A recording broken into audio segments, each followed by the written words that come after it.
at 36 in Adelaide. He got a knock in the head, but he never took a backward step against Hazelwood and Stark and Cummins in full flight.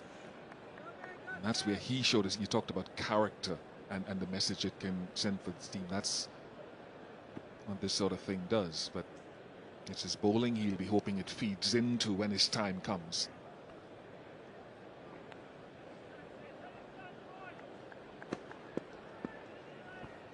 Another fielder goes back 3 at deep square and fine leg. And he goes again, and he has absolutely nailed it. And he's taken a few tiles off the roof as well, to the chagrin of those seated below. The little building there, hope none of them are hit by the broken tiles. And that is another notch on Shamar Joseph's legacy so far. Oh, this is awesome. Flashing blade, falling masonry. West Indies lead by 6. Oh. Heads up. Hope everybody's okay. What a strike again.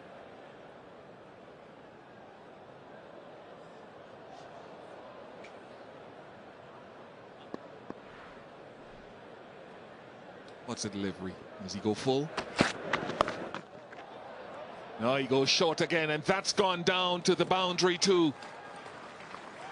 They say 4. Square leg is signalling 4, shall we say, the umpire at point.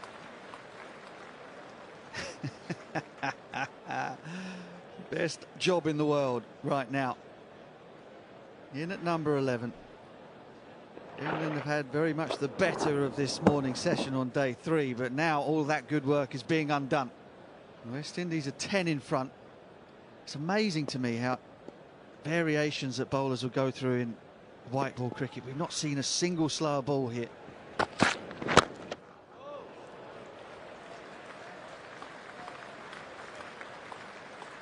Four to 6 for 9.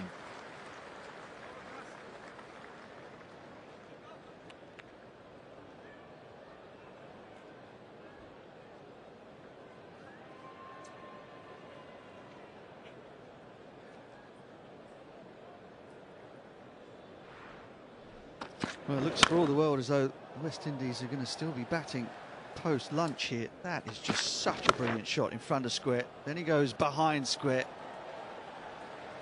And, knocks the tiles off the roof. This one was a little bit less in control, but brings up another boundary. And incredibly, the West Indies lead by 10.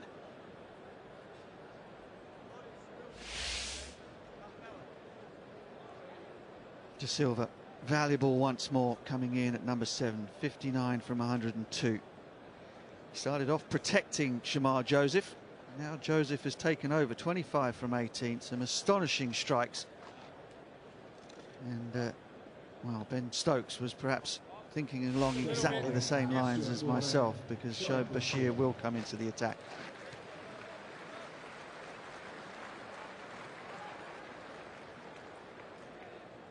In fact, I know he's not on strike, but when Shamar made that 36, he batted for an hour at Adelaide earlier this year.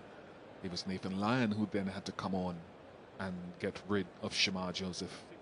LBW, but he's safely perched at the non-striker's end at the moment.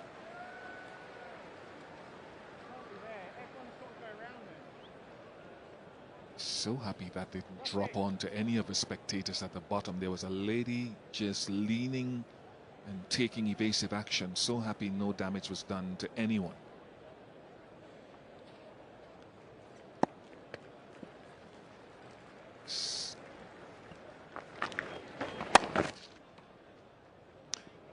Bowler, keeper and slip, the only people close to the batters. Yeah, I have some sympathy for captains in this situation.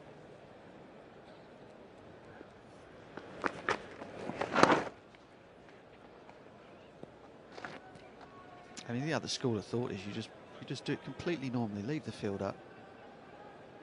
Say to De Silva, you want to score, you have to go over the top, you have to take the risk. We'll keep the field up, as though West Indies were 4 down. Just play it like exactly like that.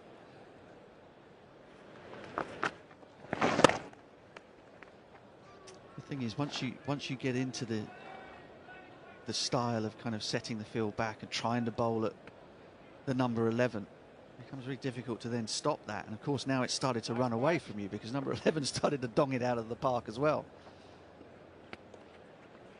But in the end, you probably go for less runs and might take the wicket sooner if you just play normally.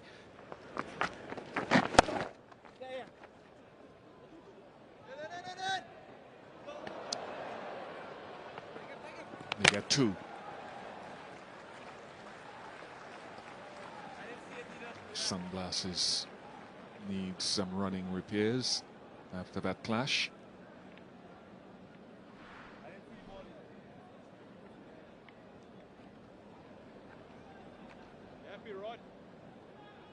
Harry Brooks got a store's worth of shades on his hat, none of them on his eyes.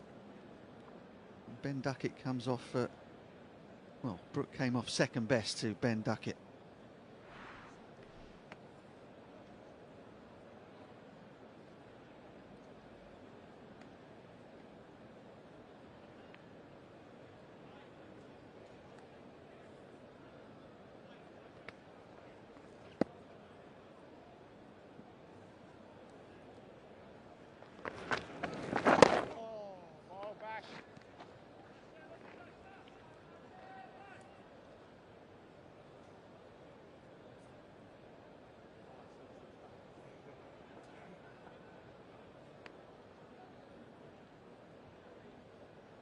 Last delivery.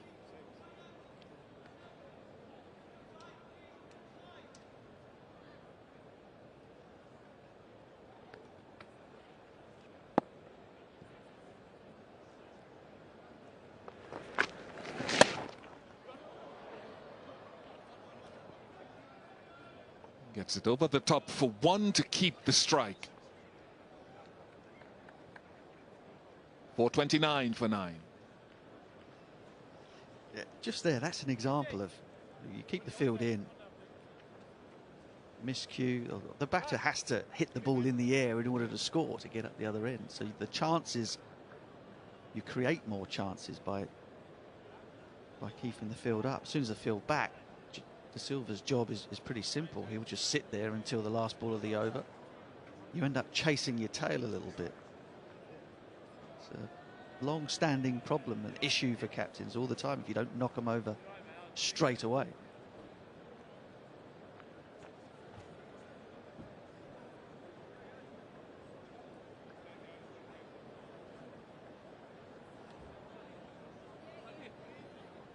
First 4 wickets this morning went down for 35, but there's been a resolute partnership, if you've just joined our broadcast, between this man Shamar Joseph and Joshua De Silva, of 43 from just 55 deliveries. Shamar Joseph has raced on to 25 from 18. Yeah, and an extra half an hour will be played as the West Indies are 9 down. Or lunch will be taken as soon as the wicket falls, whichever one comes sooner.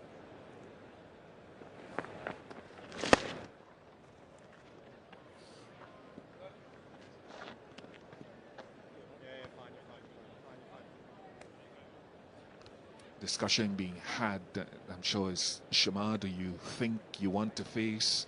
Would you be capable of keeping your discipline if I take an early run in the over?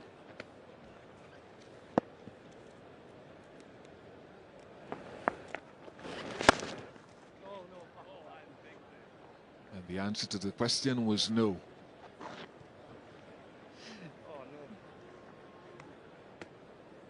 Shamar's having too much fun. I don't think he trusts him to keep the blood pressure down.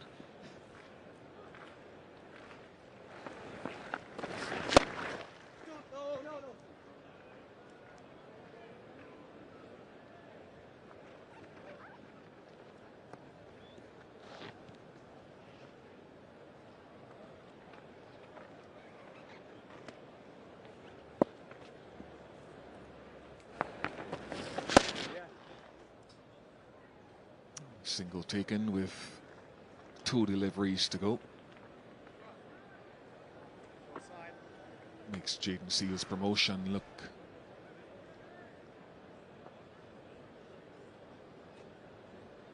a bit of a wrong decision, because he's played and pulled well so far. Now the change of pace from that is what he has to negotiate now. An infectious smile.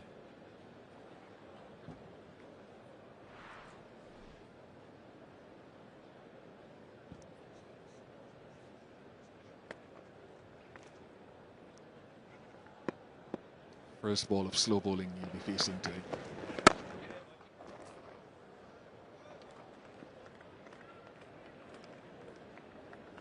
Big fan of when a guy like this goes back to play domestically in the Caribbean, to give him a chance to bat a little bit 1 or 2 slots up the order, to take his batting seriously and develop it. I think we'll see Jaden Seales walking in at 11 next time. 4:30 for now. As always in this situation, when young wickets have fallen, lunch will be delayed. So lunch will now be taken at the fall of the wicket or at 1. De Silva is getting rid of the helmet, bringing out the maroon cap. Spin from both ends. Will Stokes decide just to keep the field up? Maybe just have a slog sweep and a regulation type field to De Silva. Dangle the carrot and say to him, if you're good enough, you can hit it over the top.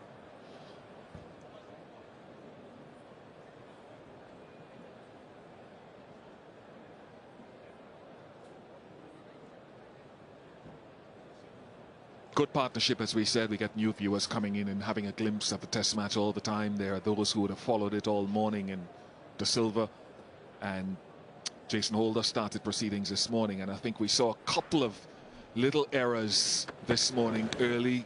Good bowling, but playing at deliveries at 4th, 5th stump. Something Kabem Hodge, for me, did well leaving the ball yesterday. That was Holder. And then Kevin Sinclair reaching for it. Good catch. Also playing at a wide delivery, Shamar Joseph. And then the opposite, the straight one. Next ball, too good for Jaden Seales, who will be at 11 next innings. Laugh Mark Butcher, he scored an important 1 run with Kimar Roach to defeat Pakistan a couple of seasons ago.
Well, every run here is valuable for the West Indies. And further irritation, nuisance to Stokes and England. Stokes will bring the field up. Again, it's only the 2 deliveries that Bashir has against the left-handed Joseph. Looked pretty competent in defence against Joe Root in the previous over. Still think keep the field up for De Silva with the spin on.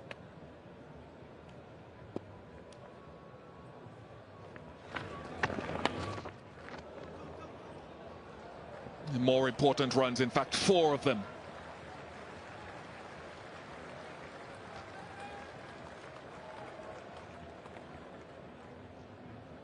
Now, just got quick, didn't he? Again, another thought bowling the lower order is to bowl it slower, keep the ball in front of them for longer so the brain starts whirring. With a short leg or a silly point, just to make them feel uncomfortable pushing forward. 4:35 for 9.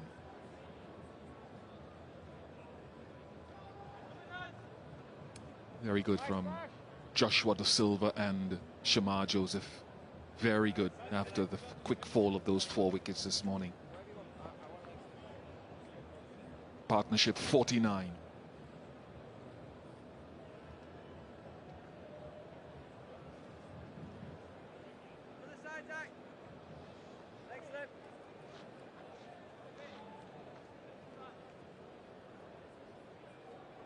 I think you talked about what fans want to see, what English fans want to see when their lower order. Jimmy Anderson got an 81 on this ground some time ago. They want to see that commitment from their lower order because, as you said, it says a lot about the character of the team.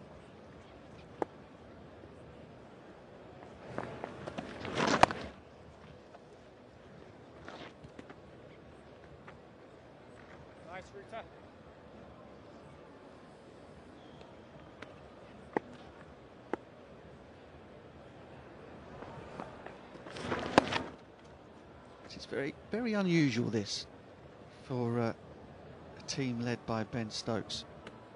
For Stokes not to have gone at this point, you know what? I don't care if Da Silva bashes a couple over the top. I'm going to encourage him to do it.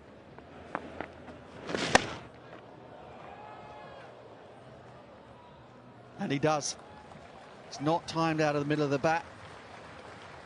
Stokes had kept himself up 3/4 of the way back, and he just managed to get it over his head for 4. It brings up the 50 partnership. I'd much rather see Da Silva playing a few aggressive strokes and just patting it back until the end of the over, though. That way lies a quicker finish for England. And Stokes has decided he's had enough as well, so up they come.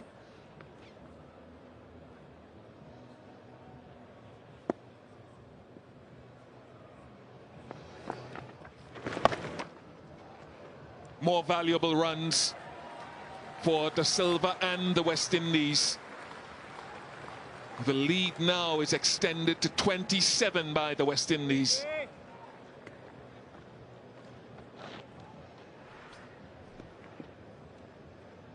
Yeah, it's not a great delivery from Joe Root, way down the leg side. The fielder out on the boundary was in front of square. Da Silva helped himself.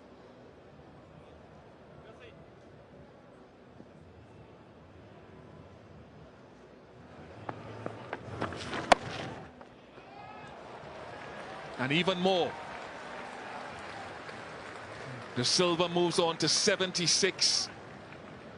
And now in his mind, if it hasn't been there already, is can Shamar hold on? Can I negotiate my way to 100? That might be some distance away. Oh dear. I've got to tell you, Bish, if I was going to have one fielder back, it would be that one on the sweep. Joe Root bowling around the wicket. Here, Joe. West Indies 31 ahead now. Last ball. Mighty, strong and muscular shot from Da Silva to the cheer of the West Indian fans and the frustration, I'm sure, of England, Stokes and their supporters. 4-5-3 for 9.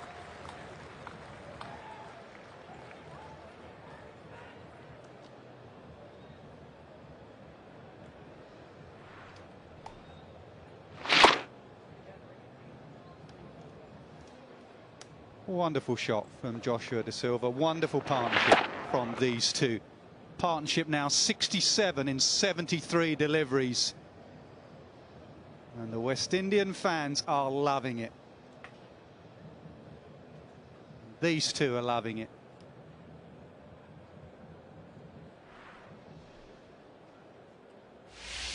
Well, they were helmetless there. They're going to call for their helmet now because we're going to have some pace. 67 of 73, this partnership.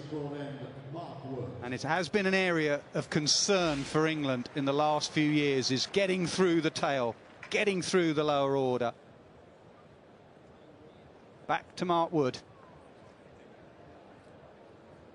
Yeah, what an incredibly valuable partnership for the West Indies. Incredibly frustrating for the England bowlers. They worked so hard yesterday. Had a brilliant first hour this morning, taking 4 wickets. Looked like they were really on top. It's always that 10th wicket partnership, that frustrating 10th wicket partnership that shifts the momentum.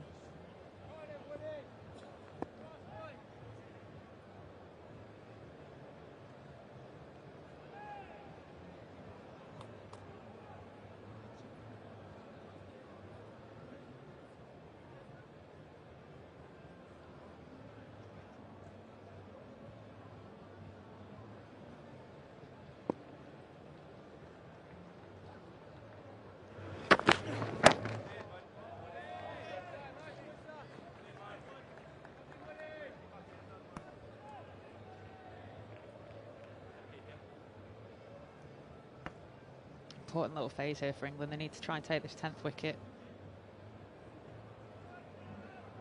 West Indies gone ahead on the Winvis as it stands.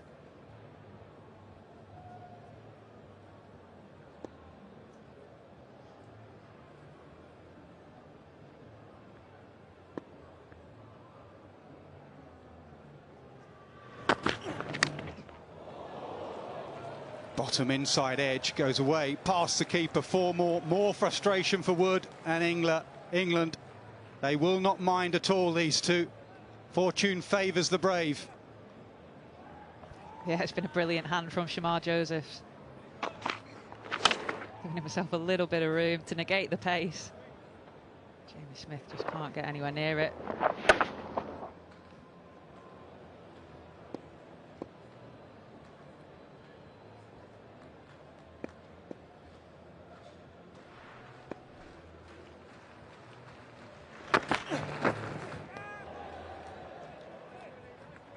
That shimmy to leg that you often get with a tail-ender against pace.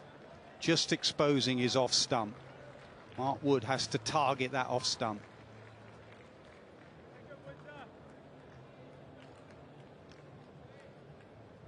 Word of advice from the batter. De Silva, get in behind it. Easier said than done.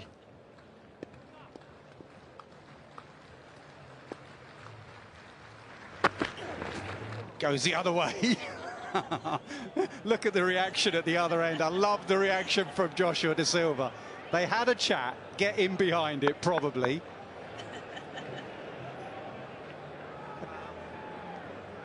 It was brilliant that. He said, come on, guts it out, get in line. And Shamar Joseph had other options in his mind.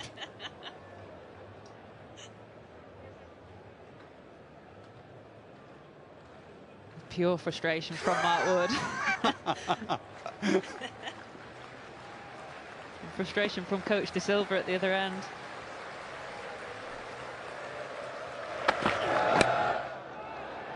Oh, Chip, that should be gone. And Joshua De Silva's gone down on his haunches at the other end.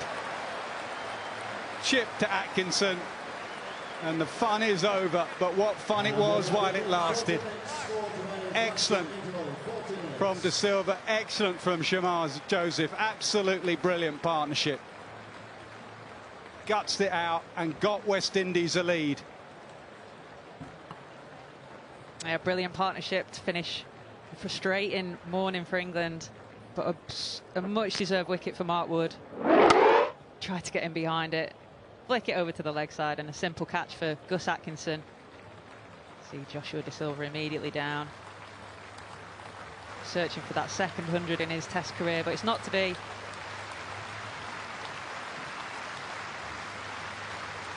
It's nonetheless a wonderful innings from him, backed up by Shamar Joseph. Yeah, he loves batting against England. Joshua De Silva, that 100 he had against them, nearly won here, 82 not out, played brilliantly. And Shamar had some fun. He really did. 33 he made in just 27 deliveries. England were excellent for the first hour and a half. They were superb. So you can just tell there from Ben Stokes that last wicket was hard work, as it should be in Test match cricket. So West Indies have a lead by 41, and that is lunch. The game is set up perfectly.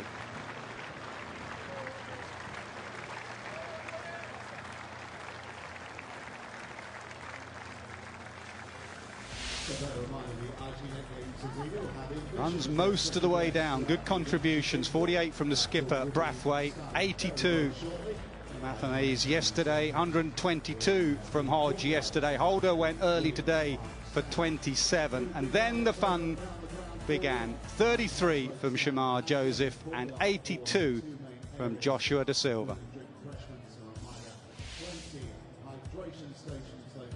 Yeah, wicket shared around for England. Chris Woakes was exceptional today. This morning he got the ball to nip around, took 4 wickets. Mark Wood deserves so many more wickets in that column. Ball quick, bowled accurately. So the match summary, lunch on day 3. England 416, having been asked about by the West Indies. Ollie Pope with 100, West Indies in reply 457. Hodge with 100 for them, 120. Joshua Da Silva 82 not out. West Indies lead by 41 runs on first innings.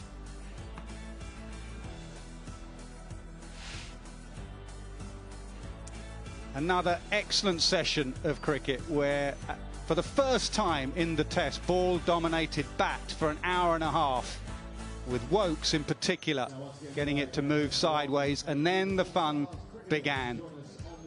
There were sixes galore. Tiles were being dislodged off roofs. Fun in the middle. We'll look back at that session when we get back.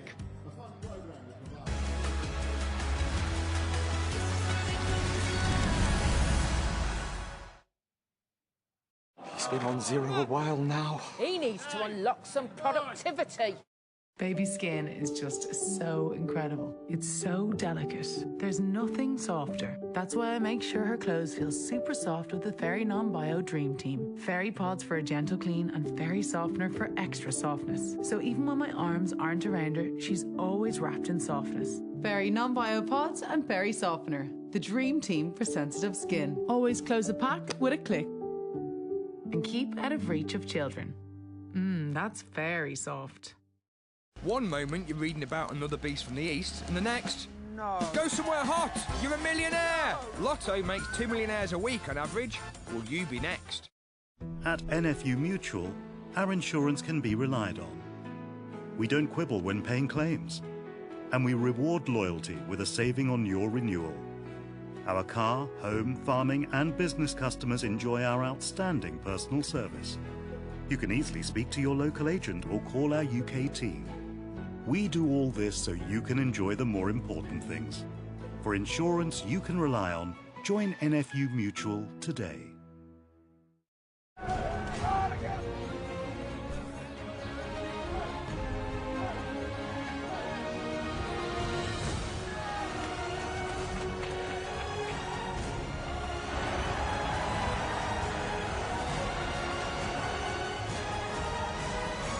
Head and shoulders? I didn't know you had dandruff. I don't. Up to 100% dandruff protection. Clinically proven. Official shampoo of the Olympic Games.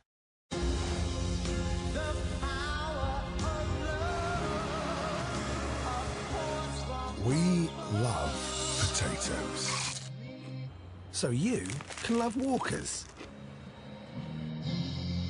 Walkers, Britain's most loved crisps. Did you want one, love? All eyes turn to golf's most unpredictable major. What a roar. The Open continues live on Sky Sports. A ghost of a chance with you. A ghost of a chance.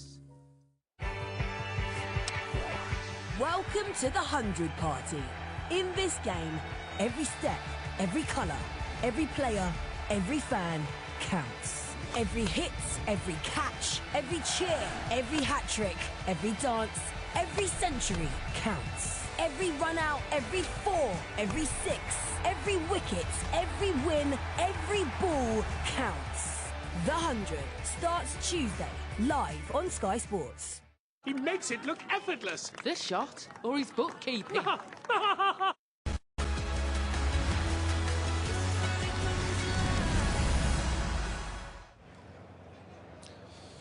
Well, the leaders haven't gone out just yet. They've got a couple of hours before the likes of Justin Rose and Shane Lowry tee off. But we're well underway with our coverage of day 3 of the Open from Royal Troon. Join our colleagues over on the Golf Channel. You can also see that round unfold on Sky Sports' main event. What's unfolded here at Trent Bridge has been quite extraordinary. What a morning we have had, an extended morning. England were outstanding, led by Chris Woakes in the first hour, hour and a half of the session. And then what fun we had with that final partnership between Joshua Da Silva and Shamar Joseph. Shamar made 33 off 27, demolished some tiles on roofs. It was a partnership of 71, and it has given West Indies a very handy lead on first innings of 41 runs. And the sun is just popping its head out here in Nottingham. Stuart and Michael alongside. But that was excellent fun, but probably not if you're Ben Stokes. No, you'd have got very good odds on West Indies getting a first innings lead once England got 400 from what we saw last week at Lord's. But a much better performance from West Indies with the bat. A fantastic effort when you take in yesterday's performance from Kavem Hodge and Alec Athanaze, that partnership of 175 in the middle of the day. And then Josh Da Silva, who's a really gritty competitor, actually. Last time England lost to West Indies in Grenada, he got 100. He really maximises his talent, and he's a doughty competitor against you, yeah. Right, that partnership of 71, it looked for all money that England were going to take a lead on first innings. They haven't. They have a deficit of 41. Take us out into the conversations that you have in these situations. It's incredibly frustrating, particularly in the morning. We saw it seam around and move around. So half of you is thinking, should I just continue bowling length? But then you end up bowling 4 or 5 balls at the in batter, and then 1 ball at the number 11, and if that doesn't go right, then it drags on again and you're getting tired. I think England could have potentially decided to just go full short ball theory with the full field in, but then Shamar Joseph hits one onto the roof of the Lyle and Vos pub, and then top edges 1 for 4. So it was an incredibly frustrating partnership for England. I think Da Silva obviously targeted Joe Root towards the end and got himself into the 80s, but they'll be thrilled that Mark Wood managed to finish that just before the lunch break and get batting, because the pitch still looks really good, and England will want to wipe out that lead ASAP and start building on it. Have you ever seen a team or a captain consistently get these sort of situations right in the field? I can't think I have, apart from maybe having a leg spinner, because yes, genuine pace helps, but when the rhythm of that is when the in batter is keeping the strike, your quickest bowler is bowling a batter who's on 50 or 60 and in and is used to facing that sort of pace. You really want to try and expose the number 11. So maybe Shane Warne, Mullarathan and sort of would break open those sort of partnerships, but I don't think I've ever seen anything really successfully work apart from maybe Australia with the short ball theory on the bigger grounds. I'm sure it's fair to say Ben Stokes lost control, but he was certainly getting away from him, and that is something that we are unaccustomed to seeing with his captaincy and his tactics. I think he's a very good captain. From what I've seen, he's very proactive. His attitude is about taking wickets. He doesn't so much care about runs. He's all about moving the game forward, and broadly it's worked for him. England have won many more games under his captaincy than they've lost, but it's not going to go right all the time for you. England have basically controlled most of the cricket we've seen in this series so far, but West Indies are allowed to play well too, and they played very well. I mean, I would look back at yesterday, and it's just a lesson that you give teams a sniff and they're liable to make you pay. You know, you drop Kavem Hodge on 16. Obviously, drop catches go down. That's part of the game as well. But it is just a reminder that when you're on top, you try and nail those moments, and then if you give a team a sniff, they can come back and haunt you a little bit. Nasser's upstairs in the third man chair. Are you going to talk about Shamar? I imagine it's not his bowling, though. No, not yet. I mean, Af did that brilliant documentary, The Boy from Baracara, and what a journey it has been on. Let's have a look back at his short international career. Here's a boy From the middle of nowhere in Guyana, Atherton had to go planes, trains and automobiles to find him, his family and his remote village, Barracara. And the agony and ecstasy, to quote a great commentator, there's the ecstasy. First ball in Test match cricket, gets one of the all-time greats, Steve Smith. First Test match, Adelaide Oval, Fifer. He then rocks up to the Gabba and we see some agony. Hit on the boot by Mitchell Starc. And then right at the end of that Test match, I think you forget, when you played the game for a long time and you've been around international cricket for a long time, you forget the genuine love of playing for your country and what it actually means. And when you see this lad play, it reminds you of playing for your country and what it should mean. More agony at Lords when he arrives here because he's undercooked and he hasn't bowled enough. There was cramp there and there was cramp here as well at Trent Bridge. But again, look at the smile. It doesn't diminish him in any way. He just loves having that West Indies cap on, that West Indies helmet on. He goes in, he's been demoted to number 11. Point to prove. He enjoys his teammates' success. He enjoys his own success. Ian Bishop said, an infectious smile. And that is absolutely the key. When you've been around for a long time, you just take this stuff for granted. You're playing for England, you're playing for the West Indies. This lad's reminding us it's a game of cricket, enjoy it. Dangerous signs, actually, for England as well. I mean, we don't know how Shamar's legs, cramp, body is going to hold up. But that batting will have given him a little bit of confidence, for sure. And we've just stood out here. The clouds have rolled in again. It feels very kind of humid. We saw quite a lot of movement, didn't we, in the first hour and a half this morning. And we've seen a much better performance from West Indies with the bat. If their bowlers now turn it on, Alzari Joseph, Shamar Joseph, Jayden Seales, they have got bowlers who can really put you under pressure if the ball is moving around. So they've got a nice little lead there. It's only 41, but it's a lead. Confidence surging after a top-class performance with the bat. And for one or two of those tail-enders there, like Shamar, a bit of confidence as well taken into their effort with the ball. I want to pick up on the theme, though, of what Nasser, I think, was trying to get at is, you know, the love of the game, playing for your country. I mean, he does it with a smile on his face, but he's been around 5 minutes. When you've played 100 and some Test matches, it's not always straightforward to keep that smiley, happy persona. He might find that out in due course. Yes, of course, you do have difficult days, but I think it's such a good point that you're so lucky to walk on the field here at Trent Bridge, 20-odd thousand people in, wanting to come and watch a great day's cricket, and you're able to try and do one of your favourite things in the world and perform that skill in front of a crowd with wearing your country's badge on your shirt. So yeah, it's a wonderful sort of reminder for every player to go out there and enjoy it and soak it in, and you know, it's such a special thing that you're able to do, and Shamar Joseph looks like that smile is here to stay, and you know, he'll be hoping for a couple of wickets to broaden that smile even more.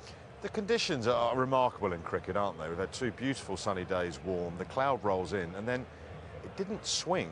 The pitch seemed to seam. I mean, it's the unquantifiable thing about playing cricket in England with these balls. And that's what makes it interesting, the variety that you get from day to day, from session to session. We saw it yesterday.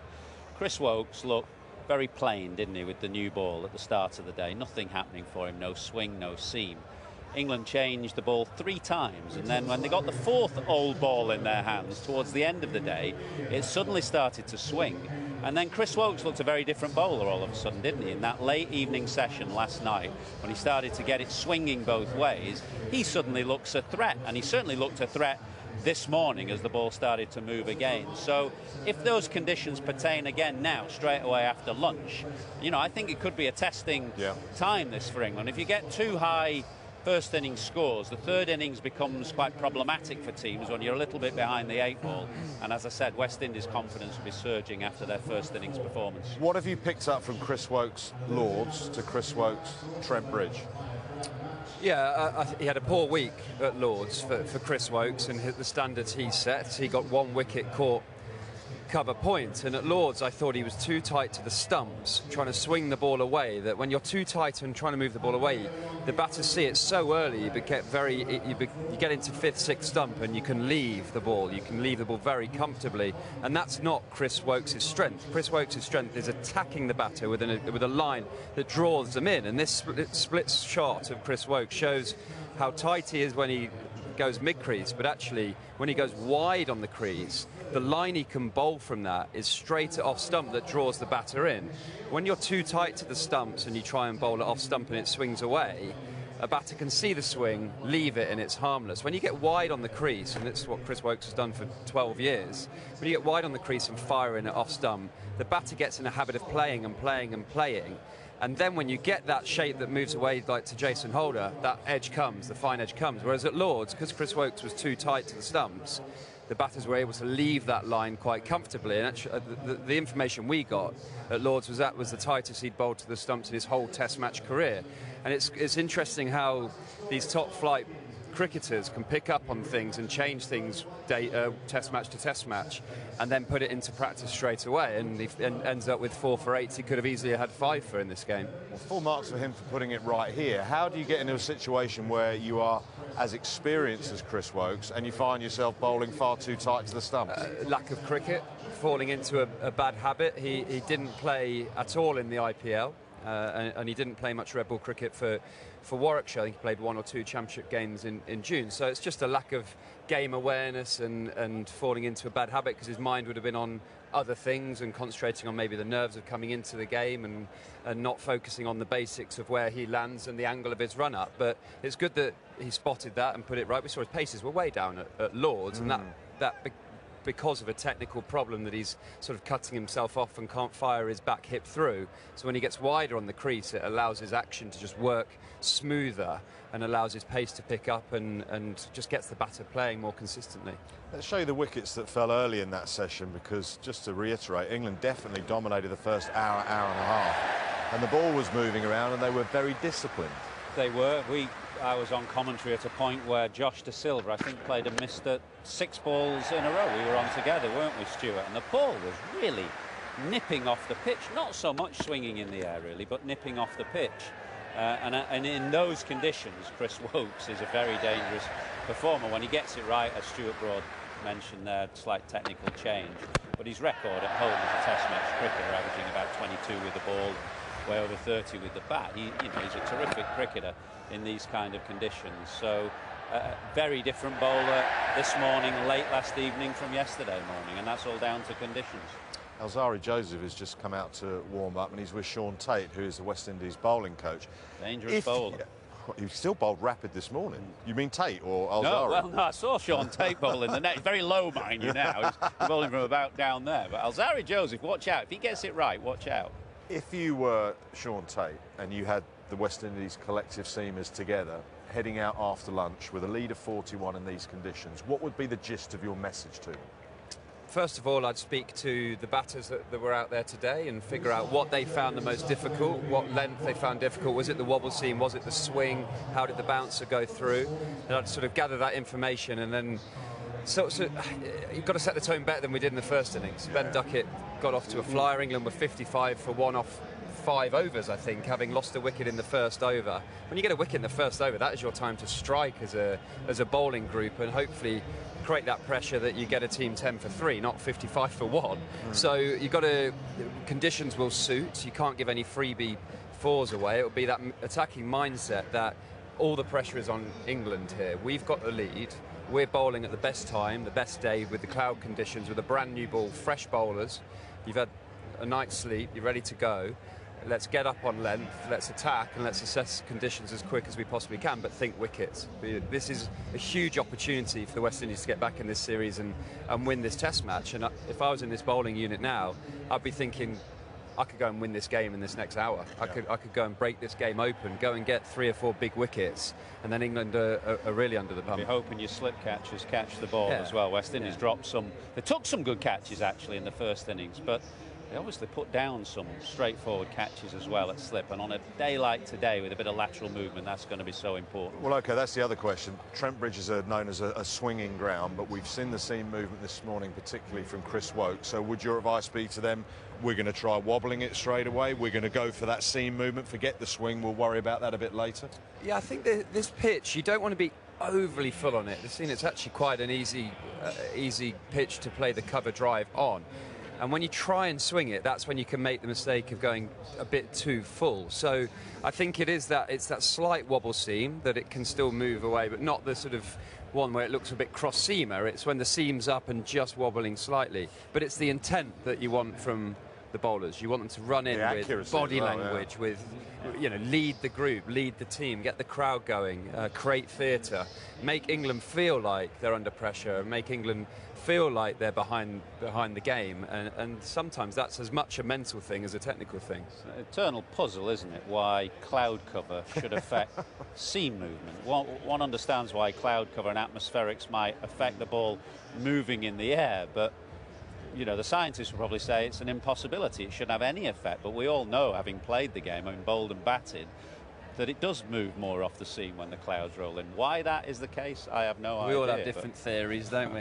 I played at grounds where someone said the tide comes in, it starts to swing. That's Swansea. They've heard that. They used to say that about Hove as well, but never mind. Anyway, West Indies have got a lead of 41 on first innings. Now, away from the elite side of cricket, a bit more back to grassroots, and some of the work being done by ECB, MCC, chance to shine in growing the game. For cricket to grow, it has to be accessible. And what the MCC Foundation is doing here is making that game accessible. Providing this service at such a large scale throughout the country is huge for the game. I think for the last few years it's just been amazing being able to get free training for 10 weeks and then the entire competition itself, and then the fact you get to play at Lords as well. I think it's just amazing. It's a really good opportunity, yeah. Last year, well, we lost the game and there were things we probably could have done better which people weren't happy about. This year we've done quite well as well to be able to get here. We've won pretty much every game quite comfortably. To be heading to Lords feels like it's quite surreal actually, because like I've seen it on TV all the time and stuff, and to think that I'll be playing on that pitch where like England and stuff plays is so exciting, and I just can't believe that I'm going. The MCC Foundation Hub gives the chance to girls who have been around cricket but haven't had the chance to really go further with it. Some of the girls have been coming here for 2 or 3 years, so it's a perfect opportunity for them to finish off playing at Lords.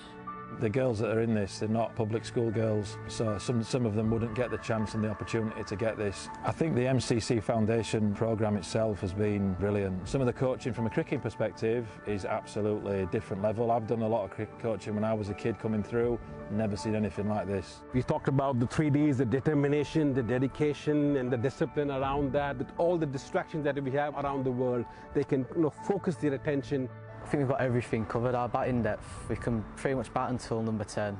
Then our bowls, we've got a lot of depth as well. And the balance we've got in squad, we can't really improve it in any way.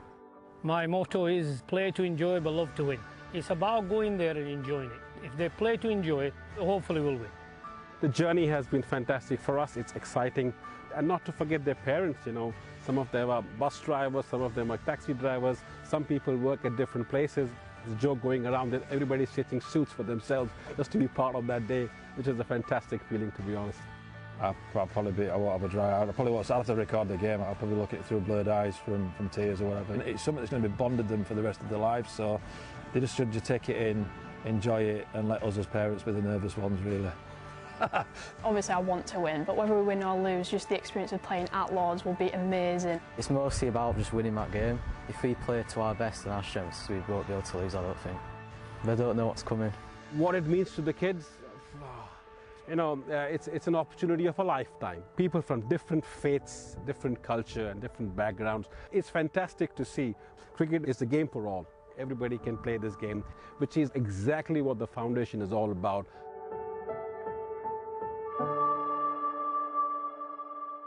And through the Chance to Shine programme, England captain Ben Stokes paid a special visit to Hawthorne Primary School in Newcastle to inspire the next generation.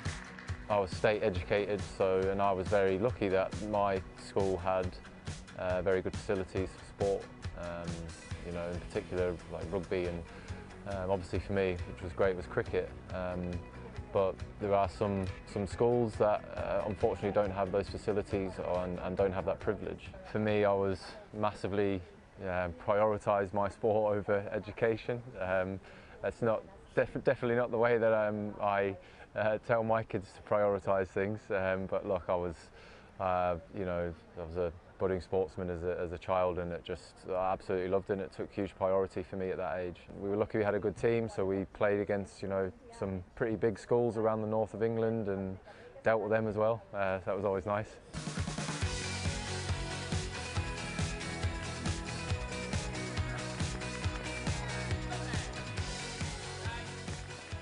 I've loved my time here this morning at Hawthorn, seeing the smiles and the enjoyment on everyone's face who's participated.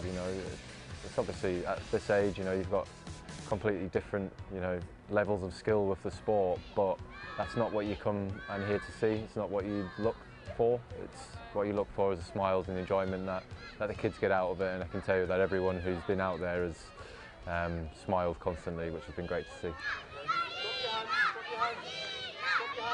It's an expensive sport. The equipment that you need is expensive, and if the opportunity is easier for people to be able to access the game, at school or at a club level, but not everyone has sort of the ability to go and sign up at a club. And one thing where cricket need to get a lot of help with, and should get a lot of help with, is bringing it into schools and making it more present. I think cricket and sport in general just teaches you a lot about yourself, and it also it gives the opportunity to become part of a team, teaches you a lot of values, but also can create more than that. It can create friendships, and just brings so many different people together, from different backgrounds, different upbringings, different religions, which is something that I've been very lucky to be a part of with the England team over the last 10 years. It speaks for itself when you look at the players who've represented the country, of how diverse that is, and cricket is something that can offer that. I obviously have an understanding of that I'm bigger than just someone who goes out there and plays the sport, but coming here this morning sort of made me again realise and understand that we've got a bigger role to play in the sport, especially for its future, than us just going out there and playing cricket. There'll be kids all over the country who have role models, whether that be me or any other of the guys who walk out on the field there. We're the people that they look up to. Hopefully we can inspire them to do what we do, even if it's not to the level that we've been lucky enough to be able to play at, just to put on the whites or put on the coloured clothing, go out there and give cricket a good try. The biggest thing, I guess, is something new that you might want to start, is actually taking the first step, which is to either pick up a bat, pick up a ball, or partake in school, or even go down to a local club. And that's always going to be tough, and it's massively, understandable, because it's a team sport. There's loads of people who partake in one sport, so you're going to go into an unknown territory, and it can be nervous, it can be nerve-wracking, but I would say just take that leap of faith, because once you get involved and once you get into it, you're going to absolutely love it, and it's so rewarding to be part of a team. The more opportunity that schools like Hawthorn Primary in particular can get to facilitate cricket in any way, shape or form, the better chance we'll have to see hopefully a future England star in 10-15 years' time.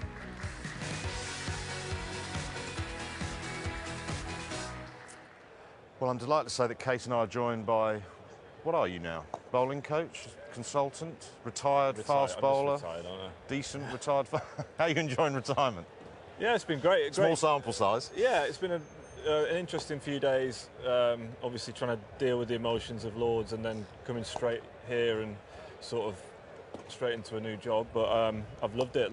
I've known most of the bowlers for many years, so it's been nice just to be able to relax, not worrying about facing 90-mile-an-hour bowlers and trying to bowl the tail out on a flat one. But no, it's been good. I've really enjoyed it so far. Good. Well, we're not going to go through your career because you did enough talking at Lords, but you're here because you're sort of involved in that feature we've just shown, part of the State School Action Plan. Just explain that. Yeah, well, my journey as a cricketer was basically a lot of fortune. I only got into cricket because my dad played for the local club at Burnley. We didn't play at school at all.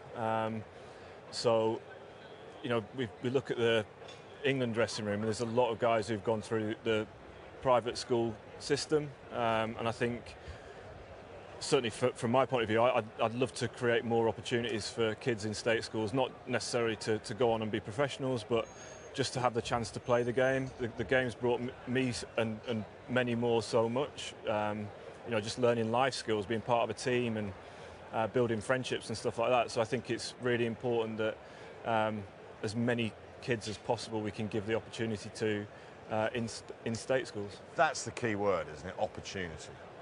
It costs money too as well, and there's a lot of money being invested, or at least trying to be invested. It's opportunity for kids to go and have a go.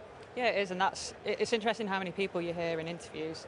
Jimmy just said there, I was lucky that I was lucky that my brother played and my dad played, or someone has a teacher who likes cricket and they play cricket and they're introduced to it at school. But it is opportunity.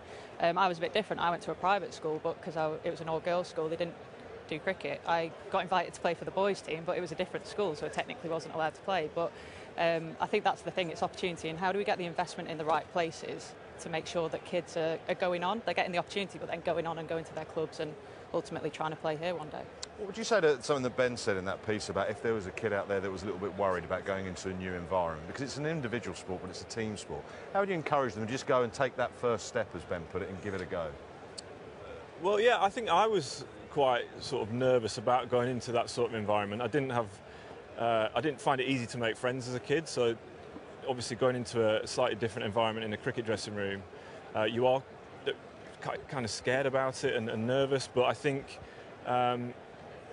for me it's not just the dressing room environment, it's actually what you do on the field and seeing other people do the same thing that you do and having fun, trying to do the same skills that you're doing and things like that. I think it just makes you feel at ease and comfortable, and that's how I felt. And ever since I can remember, I've felt really at home in a cricket dressing room or a cricket environment. It's just made me feel really, you know, every dressing room I've been in has been really welcoming, and I feel like lucky to have been a part of it. Just briefly, what they are trying to do is to get 2 hours of mandatory PE into the curriculum. You would support that? Absolutely. I didn't realise that it's only 1 hour per week at the minute, and you need kids being active, mental health, physical health. Like, you need to get kids playing as much sport as possible from an early age so that they can see the opportunity that they can have. Okay, thank you. Good to see you again, Jimmy. Thank you very much indeed. West Indies have a first innings lead of 41. We've had an extraordinary morning. Big day of sport ahead. Day 3 here at Trent Bridge. But we've had a fabulous test match so far. And it was one of the best days of test cricket I can remember for a long time. But you can see Hodges reacting. He was jumping up into the arms of Jason Holder. It was amazing. I think from 97 I kind of blanked out. And So they've got a bit of batting to come. It's a flat pitch. They'll be looking to get 450 and get a lead, and then say over to you, England. They call day 3 moving day, don't they, in Test match cricket? I think we're going to see runs and wickets today. But now, it's the late cut. The biggest difference is there's cloud around today. England have got a brand new ball, 1 over old. So at least try to get to parity, and the better thing, get past it as far as you can. Jason Holder's got a good record against England. Just as Mel Jones was saying, Jason Holder looks a bit better today. He nicked it. That sounds like you're blaming me there, Nasser Hussain. I like the mindset. Look to hit, and then he'll defend. And on this good pitch, that's a perfect mindset. 2 commentators' curses. Jason Holder looking really good, gone. Sinclair looking really good, gone. Ian Bishop is glaring at us. Don't look his way at the moment. Feather. And Alzari Joseph will trudge off. Bowling. Absolutely perfect from Woakes. It'll be 54 to Silva. Wasting energy here, Rod. Wasting. Just need to take my roller skates off, mate. Huh? Just need to take my roller skates off. A really gutsy effort from the entire batting order. It's a good way to level the scores, isn't it? Scores level. And he goes again, and he has absolutely nailed it. And he's taken a few tiles off the roof as well.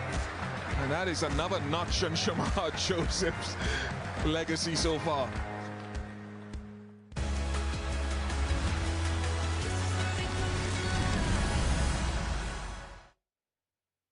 This programme is sponsored by IG, official investment platform of England Cricket.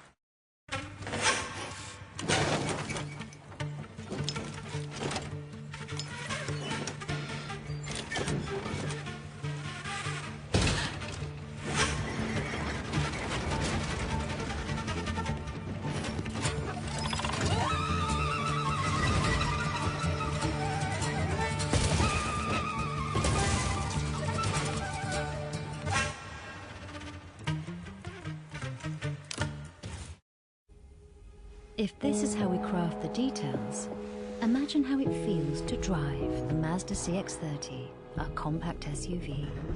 To experience this for yourself, search Mazda CX-30. Mazda, crafted in Japan. One moment you're reading about another beast from the east, and the next, no. Go somewhere hot! You're a millionaire! Lotto makes 2 millionaires a week on average. Will you be next? Hair loss? Imagine having a choice of just one food, or one type of clothing, or one treatment for hair loss. Fortunately for you, that's not the case for hair loss, because Advanced Hair Clinic is one of the largest and most successful clinics in the UK. No other clinic offers our specialised range of treatments, including our latest growth therapy. Call now. Just like I did.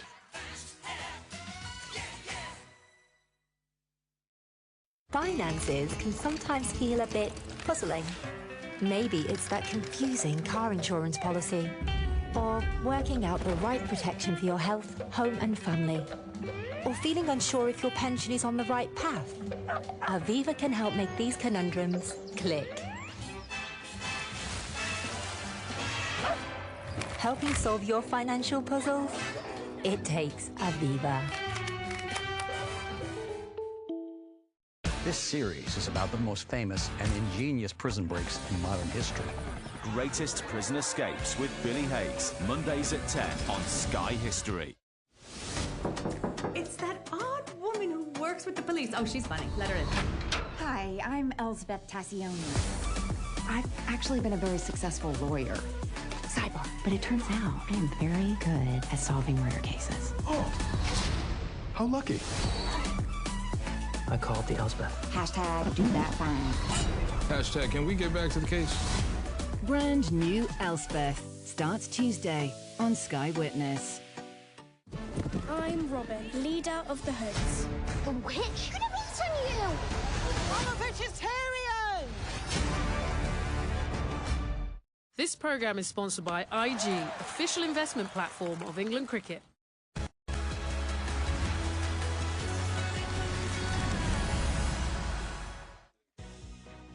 Welcome back to live cricket, day 3 here at Trent Bridge, and it's day 3 in the Open as well. 11 AM Sky Sports Golf, that's ongoing, and then 2:15 we have some Sky Sports Formula 1, the Hungarian Grand Prix, some rugby, 3:55 and 8 PM, and also the darts, 8 PM on Sky Sports Action.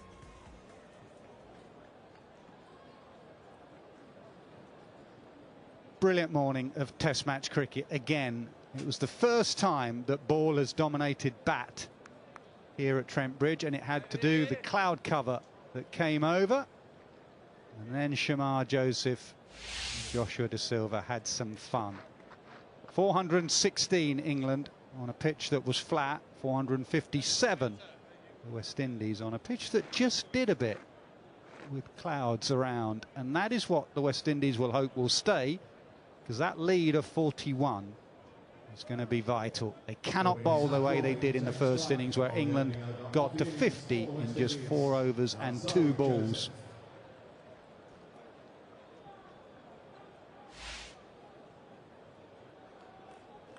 Bowl better with the new ball, catch better as well, because Zach Crawley is on a pair. They have a lead of 41. They can't afford to bowl looseness, because England could knock off that lead in a hurry. Absolutely focused here, the West Indies. Now Shamar Joseph, who was expensive, he's a natural wicket taker, and that's what his captain will hope for here.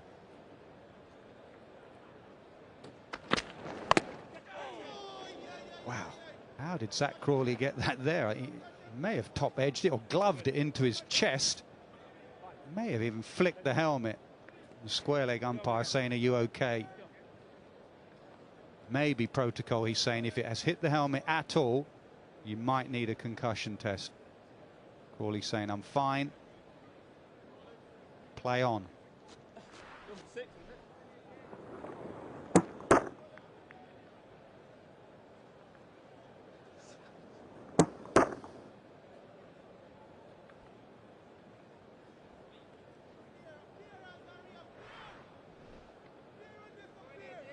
Medic came down because it is protocol to check. If you get hit anywhere on the helmet, they do have to check, even if it's just a glancing blow. And that's Crawley off the pair with a punch down the ground. Will it go for 4? No, they'll have to come back for 3.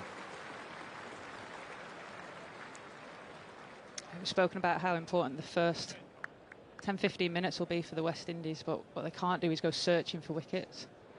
What we saw this morning with Woakes and Atkinson when they opened up was how they honed in on a line and length and forced the West Indies to score from areas that they might not have wanted to, but just see Shamar Joseph pushing that ball up, trying to get it to swing.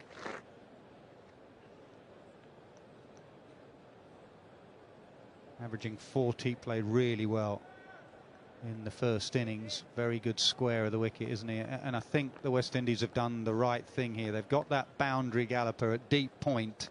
I think that is a really good position for Ducket. It's not a defensive position. It's where he scores all his runs, and it might make him just push it on the offside looking for a single. Doesn't leave many. 2% in Test match cricket. It's the lowest by anyone, and by some distance. What would yours have been? About 98% leaves. Completely different. For an opener in England with the Duke's ball to have a 2% leave percentage is incredible. He says it's the way he plays, he backs himself. So they've put a man out there and they're going to feed him out there. His strength and his weakness. That's a good line to Ben Ducket. We speak often with him that off stump his width. You can try and tuck him up, and there's a lot of space on the leg side that you could entice him to play that false shot, that leading edge shot that sometimes gets him into trouble.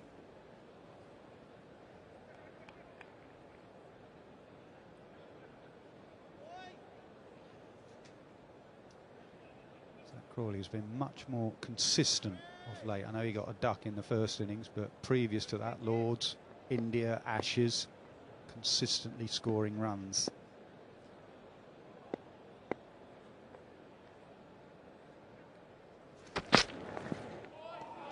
There is shape. You could tell Ducket from the previous delivery just went to Zach Crawley. There was some swing into me. It's going to be going the other way. It's going to be swinging away from you, Zach. I think that's the beauty of these Duke balls, is that each one of them behaves differently, but it's an immaculate seam by Shamar Joseph's. And actually, I've just been over by the cart at lunchtime, and you can feel that there's a bit more humidity in the air. It's got a bit warmer since this morning, so you saw the England players rely on the wobble ball, but the West Indies are going to try and get movement through the air. Good leave, good carry, good rhythm there from Joseph. First over, 4 for none.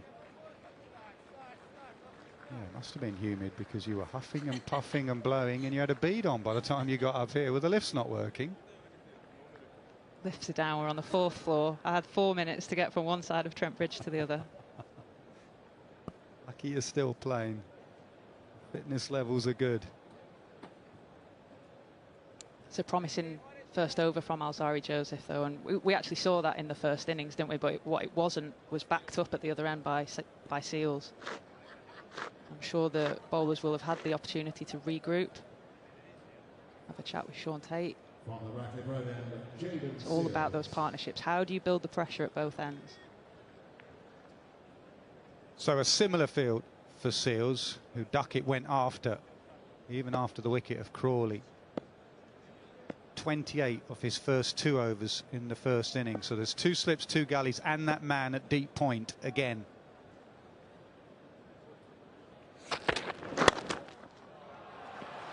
swings in and goes away for a boundary. 2 straight. Slightly too full from Seals. He's obviously searching for the swing.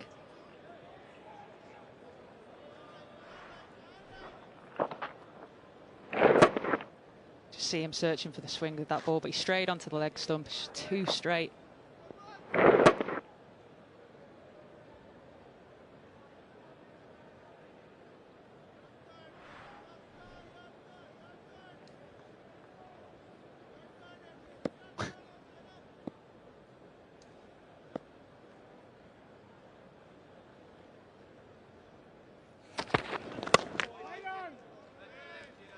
It's a classic example. Do you bowl to someone's strength, or do you hide it away? What do you set the field? Set the field for his strength, but there is a bit of shape in. There is the leave percentage. David Warner second on that list. Dilshan didn't leave many. Rohit Sharma actually, given the conditions in England, left really well on the tour out here, especially at Lord's. Abdullah Shafiq from Pakistan. The bottom 2 may be conditions dependent.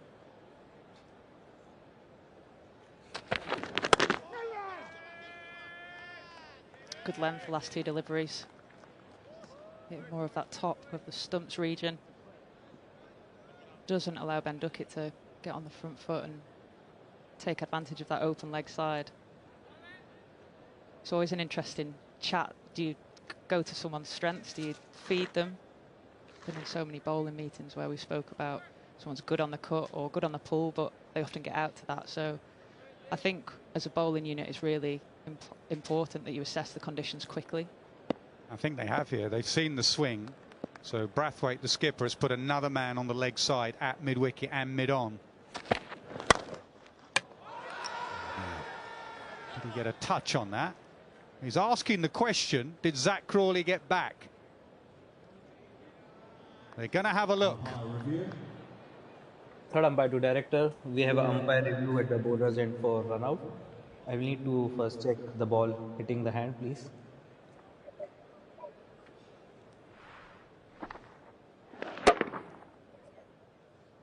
Okay. Okay, ball has clearly touched the fingers. Can I have the side on replay for the run out, please?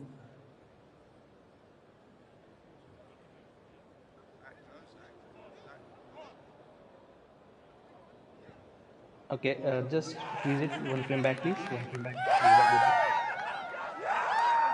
Yeah, wheels are off, bat is in the air. I'm ready with my decision for the big screen.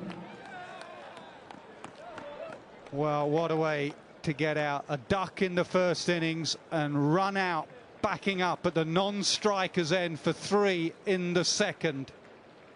On a good Trent Bridge pitch, what a way to get out. 3 runs in the game for Crawley.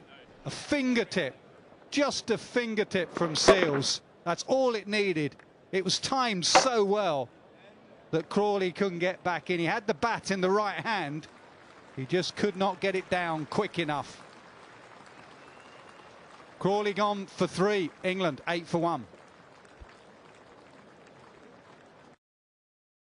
This programme is sponsored by IG, official investment platform. In a couple of days, thousands of athletes will arrive in Paris for the Olympic and Paralympic Games.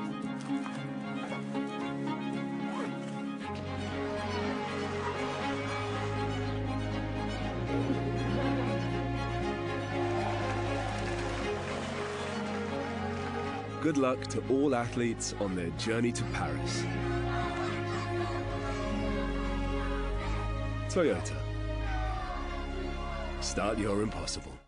One moment you're reading about another beast from the east, and the next, no. Go somewhere hot! You're a millionaire! Lotto makes 2 millionaires a week on average. Will you be next?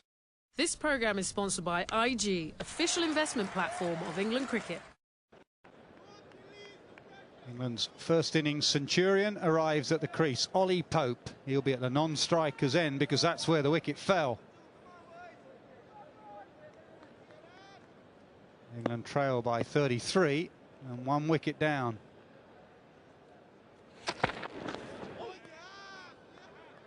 It's not a bad delivery, looks it, but you do tempt Ducket out there occasionally.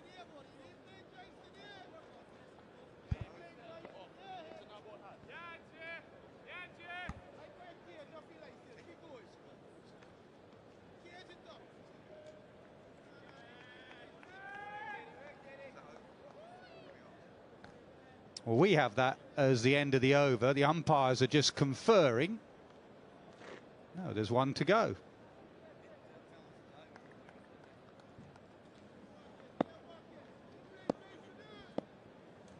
Every ball counts.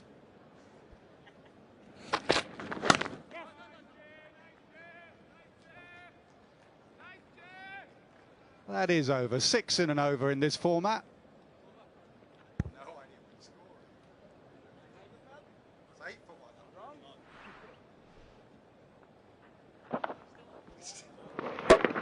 It has to be one of the more unfortunate ways of getting out. It happens so often, doesn't it? You see the non-striker backing up. Faintest of touches, that's all it needed. You knew straight away.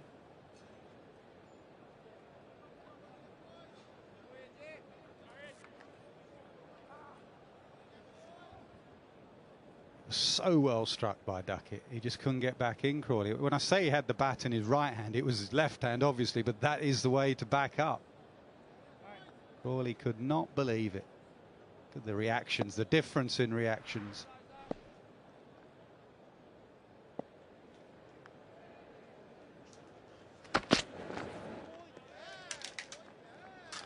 Going back to your point, Nass, around the swing, we're seeing a little bit more movement in the air from the West Indies bowlers, and Brathwaite recognised that, changed the field. But I think as a bowling unit, as a bowler and in particular, you've got to know where you're happy to get hit for runs.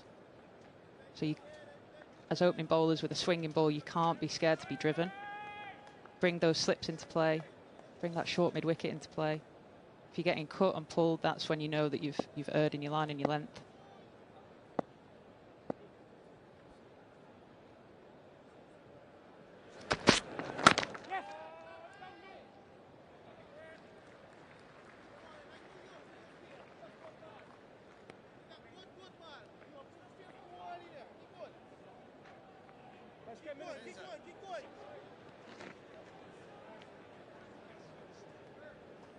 .600s against 6 different cricket teams internationally now for Ollie Pope. Benedict's hoping he gets to Sri Lanka without another one and gets 7 from 7. That'll be a record, will it, Benny?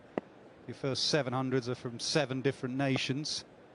Ollie Pope will be hoping he gets a double here, another one.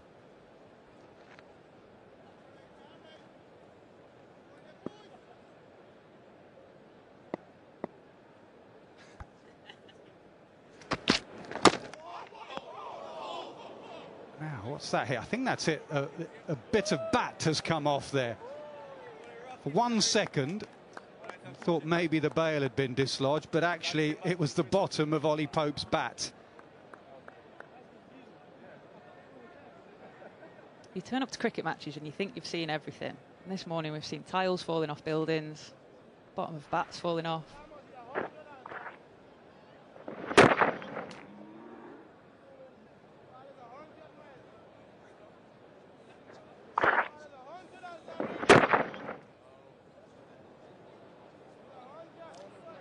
I'm not a batter, Nass, but I imagine if you've scored 100 with that bat in the first innings, and you're probably a bit disappointed to see it's going to have to go in the bin now. I don't think they bother nowadays, to be honest. We'll just go and get another one. There's 4 of them in the bag.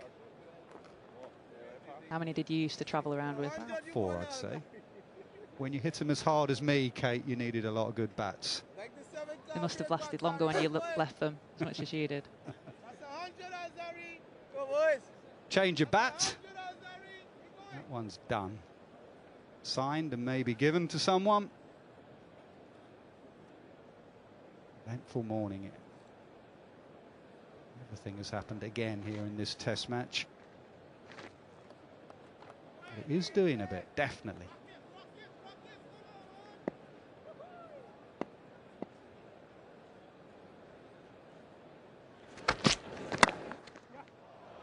New bat, again off the toe end of it, but it will go away for a boundary. Pope off the mark.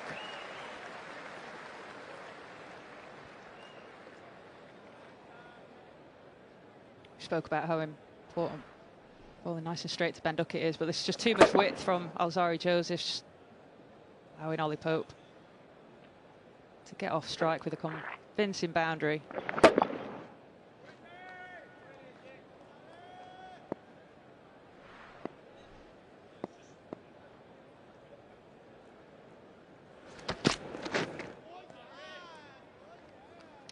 boundary delivery to Pope is just what let the West Indies down, isn't it? They'd build a little bit of pressure ball, some good areas, and then it'd just be that release of pressure with the boundary ball. Like I mentioned, it's what Woakes and Atkinson did so brilliantly this morning. They bowled in tandem, built some pressure. I will just say that Shamar Joseph seems to have a decent rhythm here, just from the way he's running in, his legs. It's coming out the hand so far nicely. Clipped to the man in the deep. 15 for 1 after 3. Michael Atherton. Thanks, Nas. Yes, just to back up your point, really, about risk and reward and strengths and weaknesses as far as Ben Ducket is concerned. He played brilliantly in the first innings. 70% of his runs came just in front or behind square on the offside. 56 just in front of square, 14% behind square. If I show you some of the 14 boundaries that he hit, a lot of them came through the offside, whether West Indies were full, and he drove brilliantly. If they were short, he cut and utilised that area through the offside very well. But in the Ashes, you know, it's a similar line really, but what they did was, as Nasser said, they pushed a man back, and that often had Ben Ducket playing a little more defensively outside the off stump. Quite a similar line. You'd say Australia were a little bit tighter to Duckett's off stump, but I think the tactic, and I'll ask Stuart Broad in a minute, as Ollie Pope shows he's not the only batter that can hit through the offside. But I think the tactics are right to Ducket, that you push the man back square to give yourself a little bit of cover on the square offside boundary, but you keep the slips and the gully in. So you've got a bit of defence, but you're attacking him as well. You're still bowling to his strength. What do you reckon, Stuart? Yeah, it's definitely how bowling units are targeting Ben Ducket, seeing the outside edge as his dismissal. Struggled a little bit with Stark's angle, the left arm swinging away from him, where he can start the ball a little bit straighter and moving it. Shamar Joseph got him in the first innings from round the wicket.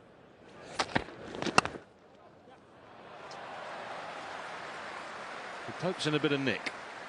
100 in the first innings, and he's rattling along already in the second. That replacement bat looks a goodie.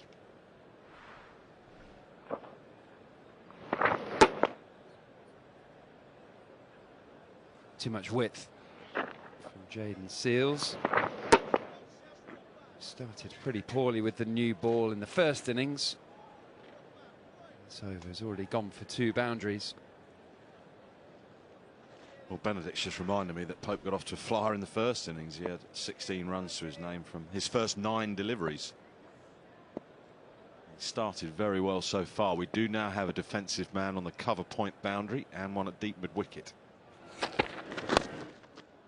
They get another 4, I think, because that's the short part of the ground, and it's a very, very quick outfield. Not great bowling this, but very good batting.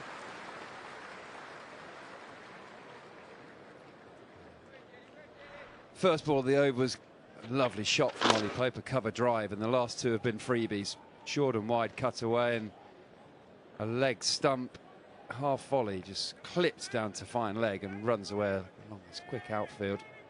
Seales has struggled to set the tone, you'd say, in both innings, and was the captain Brathwaite would be debating a change.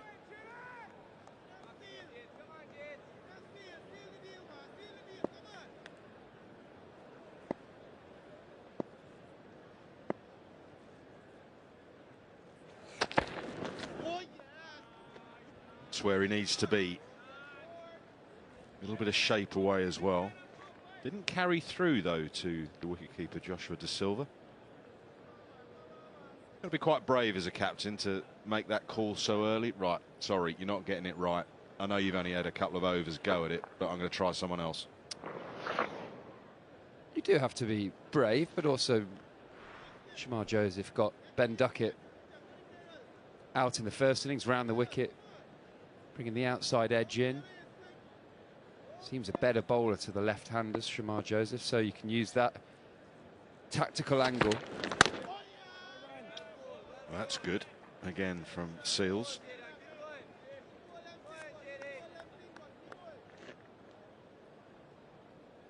Holder got Pope at Lords. So you can always just match up your bowlers to the batters that are out here.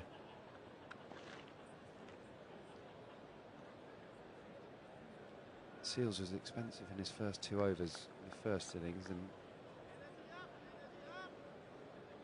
he's going down a similar route again.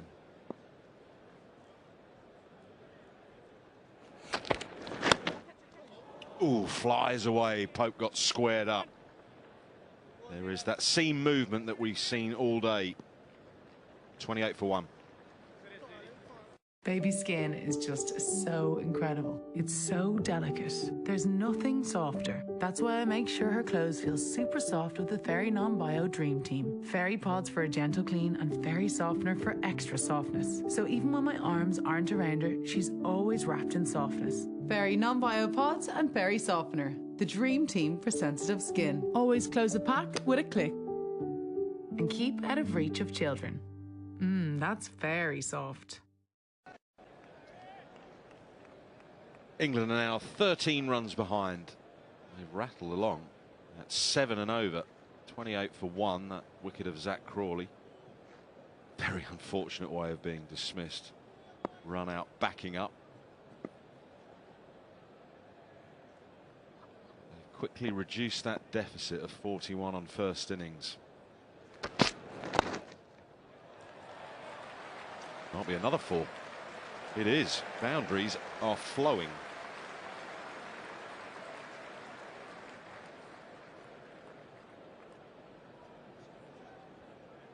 Seen a couple of leg side deliveries. I think that's when a bowler is looking for swing. Just not quite knowing how much swing is on offer. So you want to be aggressive with your line. Go at the stumps to swing it away outside off stump. And when it doesn't swing, you get an easy little clip. Ollie Pope has had 2 of those that have run away to the boundary. And that's why sometimes trying to swing this Duke's ball early before it's consistent can cost you runs. Should be a small wobble on the seam at the moment so you can get your line. Well, there is movement. There was shape there. There was also wobble. Joshua De Silva just had to make some late adjustments with his hands to take that cleanly. Focus in on the delivery, the release. Just at the end, no, he was okay on that occasion, probably just the way he took it. But keep an eye, some of these balls in these conditions can wobble.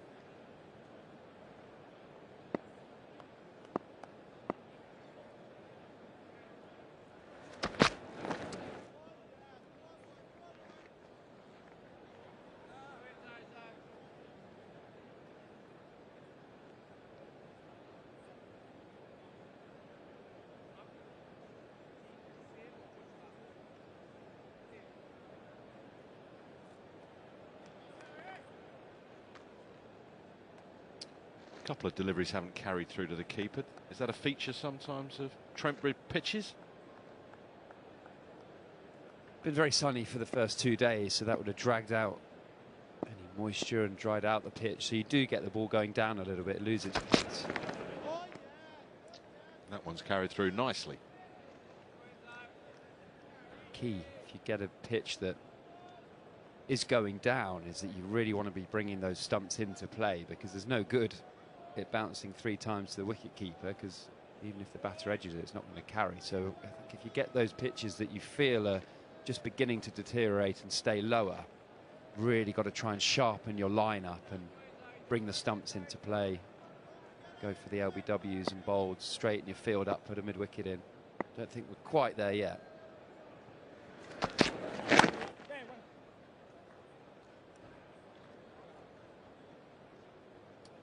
In terms of that extra carry that we saw at previous ball, we used to find that at the Oval a lot on shirt fronts, real batting pitches, proper pitches. Ball could sometimes not carry, but when it swung, it seemed to kiss the pitch and carry through beautifully to the keeper and the slips if there was an edge.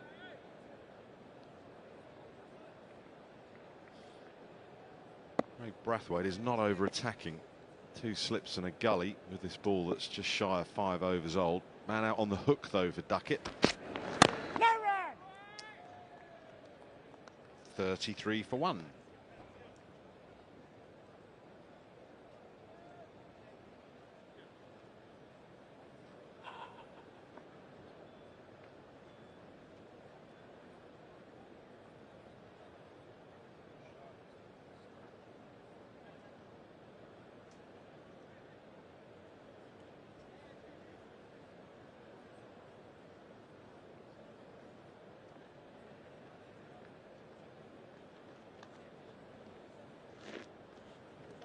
Well, West Indies captain is listening to you, Stuart, because we have a bowling change. Jaden Seals has been removed after a couple of overs. Shamar Joseph, who had a load of fun with the bat before lunch, is into the attack at the Radcliffe Road end. Change bowling at the Radcliffe Road end, Shamar Joseph.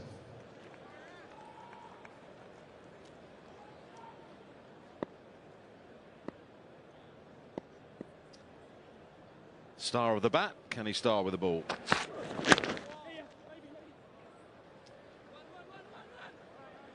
Ducket says no to Pope's request for a second, probably wisely. Oh no, he said 1-1. Yeah.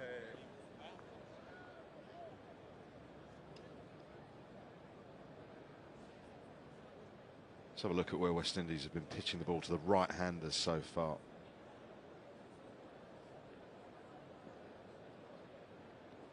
The line is not immaculate.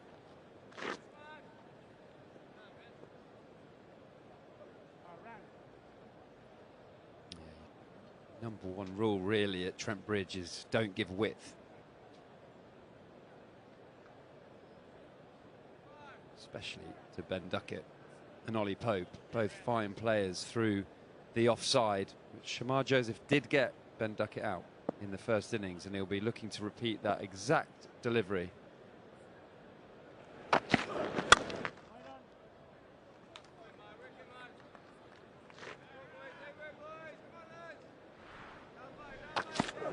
almost the perfect ball to Ben Ducket, just trying to drag him forward, get him playing with a straight bat. Bit of wobble on the seam where it can nip back and hit the stumps, but also nip away.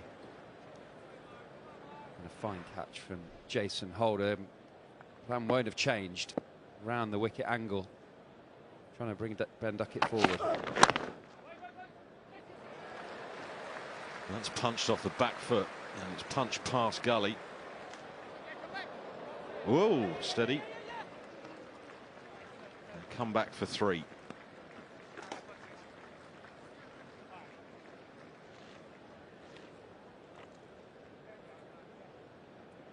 This England batting tempo is quite, it's hard to build pressure on them, isn't it? You get Zach Crawley in a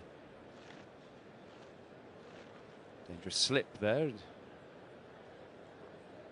to cause himself any damage, but get Zach Crawley in a unique way, run out like that at the non-striker's end. As a bowling unit there, you're thinking, build pressure, maybe get another wicket, control the run rate. But England just have such a natural ability to find the boundary. Feel like the pressure almost floats away, don't you? And suddenly 37 for 1 or 5.4 overs. Generally, when you get on top as a bowling group, 5 overs, 6 overs, you'd expect the team to maybe 15, 16, pick up another wicket then, and you've got them in real trouble. But England just find a way to break away, put pressure back on the bowler and cause the bowler to lose the line and length. Muted appeal, which is swiftly denied by Rod Tucker.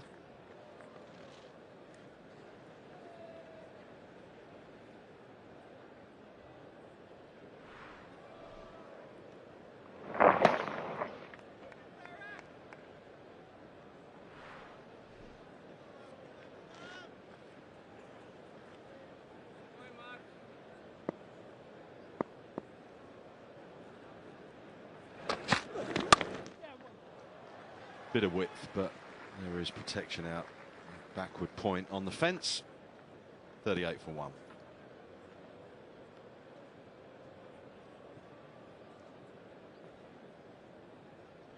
Well, he had some fun with the bat earlier. Shamar, he was demoted to number 11 behind Jaden Seals, who ended up getting a first baller. And after a good period where West Indies were going nowhere in that final wicket partnership, all of a sudden the blue torch paper was lit and there were some sparkling shots from Shamar Joseph. That went a long way. You have a bit of fun with the bat. Does that bleed sometimes into your bowling? Absolutely. Yeah, we see it a lot. When a bowler strikes the boundary and helps his team get in a decent position, that then you carry that confidence and energy through into your bowling. Mitchell Johnson was probably the player that stands out, that when he batted well he seemed to bowl much better. And quickly.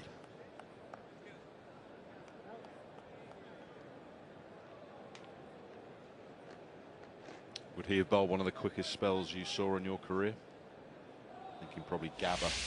Gabba, without doubt. There's almost a shine on the pitch. I remember walking out to bat and it felt almost glary how shiny the surface was, and bowling round the wicket to me. Obviously short. The first thing I was aware of was it just clipping the metal on my grill going through to Brad Haddon, the wicketkeeper. And I thought, ooh, I might not be good enough for this. Well, you don't have to put up with that anymore now you're retired. Just NASA. Yeah, won't miss that, to be honest.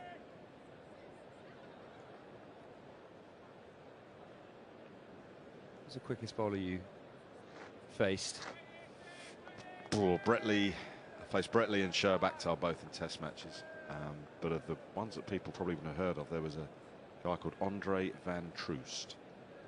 Played for Somerset, about 6'8". Didn't know where it was going, but what it did do was come to you very quickly. And there was another guy from Western Australia called Duncan Spencer, who was very similar in stature to someone like Mark Wood, and he was rapid. I think Mark Wood's bowled the quickest spell I've seen on a cricket field at St Lucia. Yeah, I was there. I remember fielding that. at mid-on. He was howling wind behind him, charging in a pitch that was had a few plates in, so was going a bit up and down, and that was spectacular. I spoke to Ben Stokes and Joe Root after that spell, and they were standing in the slips, and they both said to me we were pleading that the ball would not come to them. It was that quick.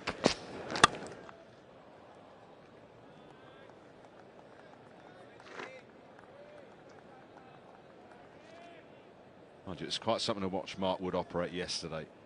Those first 4 overs, that delivery of 97.1 miles an hour. I watched one over on the camera gantry just to get a bit lower and outside. My goodness, it was quick. But I do remember doing the same thing at the Gabba, the spell you were talking about with Mitchell Johnson, doing exactly the same thing, watching it from outside. I was quite glad to be 150 metres away.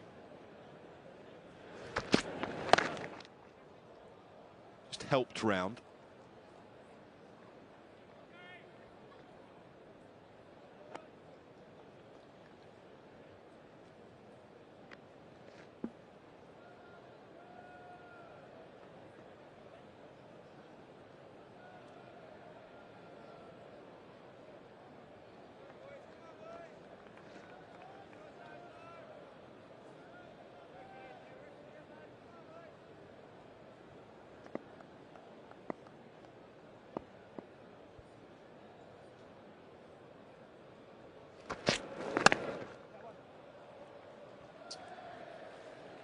Scores level. England are 41 for 1.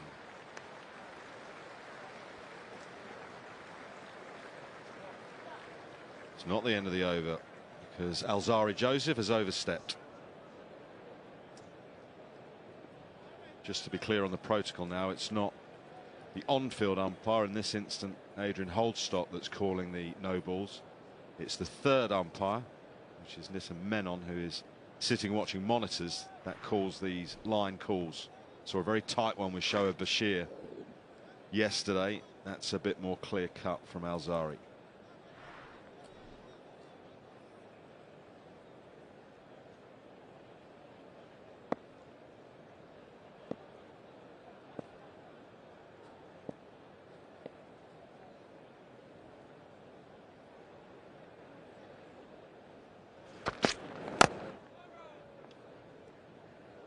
41 for 1.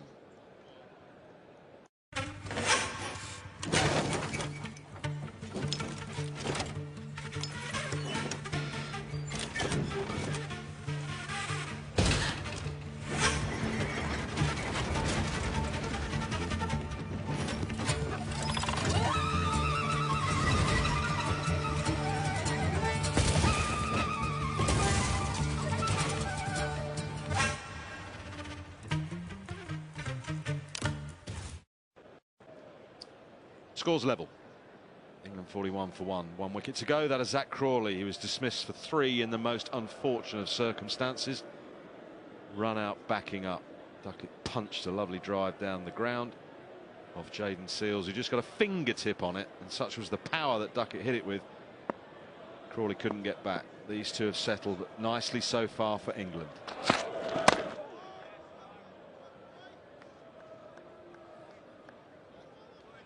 Just going to ask you about Shamar Joseph. It has been inconsistent. Does some of that inconsistency come from a very, I mean, he's a tall man, but is that an unusually large delivery stride? He would certainly get more control and consistency if he had a shorter delivery stride. I'm thinking examples of Glenn McGrath. When he was delivering the ball, his delivery stride was so controlled, and he's probably the most accurate bowler that I've watched. When you get overstretched, you lose control of your front arm as well, so your front arm will veer off to the left if your stride is too long.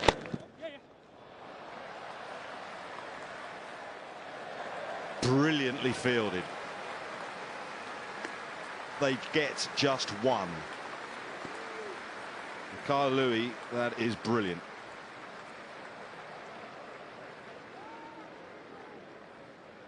It's a superb bit of work. Diving at full stretch. Picking up cleanly, keep away from there. I think he's okay. We can't see any movement. We're looking for movement in the boundary cushion here. I think he's done brilliantly. It's that sort of thing can change the fortunes. Well, Ducket, you wouldn't think would have been on strike, would you? He only got 1, so he was. Those are the small things that can change. Yeah, it's the common saying, isn't it? You'd be like, that'll get us 1, that'll get us 1. And then if you do go and get a wicket when you've just saved a blatant 2, and they only get 1, it leads to great celebrations and say that try and have an influence in the field. It's those sort of things that you can certainly do. Create energy within your group.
.45 for 1.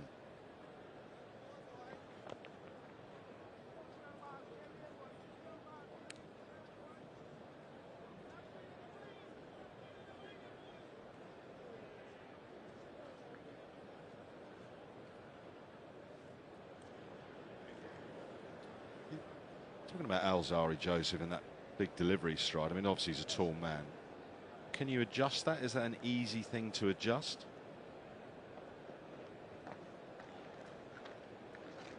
And where does it really stem from, would you say? Yeah, I think you can adjust it, and I think it'd be quite important for Shamar Joseph to do that, actually. I think it stemmed from his run-up. He gets quite overstridey about halfway through his run-up, and as soon as you start overstriding, it's very difficult to then smallen your stride pattern as you arrive at the crease without losing momentum. In my own mind, I used to try and pick my knees up, so imagine my knees going to the sky rather than going forward, allow me to get energy throughout my legs during the run-up. Pushes for 2 but only gets 1, and the thing with Shamar Joseph, I think his rhythm looks different virtually every spell I watch him. There's not a huge amount of consistency there, so sometimes his run-up looks really smooth and sometimes it looks quite long and quite unbalanced. That's a bit better. That's a smaller delivery stride than the no ball we showed you earlier, and maybe that's the reason that he struggles to put 6 balls in the same spot. He bowls Jaffers and then will bowl a leg stump half volley. Well, let's go back to that no ball. A couple of things to note here. So you think, A, that this is a bigger delivery stride, as in longer, and also look at that front foot and the pressure that is going through that foot and the ankle. The boot has turned inwards. Ouch. It just doesn't look a overly balanced position to release the ball from as high as you possibly can into a consistent area. He's got incredible attributes. Very fine bowler. Just want to see more consistency in the area he puts it. Gorgeous shot. He drove the ball beautifully in his first innings, and that was as good as anything he did on day one. 50 for 1.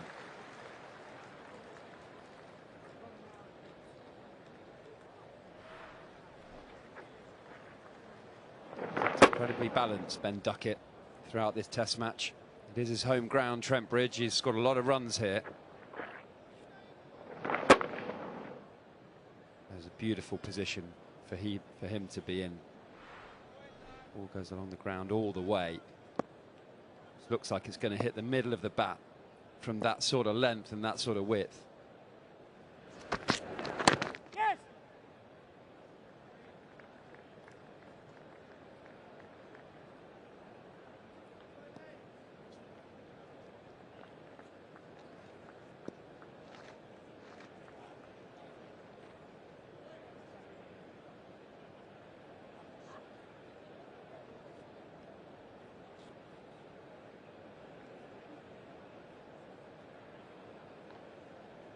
One for the future. Left armour by the looks of it. Spinner, seamer, split grip. I think he just bowled the googly and then the in-swinger. Well, they sign him up then.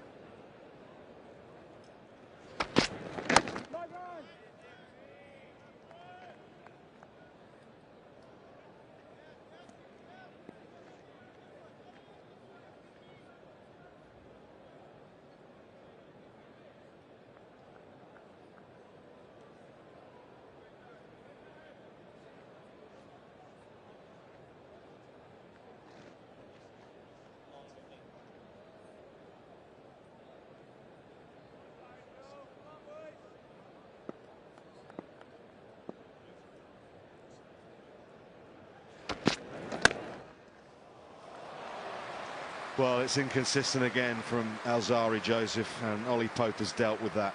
55 for 1 after 9. England lead by 14. Welcome to the 100 party. In this game, every step, every colour, every player, every fan counts. Every hit, every catch, every cheer, every hat-trick, every dance, every century counts. Every run out, every 4, every 6, every wicket, every win, every ball counts. The 100 starts Tuesday, live on Sky Sports. Crowd here at Nottingham are thoroughly enjoying the way in which Ollie Pope has come out and got off to a bit of a flyer, a la Ben Ducket in the first innings. He's been given some loose deliveries, but he's also created some wonderful shots.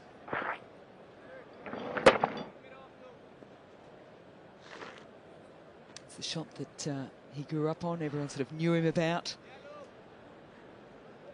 A lovely cover drive. This man drove exceptionally well in the first innings too.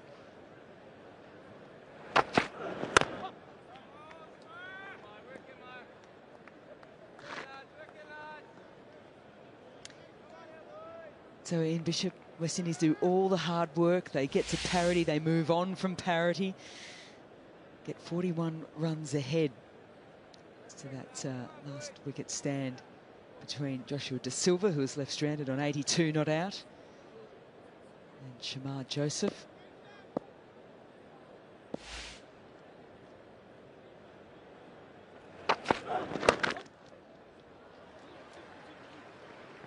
And since coming out to bowl, they've been both sides of the wicket. They've been full, they've been short.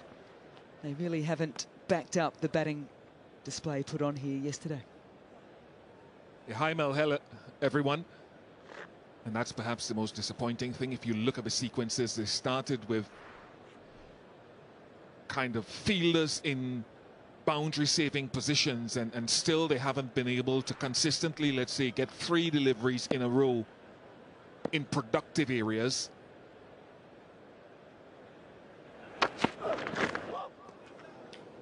That's a little bit of movement after it passed the blade, had everyone in the commentary box a little bit interested. And that's the sort of area, right? So you're looking, if you're Shamar Joseph, at the next delivery, having been flicked through the onside and replied and responded with this one. Can I be in and around that area somewhere again?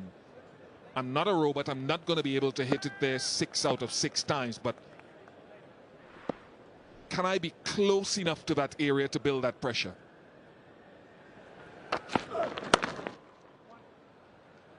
I don't mind that. So what you have to do as a bowler, I think, as the 50 partnership comes up, and it's been impressive, what is your optimum effort level or bowling speed that would allow you to be accurate and repeat your action on a surface that is still good for batting in a build-up to your wicket-taking delivery, which is your 100% ball. And each bowler has to work that out. There's no sense saying to a bowler, well, just bowl slower and you land it in that area. It doesn't work like that.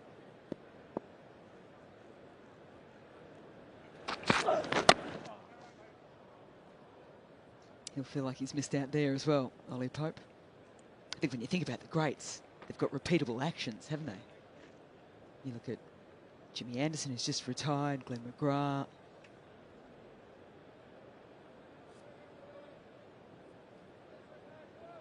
On Sky's own, Michael Holding. Regardless of the conditions, whether or not they were running into a decent breeze, they had a slope to work with.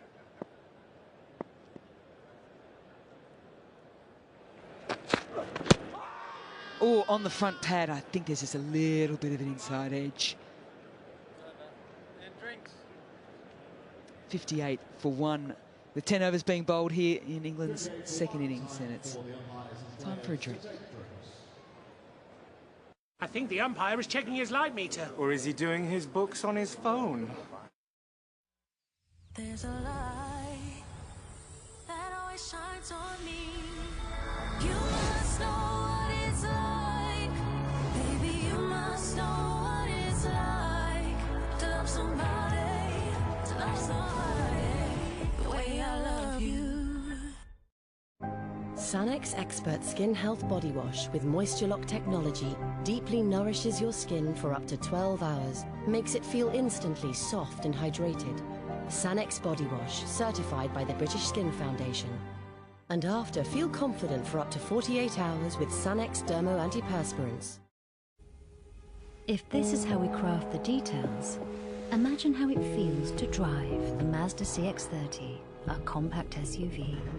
To experience this for yourself, search Mazda CX-30. Mazda, crafted in Japan. A ghost of a chance with you. A ghost of a chance.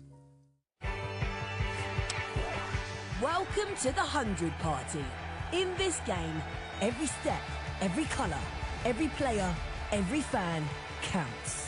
Every hit, every catch, every cheer, every hat-trick, every dance, every century counts. Every run out, every four, every six, every wicket, every win, every ball counts.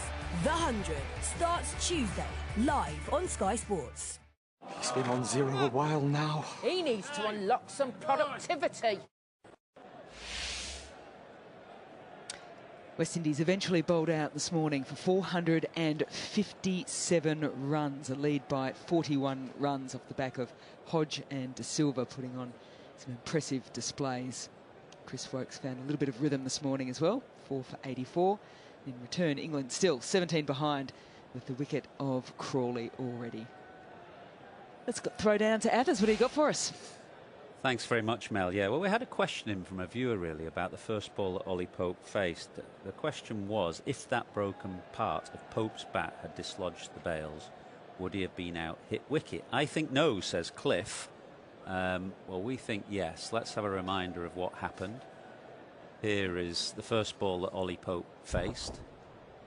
Bit of his bat flew off and it was heading towards the stumps when it hit Pope's leg. So all was fine, but had it hit the bails, we've had it confirmed from the third umpire, Nitin Menon, that would have been out. Hit wicket, not bowled, but hit wicket. Hit wicket's not a dismissal that you see very often in Test cricket, but we did see one in this fixture between these two teams in 2007, actually, when Kevin Pietersen was at the crease. Dwayne Bravo bowled a helmet that knocked off Pietersen's helmet onto the stumps, and KP was out, hit wicket.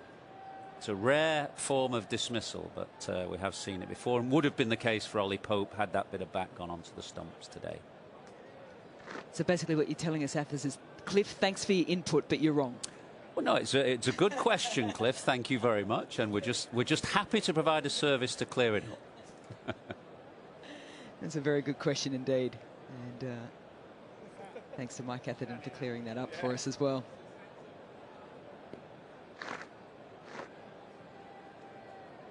Meanwhile, Ollie Pope has got a new stick in his hand, and it's working just as well for him.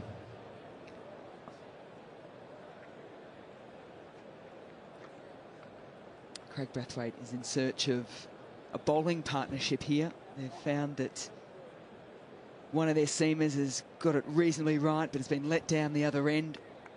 He's turning to Jason Holder now from the Stuart Broad end.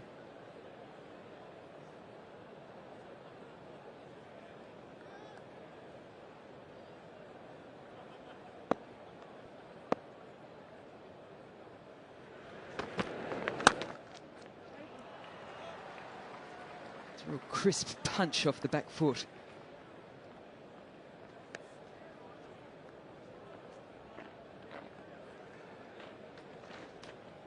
Bish, most mornings I sort of pop down on the ground. I see you having a good chat to Jason Holder. You got a good relationship with him?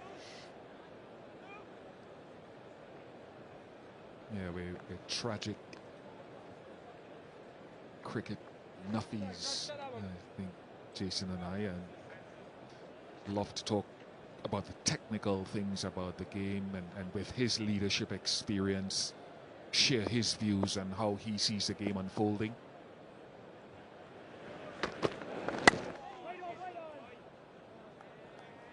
And I find it intriguing, swapping those ideas. We don't always agree on the way we see the game flowing, and I think that's good, because that's having disagreements or different points of view on the game, as I would have with Mel, or I'd have with, more often than not, with Nasser Hussain. I wouldn't agree with much that he says.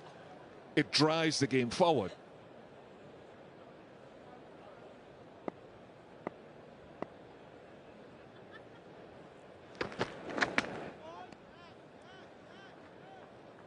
Now he wins more than anything else, but I think Jason will know exactly what is required here in terms of repeatability of action that you're talking about. And bowling, even if you have to just take a couple of overs and bowl dry, as England used to talk about it, that fourth, fifth stump on a decent length, and make the batsman do the running with that deep point.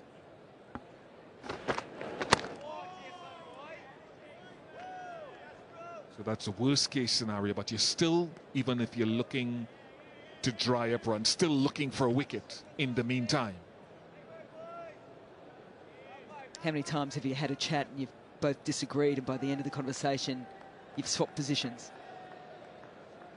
Oh, it's happened often. I mean, I'm open to learning. I've got a growth mindset. I'd start off with one way of thinking, and if even Jaden Steele was just chatting with him this morning. Yeah, very good from Jason Holder there. In terms of your bowling in challenging conditions, the reason you have a strike rate, and the best bowlers with a strike rate are about 42. The Staines and the Malcolm Marshalls and the Wakar Yunus and those guys in the early 40s, and then you go into the 50s where you find the ordinary Bishops and bowlers like that, is because very few times you'll get a wicket. Well, you won't get a wicket every ball anyway, and the flatter it is, the more you have to space out your wicket taking deliveries and be patient. As well as bowling in good areas, you need support in the field, and he has been brilliant, has Louis. 59 for 1.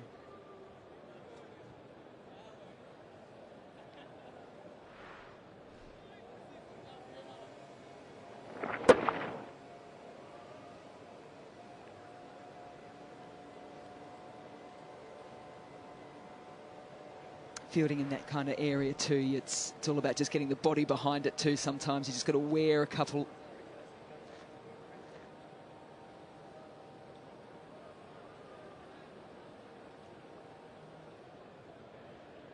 Oh, waiting patiently. It just teased them a little bit, didn't he, Mikhail Louis? And then he got replaced.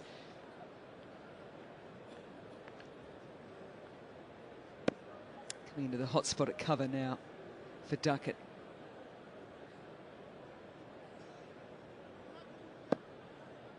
So tight over from Holder, just the single from it. Can Shamar Joseph back it up?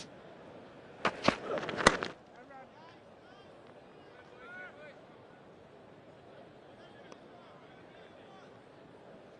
think that'll be one of the frustrating things for Brathwaite at the moment, as you can see one end going about it reasonably well and then just gets let down the other end by some loose deliveries either side of the wicket. He's just trying to search for this bowling partnership to try and apply a little pressure on Ducket and Pope.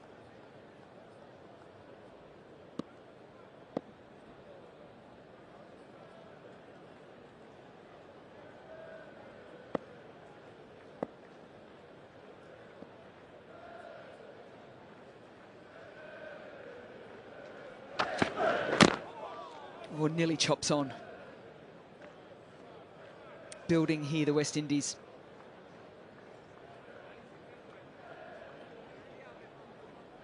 And again, that's the sort of length and the sort of line that you want to be consistent in. We saw one go past the outside edge in the previous over from Joseph to Ducket. Whatever bowling within yourself for a couple of deliveries means, so that you can be accurate in and around that area, is what you have to find.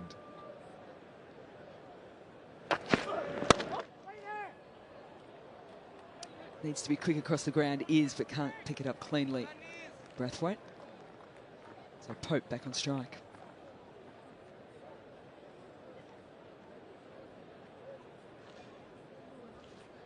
Given a stat by our data analyst in that Alzari Joseph, for example, since he's debuted, of all the seam bowlers who have bowled as many sort of deliveries as he has bowled, he is the most expensive in the world in that time in Test match cricket. 3.66 runs and over.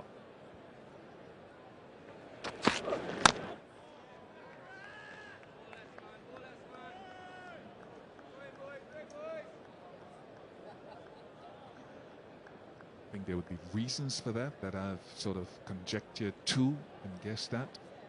A lot of white ball cricket playing across formats and not necessarily being consistently able to adjust his length. Or as I say, I've got a growth mindset. If I'm wrong, you know, I'll hold up my hand and say I'm wrong publicly. Mindset.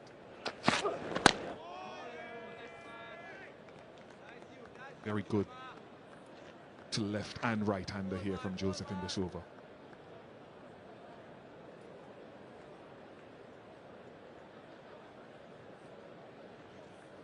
And so now he needs to find someone to help not just work on the skill set and the technique, but also on the mental approach to the game as well. It's absolutely critical.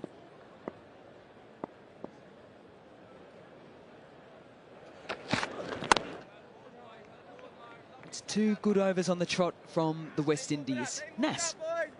Well, we've admired the pace of Mark Wood in this game. I just want to admire the poise and grace the way Mikhail Louis played Mark Wood. It's all about balance. It's all about swaying, body control, staring the bowler down, just being in complete control and composure of what you're doing. It's been going on as long as the game's been played. One of the all-time greats playing Ian Bishop. That's how you do it. That's complete balance and grace at the crease. Look at this. Oops. Now watch the great Viv Richards in the background. Look at me saying, well played, Nas. That's how you play medium fast bowling, Ian Bishop. Looked like someone from the grassy knoll. You went down pretty quick there, Nas. Did me for lack of pace.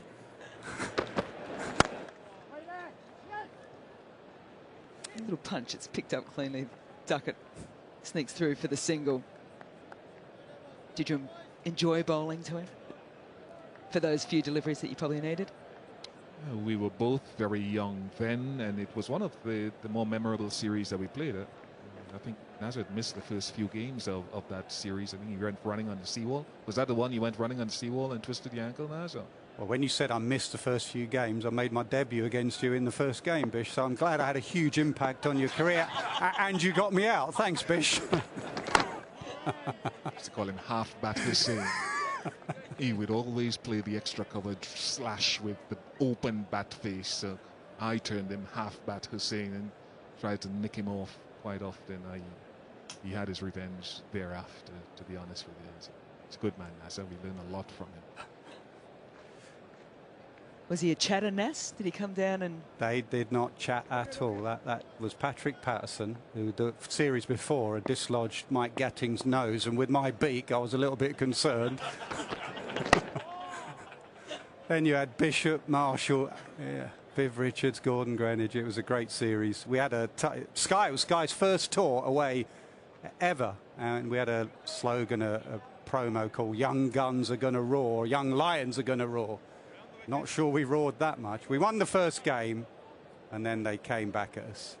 How far into your career were you then, Bish? That was my first game. How much had you played? That was probably my second year in Test match cricket. I'd been to England on my very first selection tour in 1988. Played my first Test match in 1989. Then went to Pakistan, and this was my third Test series. And what I remember about that was playing at the ARG and.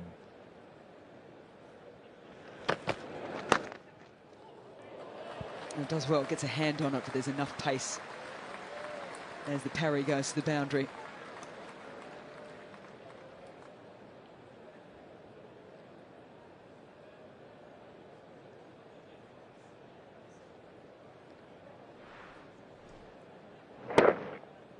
Runs flowing in the meanwhile with some control for England.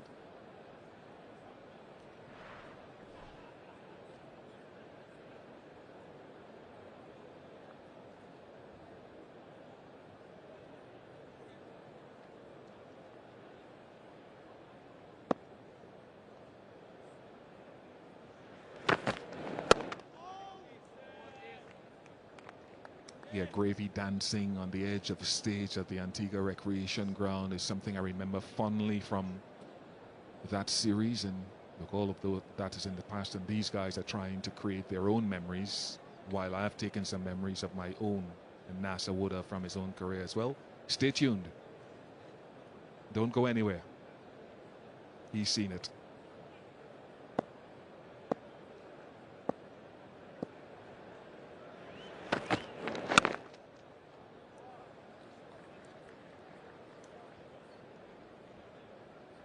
.67 for one, having completed 13 overs, and it's now time for right of reply.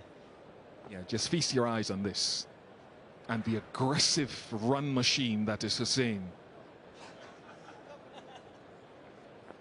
To be fair to him, it barely carried, so I thought we'd try it again next innings. You call him half-bat Hussain, Bishop with an afro.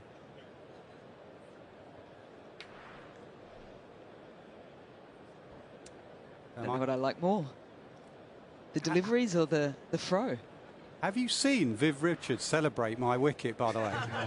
This is, I mean, Viv thinks this is the biggest wicket. Look at him! I was looking at poor Devon. He's still going, Viv. Poor Devon Malcolm, stranded at the non-striker's end.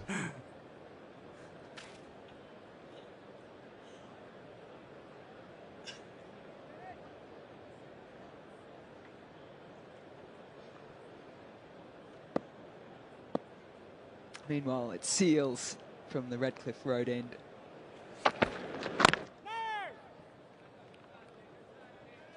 Replacing Shamar Joseph, who sent down 4 overs, none for 11.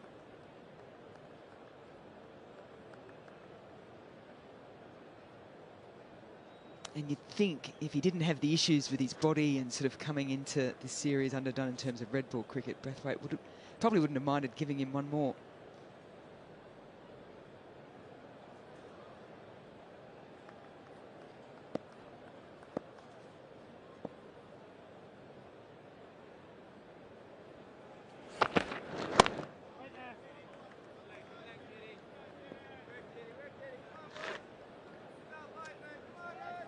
He got hit in his first spell, and most of it came off the blade of Ben Ducket. He got hit in his first spell today as well. Seals, none for 18 off his 2 overs. Big challenge for him to bounce back here.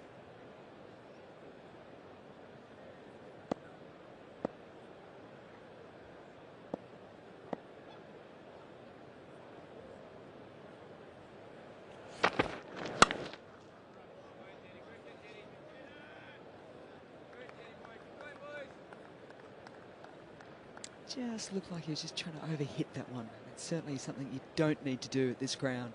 Value for runs. It's a high-scoring boundary ground.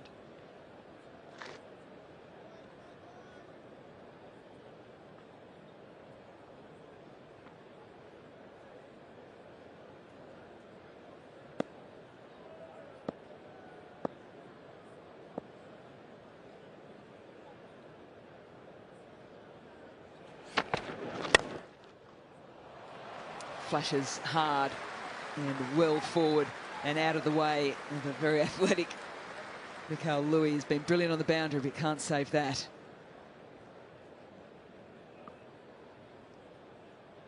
Shot that we saw a lot in the first innings. There's a deep point, so very important if he hits it in front of square and finds that gap, he gets reward for it. And at the rate that they're going along at the moment, over 5 and over another 47 or so overs in the day's play.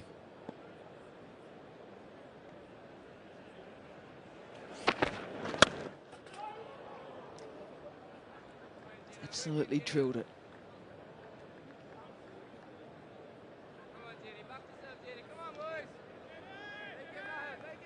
So boundary, drills one straight to the field.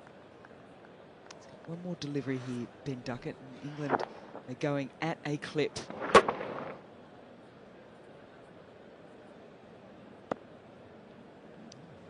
Braithwaite might be forced to look towards Sinclair or even Kabem Hodge not too long from now. Lays off that nicely. It's a thought of a second. Louis again is up to the task. 72 for 1.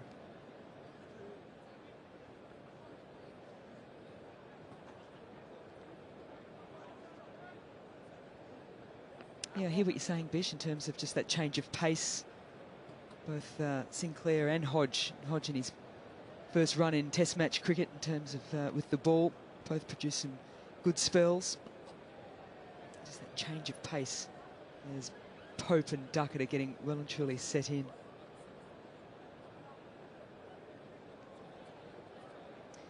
Partnership's almost a runnable 64. They've only faced the 75 deliveries between Pope and Ducket.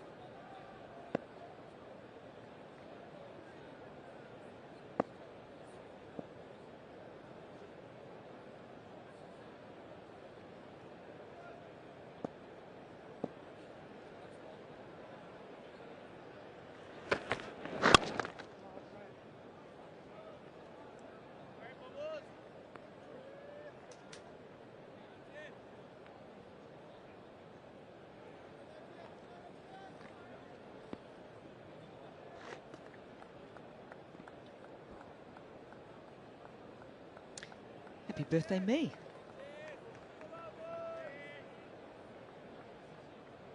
It's not a bad birthday present.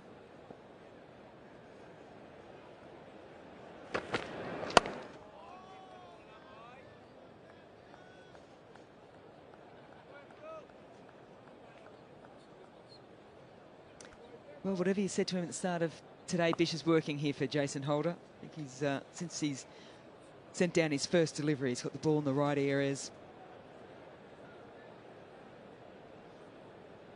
And I guess once a captain, always a captain, he'd be out there thinking through all the different kind of scenarios.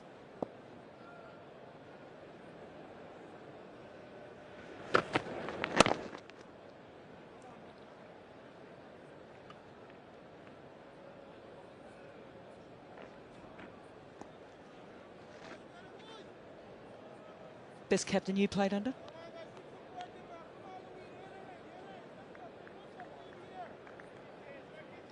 The guys I play are very different. Started with Sir Vivian, who led from the front. He captained a great bowling attack prior to us youngsters like myself coming in. An attack that, I wouldn't say directed itself with the great Malcolm Marshall, etc., but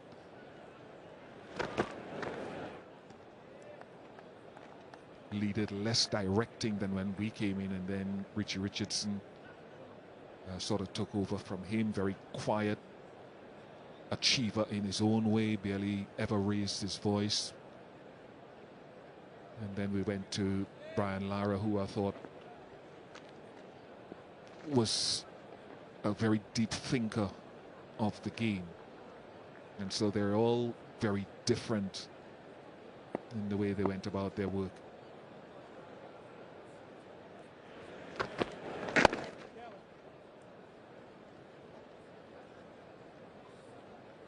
And I guess the big change these days too is that there's probably not as much those players had to do off the field as the captains of today. Yeah, very different time. And guys like Craig Brathwaite, who I think as a tactician has developed from a very conservative leader into someone who has branched out in his thinking outside the box just a little bit more.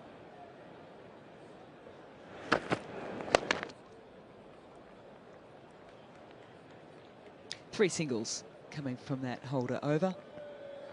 75 for 1 here at Nottingham. One moment you're reading about another beast from the east, and the next, go somewhere hot, you're a millionaire. Lotto makes 2 millionaires a week on average. Will you be next?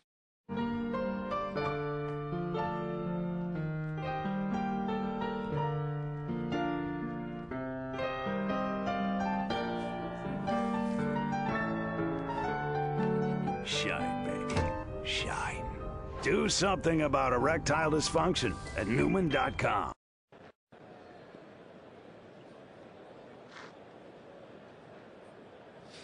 Greyer, heavier skies here at Trent Bridge. For the entirety of the day, England found movement in the early part of the first session. It's been noticeably less in the afternoon. As Ducket and Pope have made short work of that 41-run lead.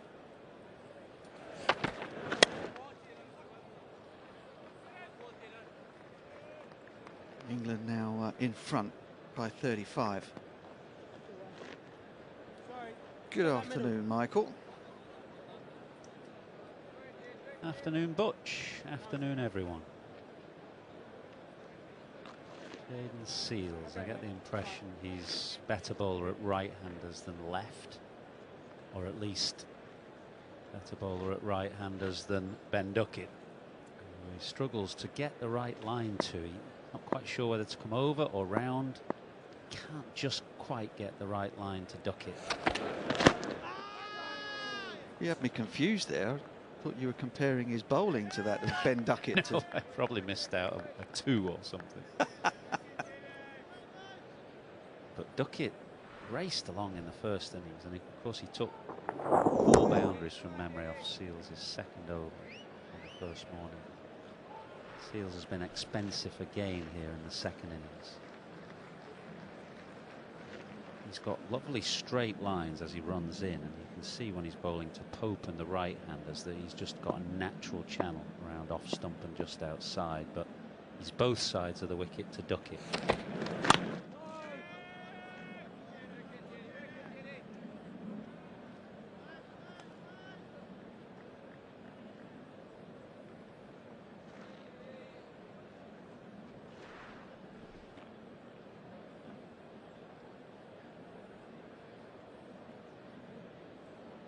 Yeah, front on action. And you're right, he has a lovely balanced run up, delivery stride, good brace front leg. Runs straight through into that channel towards the wicket keeper to the right hander.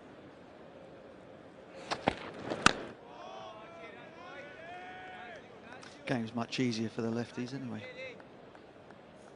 Some of them. Ben Ducket has been a revelation at the top of the order since being given that responsibility by this new regime. Absolutely fearless in terms of playing his shots, and execution-wise is incredibly consistent.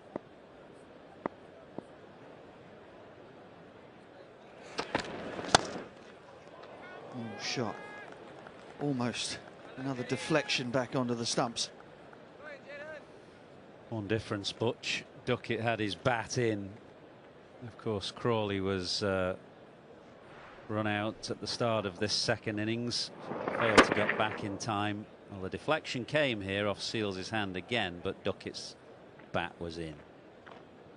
He hadn't really advanced like Crawley had done. Didn't really move from the crease. No, stayed on the shelf. Ben Ducket.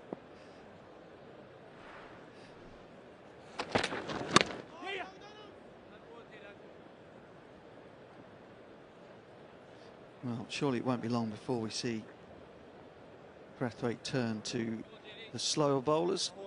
77 for 1 from 16. England lead by 36.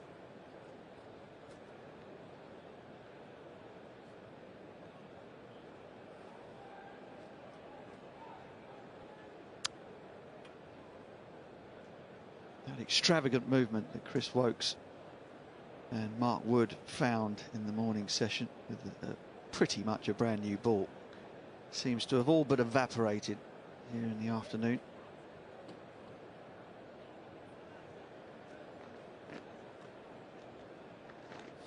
And the West Indies are searching for somebody to find a little bit of consistency and build a bit of pressure. The crowd are a little on the restless side.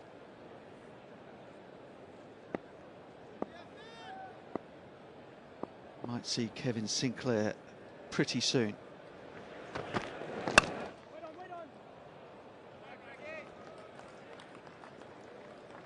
Well, he did very well, didn't he, in the first innings, Kevin Sinclair. We saw the spring and somersault when he got that first Test wicket, determined to celebrate his first in England in grand style.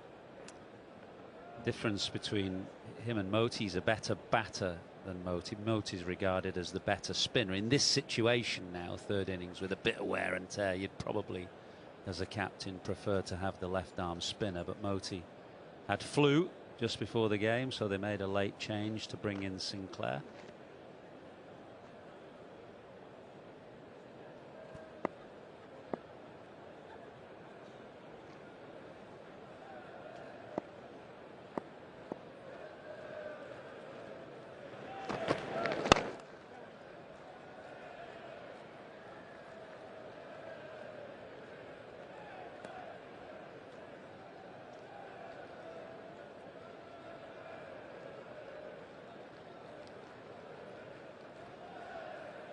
There is Gudakesh Moti.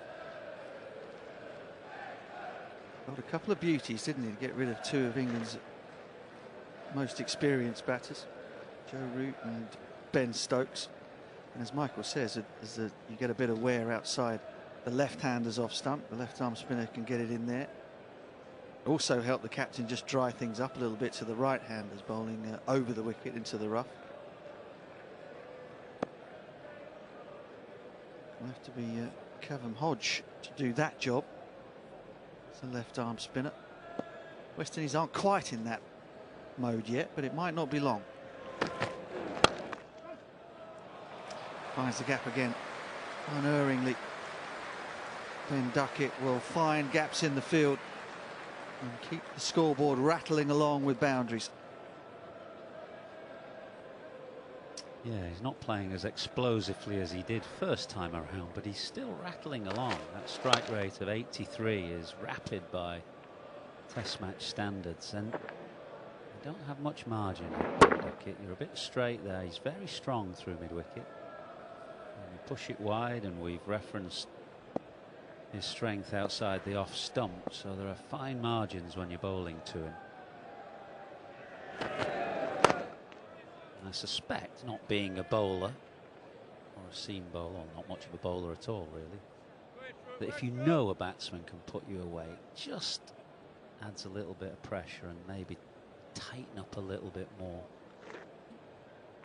I certainly remember that being the feeling that would go around the field when somebody like Adam Gilchrist walked to the crease. It wasn't just the bowlers, the fielders as well. The thought that an hour of him could take the game away from you, and everybody suddenly gets a little tense. But there was that all the way back in 2001, that test match that you captained in Nasser's stead after he'd surprisingly broken a finger and had to miss the game. I reckon we might have dropped Gilchrist about 6 or 7 times, having got Australia 5 down for not very many.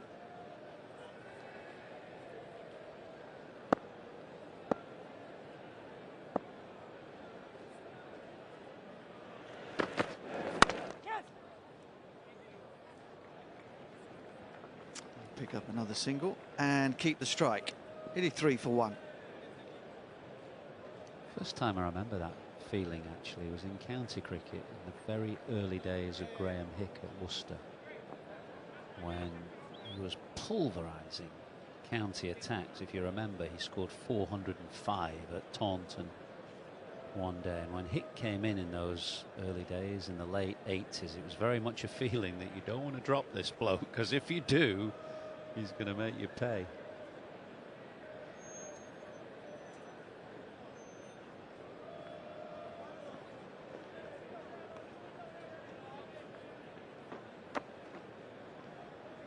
Now support from all corners of the globe, even some on the other side of the universe by the looks of that. It will be Sinclair.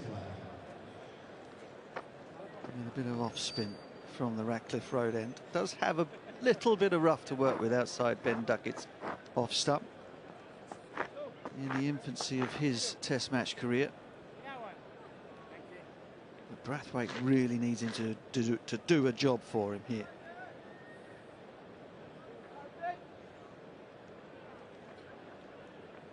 It won't be simply a case of trying to dry things up. He needs to find an avenue for taking wickets. Slip and a short leg. What do you think of Ben Duckett's prospects of working his way into England's 50 and 20 over sides? Well, he was in the squad, wasn't he? The T20 World Cup squad, but he was the spare batter. There's some thought in retrospect that the England semi-final against India in Guyana on a very slow, low pitch, actually he might have been better suited than some others, with the way that A plays spin and B has the ability to sweep and reverse sweep on low pitches. Oh, that is Right on cue. That's a terrific shot. Ball was speared through quite quickly, but Ducket, with his low centre of gravity, gets lower still, keeps the head down and absolutely pings this past short leg. We saw in the winter that he can be very destructive against spin. That brilliant innings that he played in Visakhapatnam, was it, the second test?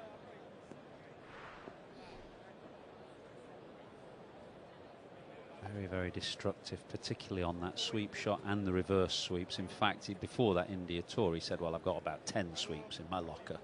And he just decides which one to play at any given point in time.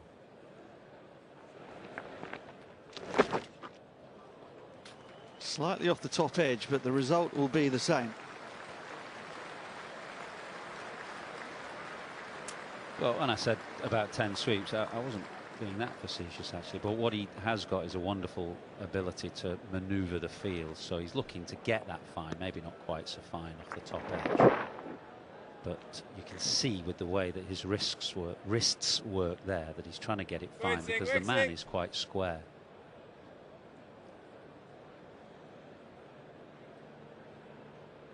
It's an open invitation for him as well, isn't it? Huge swathes of space behind square on the leg side, and in fact in front really the mid wicket is very, very straight, so it's only the fielder on the sweep and the short leg in his way. And in fact the sweep fielder has gone even squarer now. Yeah, that was coming.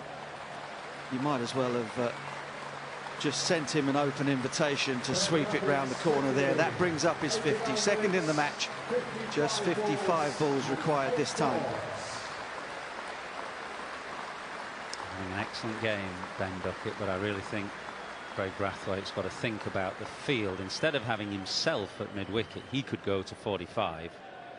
And you encourage Ducket to play against the spin through mid-wicket with a straight bat rather than the sweep shot, which he's expert at and which he favours. 10 sweeps. Just reminded me of Trigger's broom.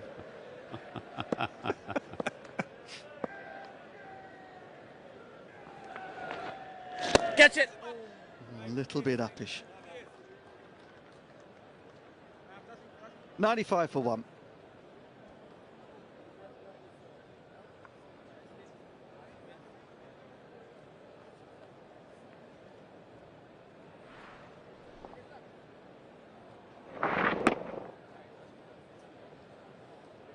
For the second time in the over, Ducket going way behind square, and given the invitation really by the field that was set. Second half century in the game. Enjoying a good one here on his home ground at Trent Bridge.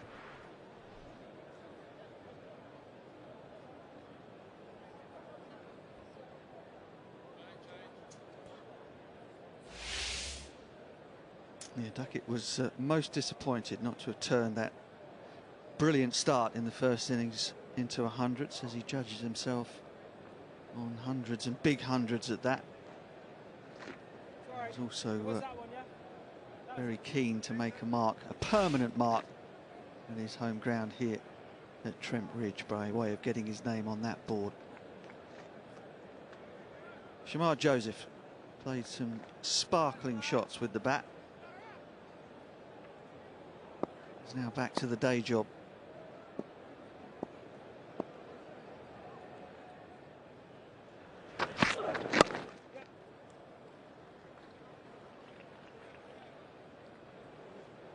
Mentioned that Jayden Seales was one of the seamers that struggles to the left-hander. I think Shamar Joseph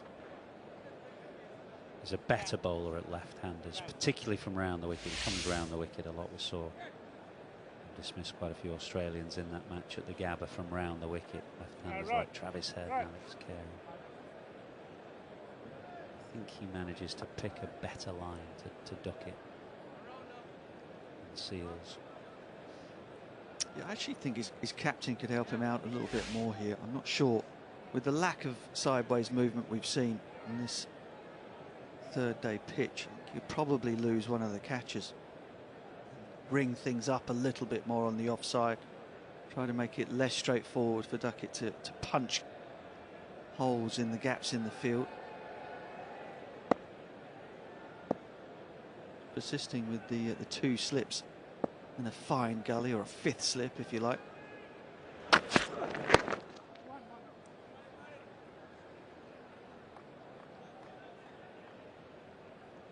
And England, for all of their talk of blistering batting, are just taking what's on offer here at the moment. It's not Baz ball by any means, but they're getting plenty of opportunities to keep the scoreboard moving.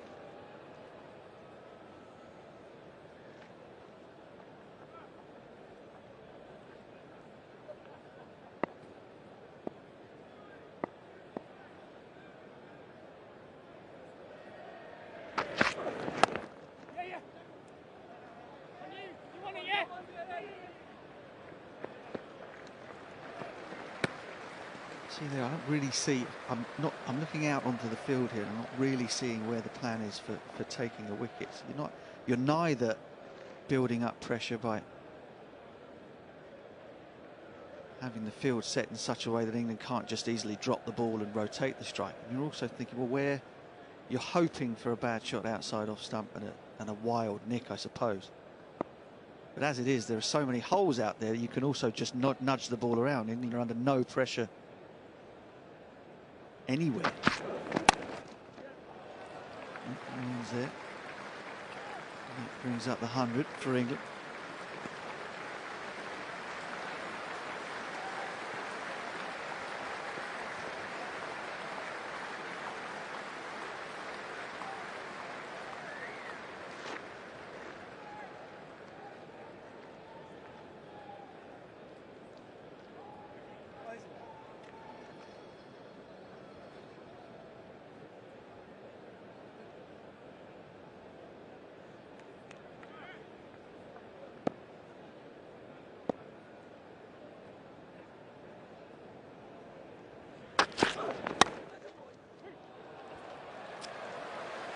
Oh, slashed, not in control of that one. But with the field as it is, that just disappears away backward a square. No backward point, might have been in the game had there been one of those. 9 in the over with the ball to go.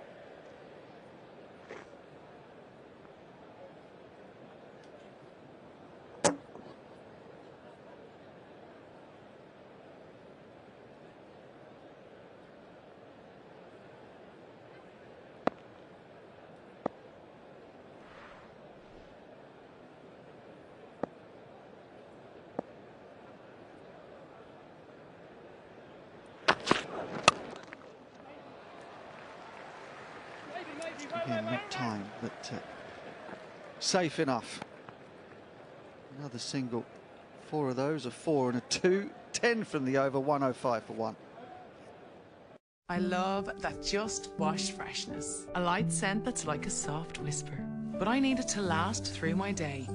That's why I love Silk Tree Blossom and Jasmine. It's the scent in Fairy's new dream team. Pods, softener and matching scent boosters.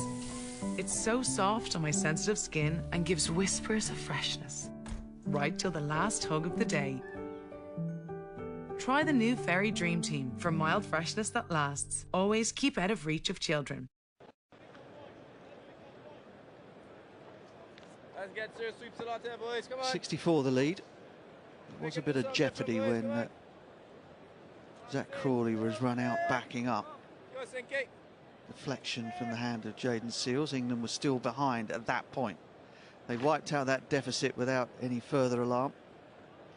And are now looking to push on and what look to be pretty good batting conditions once again here at Trent Bridge.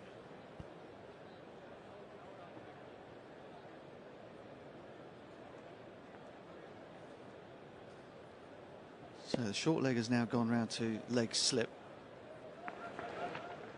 Oh, yes, well ball, Sinky. Just looks to me as though Brathwaite's trying to have a quid each way here. Neither sort of trying to build up pressure by creating the feeling that the batters have to perhaps go over the top in order to rotate the strike. Nor really committing to attacking. He's neither doing one nor the other. Oh, yes. Hit Craig, hit Craig. We have to be quick here. Pope was. Just feels as though England are scoring at will at the minute.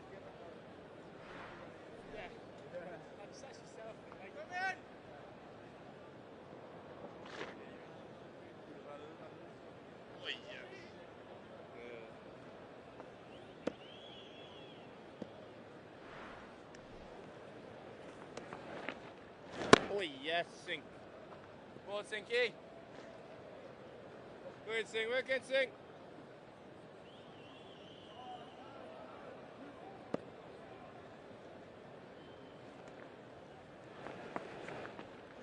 Oh, yes, Sinky boy, well ball, well ball. Play against Roger Harper? Was he just before you? Yeah, it was before me. Always stood out for that incredible run out. Was it of Graham Gooch at Lords in his follow through? Line of Guyanese off spinners started with Lance Gibbs.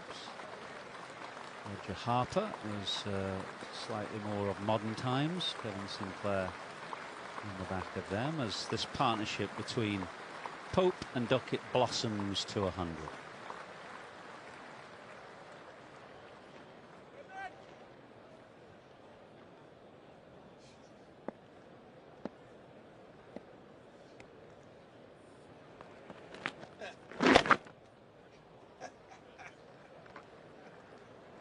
Four singles accumulated from the 20th over, 109 for 1. I reckon Roger Harper was amongst the most brilliant all-round fielder that I've seen. Close in, fantastic in the slips. You mentioned that run out off his own bowling. In the deep, he had an absolute bullet arm.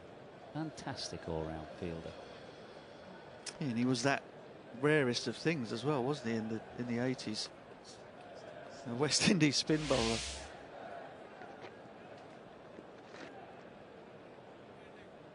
Missed out Carl Hooper there as well, didn't he? Guyanese off spinners.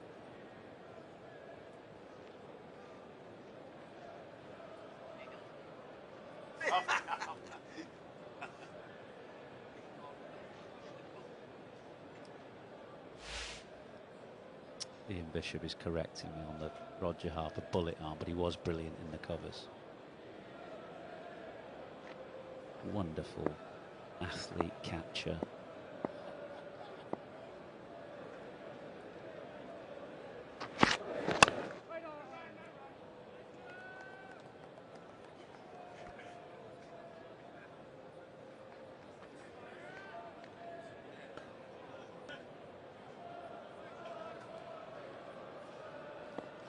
It's been a little while, hasn't it?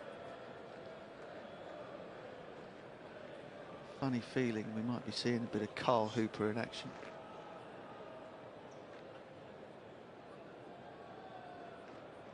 One of our colleagues' expense.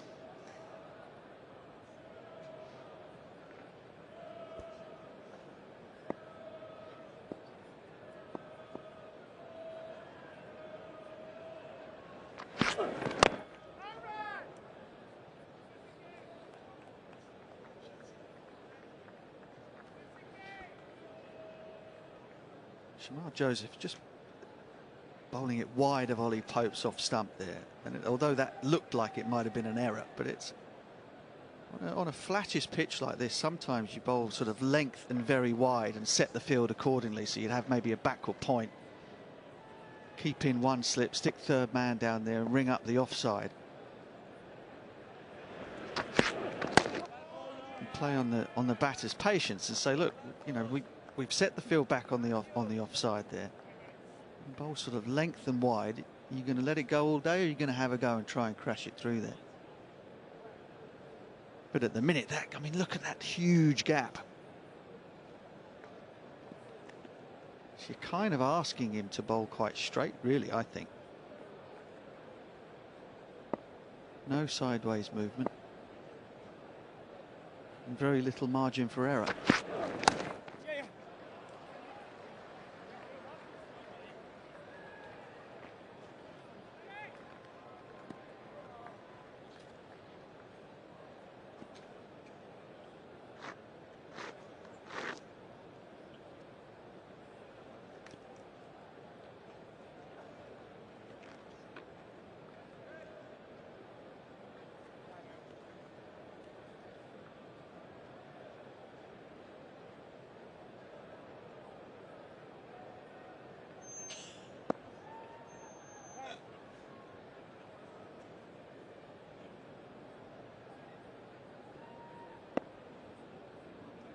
Okay, so we've just spread the slip cordon a little on the offside. Immediately that man at a more traditional gully is in the action.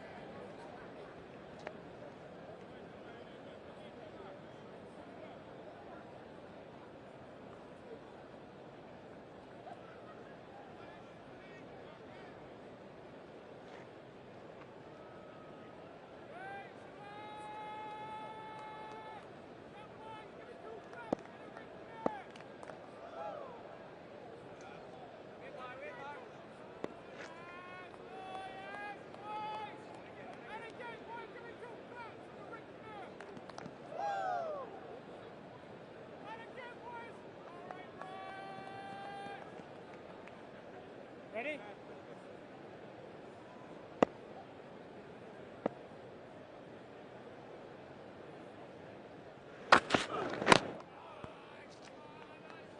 Well, just the one run from the over, a little bit of light relief from the scoring. Maybe. Shamar Joseph is overstepped.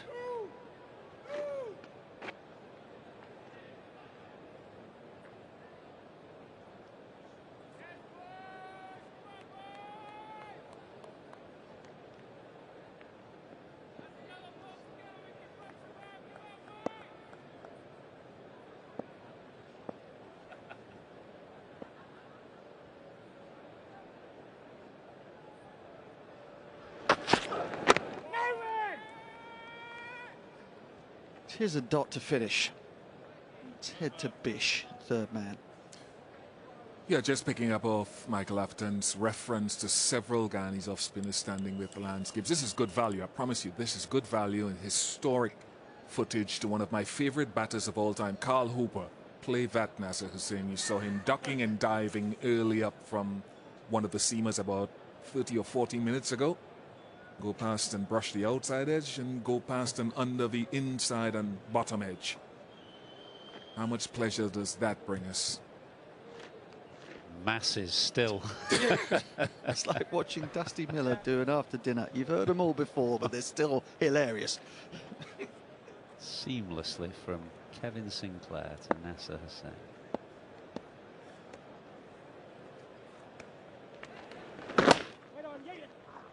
The way Eddie Nichols gave it as well was just perfect, I thought. It just added to the picture.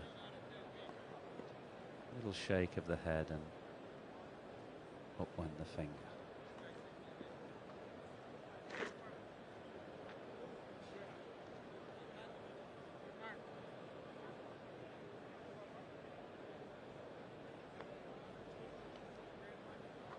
Produced a lot of spinners though, hasn't it? They don't play at the old border ground now, but you can understand when you have played there why so many spinners have come from Guyana. You said it's a rare thing for a West Indies slow bowler in the 80s, Roger Harper, but historically they have produced a lot of spin there because it was just a very, very slow, flat pitch, the border. You wouldn't want to be rushing in, breaking your back as a fast bowler on that pitch.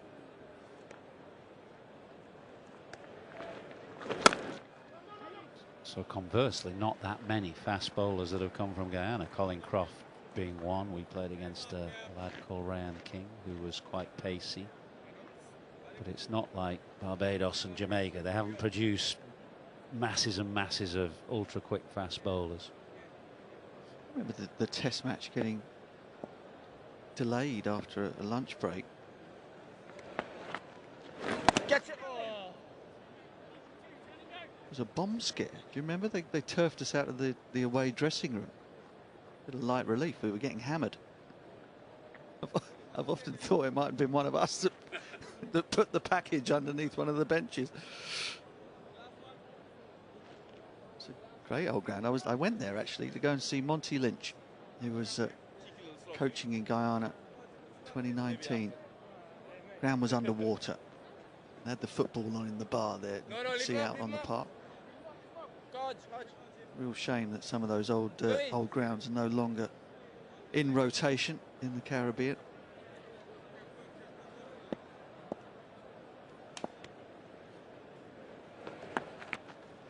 It's a very sad sight now, the border. All the old wooden stands have come down for safety issues. Only the old Rohan Kanai stand remains, really. That's it. And the old pavilion where the bar is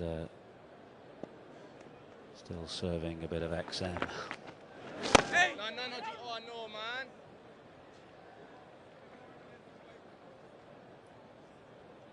See it there? Greg.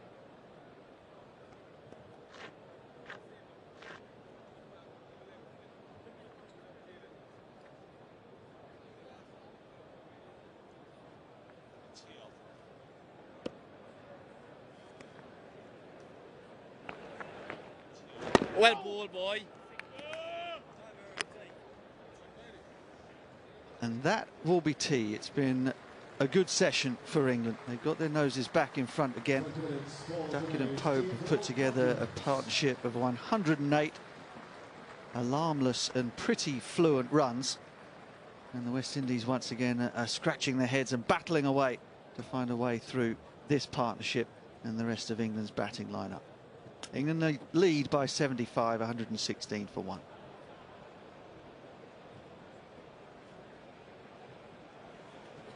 Well, both Ollie Pope and Ben Ducket enjoying a good test match. Pope backing up that 100 and unbeaten 48. Ducket 71 in the first innings, unbeaten on 61 here, and a very good run rate again, a little over 5 for the session, even though England began it really under a bit of pressure. So perhaps that just a reflection of confidence that they have within themselves to keep playing their way regardless of the match situation.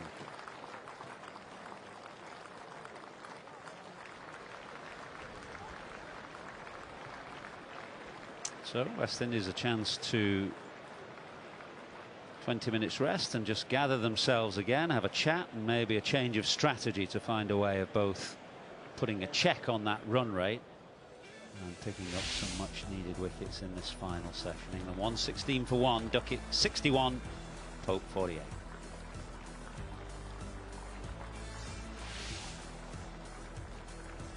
Yeah, all of the bowlers wicketless thus far. Economy rates, Shamar Joseph aside, a little on the expensive side. 22 overs gone, 116 for 1.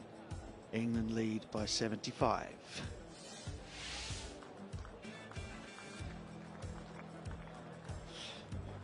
Plenty of work to do. England looking to forge ahead here on day 3 at Trent Bridge.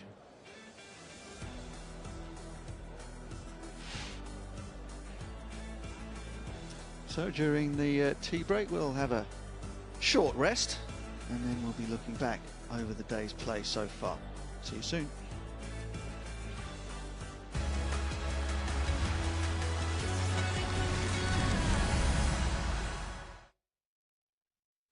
He certainly likes the quick stuff. Especially when getting paid. Finances can sometimes feel a bit puzzling. Maybe it's that confusing car insurance policy. Or working out the right protection for your health, home and family. Or feeling unsure if your pension is on the right path. Aviva can help make these conundrums click.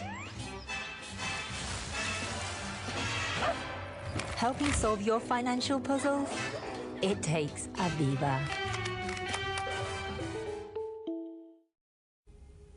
If this is how we craft the details, imagine how it feels to drive the Mazda CX-30, a compact SUV. To experience this for yourself, search Mazda CX-30. Mazda, crafted in Japan.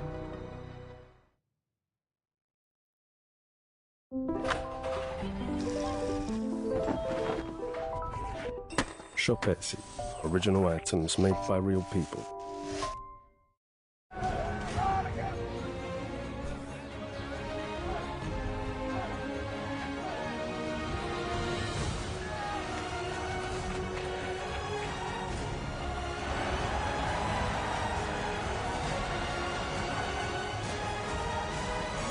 Head and shoulders?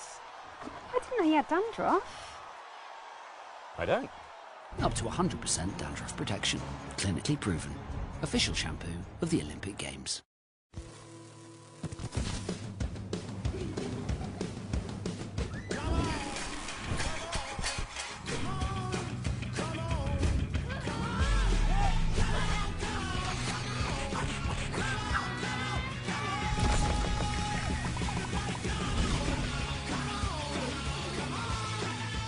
Rebel in the comfort of a home. IKEA, the wonderful everyday. Baby skin is just so incredible. It's so delicate.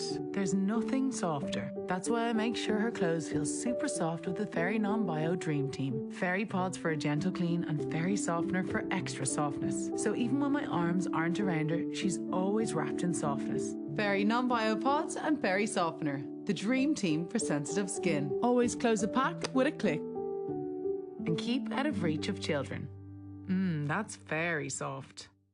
This series is about the most famous and ingenious prison breaks in modern history. Greatest Prison Escapes with Billy Hayes, Mondays at 10 on Sky History. A ghost of a chance with you. A ghost of a chance. I think the umpire is checking his light meter. Or is he doing his books on his phone?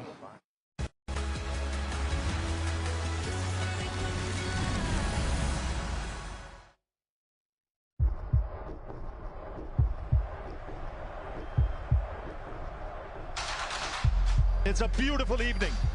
The atmosphere is electrifying already. The crowd are loving it. I'm ready for this all day. It's a magnificent 100. Bolter! Hat-trick for Shamar Joseph! The first 5 foot in the women's 100. And again! Stop it, Shahid Shah-Afridi! It's coming near the board. Had to get out of the way. Bolton! What a catch! Bowled! It is massive! That's the way you do it. What a moment for the Southern Braves! Outstanding from the Oval Invincibles. They are the 100 men's champions 2023. And it all starts again on July the 23rd. Our first game is at the Oval, home of the defending champions of the men's 100. They take on Birmingham. Ben Stokes will be playing in the competition this year for the Superchargers. Jofra Archer will be in action for Southern Brave. Now, we've also got the golf today. We're up at Royal. Is now on Sky Sports Golf. Meanwhile, here at Trent Bridge, it's tea on day 3, and England have started their second innings very, very well. They did lose at Crawley early to an unfortunate dismissal run out backing up, but Ducket and Pope have batted serenely. 116 for 1. England are 75 ahead now, having conceded a first innings deficit of 41. We've got a little bit of rain in the air here at Trent Bridge, but the groundsmen have assured me that that will go down the river and we'll be fine. I've got Nass and Kate alongside me. That was lovely up to tea. from those two batting serenely. Great word. I've never heard that one before. Yeah, it was easy, wasn't it? We spoke just after the lunch break about West Indies coming out and not searching too much for wickets, and it felt like that's just what they did. And there was just so many runs on offer, just too much width, too much short stuff, too much full stuff that was able to be capitalised on. But I actually thought Pope and Ducket, the way that they've batted, they've not really broke a sweat. They've just looked so comfortable out there. Rinse and repeat, really, from what West Indies did in the first innings. I mean, they rattled along at 5 and a bit and over then. You would think, had you not watched the ball, they were going for it. They weren't, really. No, they just played properly. I thought Ben Ducket gave us a really mature interview yesterday morning about how he felt that he didn't want to speak for the team. He said he wasn't quite ruthless enough in that first innings. He felt he missed out on 100, and a big 100. It's such a good pitch, it's such a quick outfield, his home ground. He's got a chance now to go on and get a big 100. You know what, he didn't play for 3 months, he didn't bat with red ball cricket. In April he got a double 100 at Edgbaston, and then he had one blast game because he was carrying the drinks in the World T20, 1 innings at Lords. He's come here, he's played beautifully. You'll know as a left-hander, some of the positions he's getting in are just outstanding. Whoever's decision it was to get Ducket at the top of the order a year or so ago, a couple of years ago, is proven right. He is playing beautifully. Well, England have had the best of it coming up to tea. They had the best of it in the first hour and a bit of the morning session. Then it went the way of West Indies, thanks to the final wicket partnership of Joshua De Silva and Shamar Joseph. I mean, if you're neutral, this was fun. There was definitely a moment where it wasn't fun. There was a stalemate moment, but after that it just became incredible, didn't it? And I actually thought the way Joseph batted was exactly what the West Indies needed at that point. I think he came in and they were 30, 40 behind, but then they got themselves ahead, and that's so frustrating as a bowling unit when you've got the team 9 down, you've worked hard yesterday in the sunshine to take those wickets, and then that happens and it just takes the life out of you a little bit. But I thought the first hour was excellent. We'll come back to that in a minute. There was a point there I wasn't quite sure how De Silva was playing it, really, and then once Shamar got into it, it started to roll. Yeah, he was a bit uncertain because at times England's tactics were a bit uncertain. They left the field out after 5 deliveries or 4 deliveries. Historically, that's when you bring the field up. So it sort of threw Joshua De Silva a bit. And then when Shamar started having some fun, he thought, I will go with this. They played really well. England will have to examine their tactics, because if you look under Bazball, bowling against the tail, they are the 3rd worst against the tail with this management. Only Bangladesh and Pakistan bowling at 9-10 jack. England struggle. Now you think that would be through lack of pace. Sometimes they haven't had pace. Tailenders don't like pace, but they had pace here. The other thing tailenders don't like is spin, quality spin, maybe mysteries. Wrist spin. You think of Warne against the tail. You even think of, I know he wasn't as much of a wrist spinner, he did use his wrist. Murali against the tail. Tailenders don't like it when they don't know which way it's going. So, England will have to just examine how they bowl at the tail. Should it be all the time short pitch bowling? Do they need to bring the stumps into play? I think Wood, again, is a better bowler when he brings the stumps into play. Should you set the field out for number 11 when you've got 3 slips and a gully for the first 9 batters? So just have a think. We've all done it in that situation. Your natural instinct is to spread the field and bowl bouncers, when in fact you should hold your confidence in your attack and go, just bowl to 9-10 jack, how you do to the top order. They can't keep the good balls out down the order, bowl them good balls. The morning, though, belonged to England and Chris Woakes. Now, he was a bit out of rhythm, it has to be said, Chris Woakes at Lords. He'd openly admit that. Last evening, he got his first. Today, with the cloud cover, he got the ball talking. Yeah, I think actually that session last night where he was able to get the old ball moving a little bit more and moving off the seam probably gave him the confidence that he needed to go into the morning today. But what I thought was brilliant about what Chris did this morning was that he went to the wobble ball early. He didn't look for swing. He actually tried to get movement off the pitch, and that was ultimately what caused him to create the wickets opportunities. I was fascinated what Stuart Broad said about his bowling from Lords to here. I think they had a conversation after Lords, and Broady pointed out that he was very close to the stumps. It turns out he was the closest he's ever been to the stumps in his career, that someone with that much experience can get into that bad a habit, that he's getting into a position where everything doesn't really click. And he needs someone else to point it out. And fair play to Stuart. Stuart wasn't being wise after the event. When we did it at Lords, I did a 3rd man piece, and Stuart was quite strong. He's not getting in good enough positions at the crease. Just got to remember what cricketers go through off the field as well. Been talking about Ben Ducket. He's batting in his test match and his wife is expecting imminently, but he's able to put on this concentration and bat the way he is. Chris Woakes lost his dad at the beginning of this summer. Had a huge impact on Chris Woakes. He took even more time off from Warwickshire, very understanding. Take as much time off as you want. So he didn't play that much cricket. He looks like a rhythm bowler who needs to bowl. So he is a little bit behind the curve, being ready for this test series. And as with every game, every over, every spell, he looks to be improving. And that is why yesterday after lunch, I think Stokes went to him, give him a bit more confidence so that when cloud cover comes today, he can perform like he did. I think often as well as a bowler, when you've not maybe had the performance that you wanted, like his Lord's performance, you're looking to try harder, and that sometimes just changes your position on the crease a little bit, or sometimes changes your rhythm as you're running up.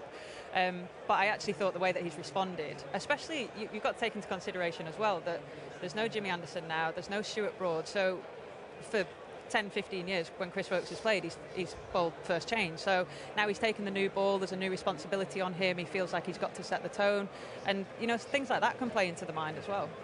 England's one casualty up to the tea break was Zach Crawley. I'm not sure, apart from maybe a ball from Carl Hooper that doesn't bounce and hits you on the toe, you can be out in a more unlucky fashion. Well, I always look which bat has the non-striker got in their hand. If they're a bit dopey and you're a right-hander and you have in your right hand and you have to turn all the way round, then that's dopey. I don't think this is dopey from Zach Crawley. It is hit just so well by Ducket. It's timed so well that he just can't get back in. And if he wasn't backing up, everyone will say, why aren't you backing up? Rotate the strike, left hand, right hand, tall man, short man. It's all about running. It's just one of those unfortunate things. It's doubly unfortunate because it is a flat pitch. There's not one ground you want to get 0 and 3.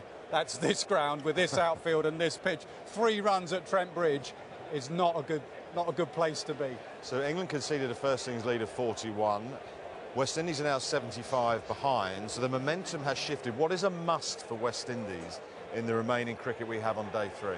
They've just not built any pressure. As soon as you get that 4 or 5 balls stringed together of dot balls, then there's a release ball and a boundary ball, and that's what I mean about Ducket and Pope not really having to take any risks. The opportunity to score is there. So I think they just need to try and find a combination of bowlers that can bring them a bit of pressure, build it up, make it hard for England to score runs. At the minute, they're just milking, you know, hitting the sweepers really well and just being able to score 5 runs and over without actually doing anything exceptional.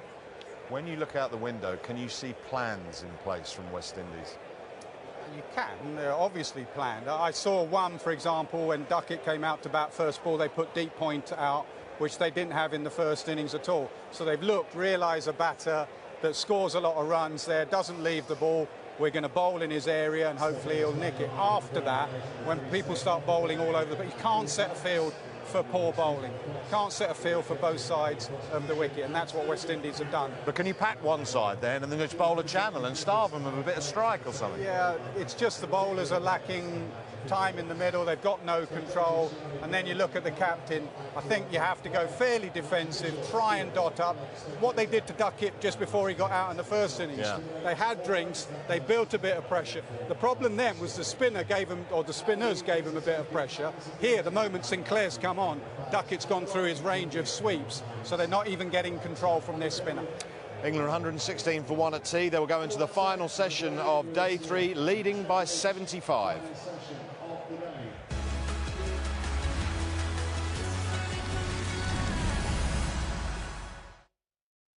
This programme is sponsored by IG, official investment platform of England Cricket. Baby skin is just so incredible. It's so delicate. There's nothing softer. That's why I make sure her clothes feel super soft with the Fairy Non-Bio Dream Team. Fairy pods for a gentle clean and Fairy softener for extra softness. So even when my arms aren't around her, she's always wrapped in softness. Fairy Non-Bio pods and Fairy softener. The Dream Team for sensitive skin. Always close a pack with a click. And keep out of reach of children. That's very soft. Looks like the spray tan guy will just come straight to your house. But how's it going with the chairman? Good shot, Sir Rupert. Big news, these confirmed profits are up again. You know, Nationwide have shared their profits with nearly 4 million of their members. We can't compete with that. But shouldn't we try and do something similar? Shareholders are the beating heart of this bank. Wedge me. What's the matter? Lost your balls? This year we gave £100 to every eligible member through our Fairer Share payment. Nationwide, a good way to bank.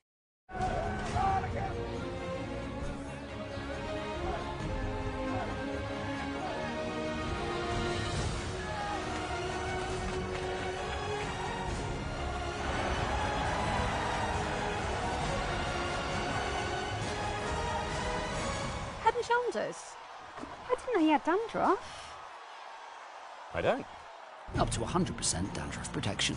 Clinically proven. Official shampoo of the Olympic Games. Onwards, my brave warriors. Onwards to victory!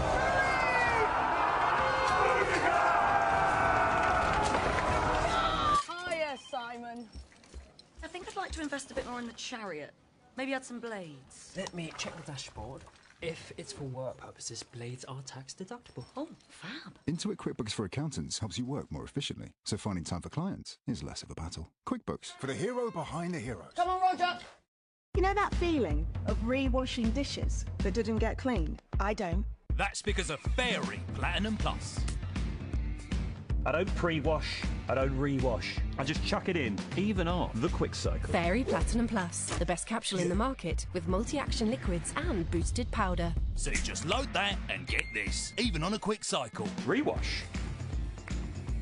Not on my watch. Fairy Platinum Plus, the UK's #1 cleaning performance in witch testing. Who will take home the Phil Taylor Trophy? The Betfred World Match Play continues live on Sky Sports. I'm Robin, leader of the Hoods. This is our world, where anything is possible. This programme is sponsored by IG, official investment platform of England Cricket.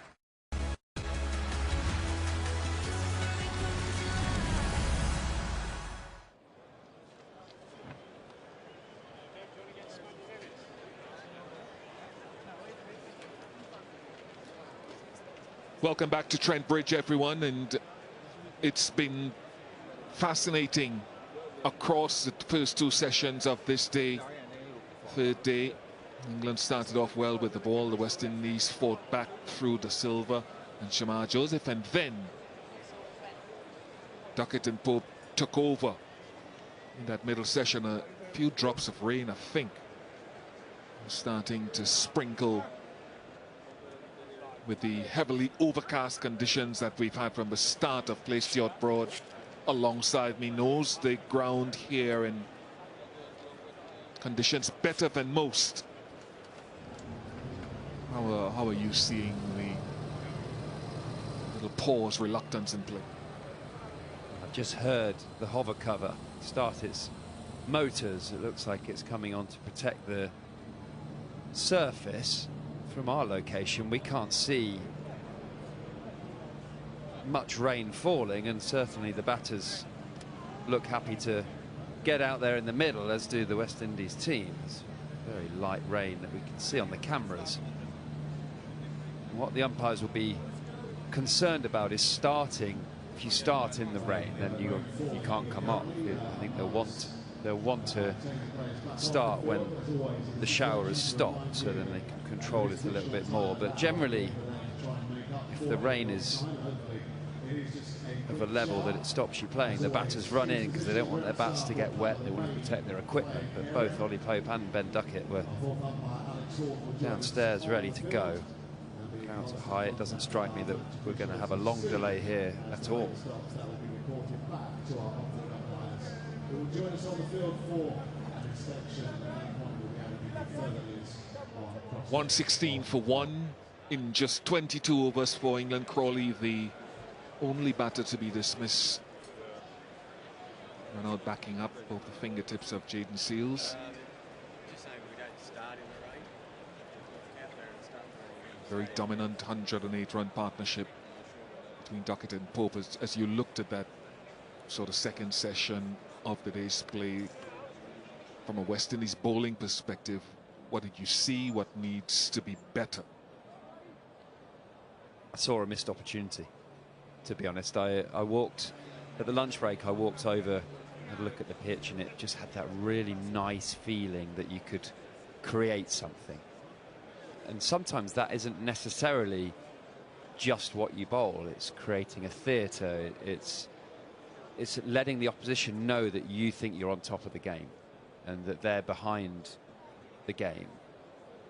But you need your bowlers to then go and deliver an area that then your fielders can come with you, and the energy can be high and it can be chatty and vibrant out there. And I just thought particularly after the run out, you get that fortune of Zach Crawley getting run out at the non-striker's end. That is such a fortunate dismissal to get as a fielding team. Pope comes in, 2 or 3 leg stump half volleys that get clipped to fine leg, cover drive, width that gets cut away. You can't set the tone like that in Test match cricket when you're ahead of the game, because you give all the momentum back to the opposition, and immediately, I mean, that is what this England team are looking to do. They're always looking to grab the momentum of the game and move it forward. So if you, as the opposition, have the momentum for that tiny period, that's when you've got to strike. And that's where I look at your senior bowlers, at your leaders in a bowling group, to go, give me that ball and I'm going to lead this. I'm going to get the crowd going. I'm going to get my teammates up and about. And it was Shamar Joseph, I thought, could have been the guy, a natural wicket taker, but he just has this, whether it's a technique or a mentality, where he gives some soft boundaries away. And Ollie Pope, Ben Ducket are in superb form. Both played beautifully in the first innings. They're not going to miss out on those long half volleys and a bit of width. So I thought I wouldn't have been surprised at tea if England were 70 for 4. And then the West Indies are in such a brilliant position where this pitch doesn't really deteriorate, and we end up at tea at 116 for 1, and it's all in England's favour. And confirmation of that 116 for 1 with Ducket on 61, second half century of the match, and he's pressing for another Test match 100. Ollie Pope on the cusp of another half century, 75 runs ahead. And the prospect of some 40 overs remaining in the day's play. We take a short break and we keep an eye on things here and hope to be back at Trent Bridge momentarily.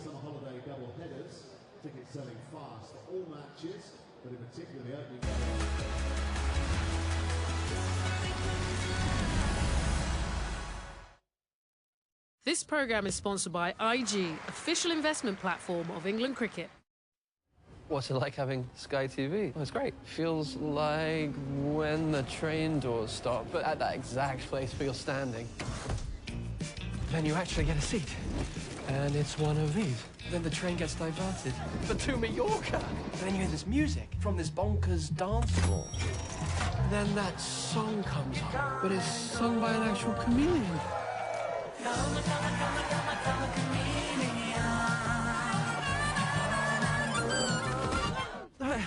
But anyhow, Sky TV feels like all of that. But telly. Sky. Believe in better. This is parkour. Parkour! Did you know stoves aren't just for storage? Hysterical. How good is your American accent? Really not very good, ma'am. Say that again. Wow. I'm just waiting for someone to create a dating site that's called Here's the Man You've Been Searching for, Seema. Okay, it's happening. Everybody stay calm. You always have to be the center of attention. Hey! I love it. Boom. This is unbelievable. What have we got here? Honey. It comes out of bees' bum holes. Yes!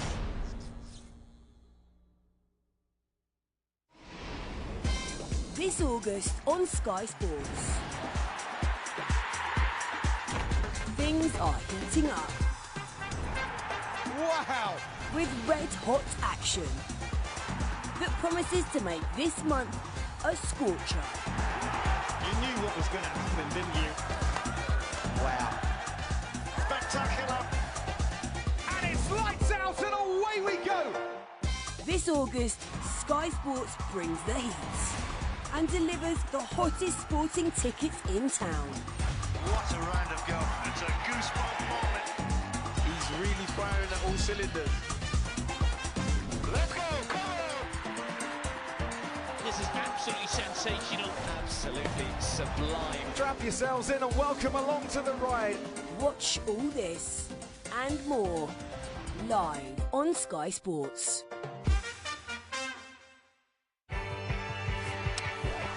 Welcome to the 100 party.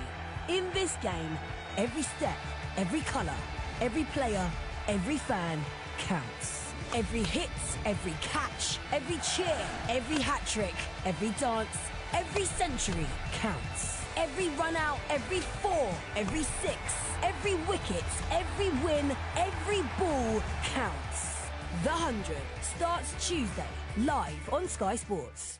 This programme is sponsored by IG, official investment platform of England Cricket.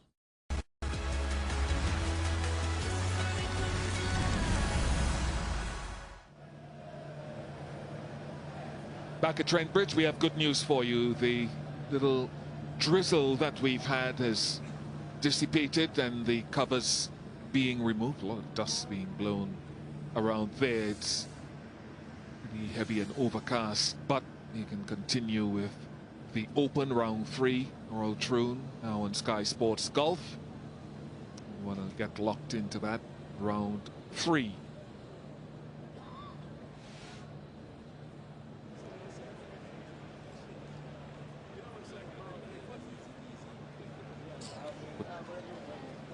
So these guys have gone through their warm-ups in anticipation of this final session on this day. We look above and see the overcast conditions and hope that this session can bring control and success with the ball.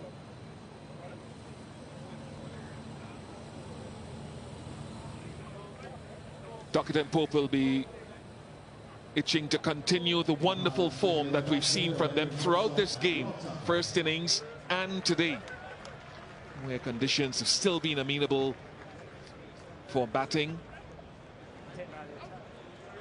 Stuart Broad alongside me, and we talked briefly before a little intermission about what the West Indies would be hoping, with 40 overs possible for the remaining, and so far 5 1/4 runs per over being scored. How much do we anticipate, or you anticipate, England pushing on today?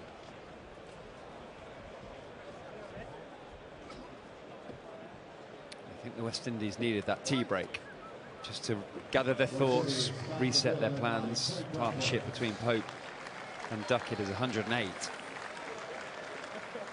Both are in fine form and have both bat very well at Trent Bridge. Boundary hitters. And the difficulty is they're very different styles of players. Obviously Pope is a right-hander, Ducket's a left-hander. They score in different areas, hit the lengths in different places, but what we noticed throughout this little period is Pope got off to a flyer with a few freebies from the West Indies bowlers.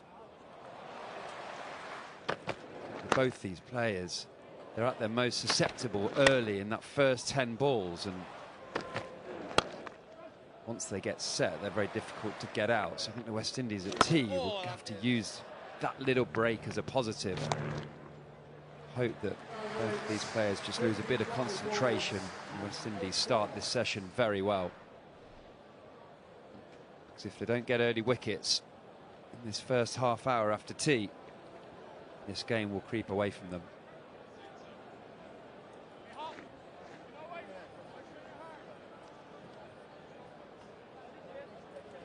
We'll be having Pope to take striking on the opening of the session from the Stuart Broad end for the West Indies, Jamie Sears.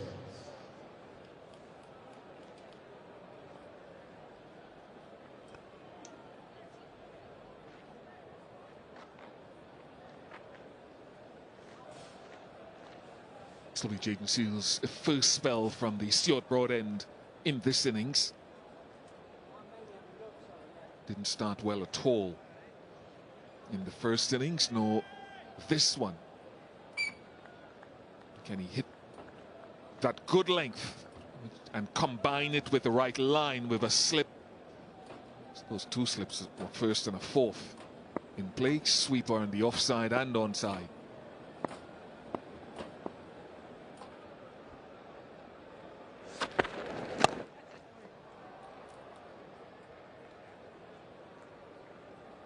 I think it's a good idea swapping ends. It's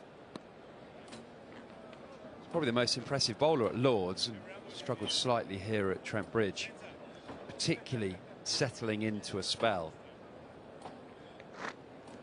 But it's the Radcliffe Road end that he struggled over pitch from, so I think it's a good idea to swap him ends and see if he finds a better rhythm and hits a more consistent area.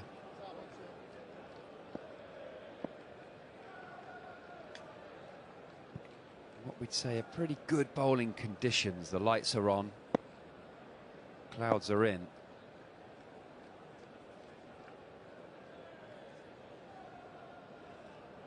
A ring on that right side of your screen as you look at it of fielders with a deep square. So it has to be an outside off or on or outside off stump line. It is. Because there's very little margin for error with 7-2 field, with an offside bias to bowl 2 straight. So they're looking to, at worst, dry things up off stump and outside. Ben Duckett's leave percentage in Test cricket is 2%. He leaves 2% of deliveries. So the 7-2 field is to go outside off stump, talking 6th, 7th stump.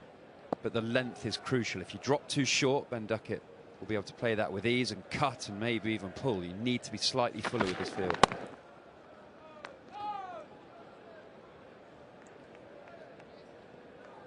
It's a bowler. You're sort of hoping for either a fine edge, where Ben Duckett might lose a bit of patience outside the off stump, or a guide to gully or an uncontrolled drive to cover point in the air. It's just trying to test Ben Duckett's patience, really. See, trying to get him just to play outside his eye line, try and find the gap when there's not that many gaps on the offside.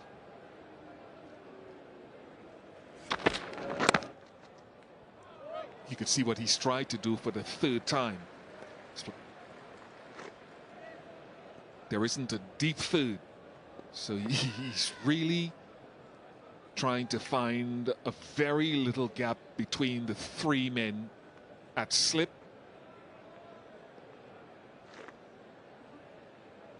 Well, Bish, what this can do with the field, you can get control from this, and the plan is clear. As Brathwaite is saying, bowl outside off stump. If he bowls a leg stump half volley with this field, that's no good. So I like the fact that the mindset is clear from the team. The plan is clear, and now it's just up to the bowlers to deliver it. Sometimes feels quite negative when you go to this, but to someone like a Ben Duckett who scores so quickly and is very difficult to bowl at, you could build some dots by doing this, still with the opportunity of getting him out, because he's not going to leave those balls outside off stump. He is going to try and play them. He could fine edge it. He could find the field as set for the trap. Nudges it to slip for the 4th time in the over. 117 for 1.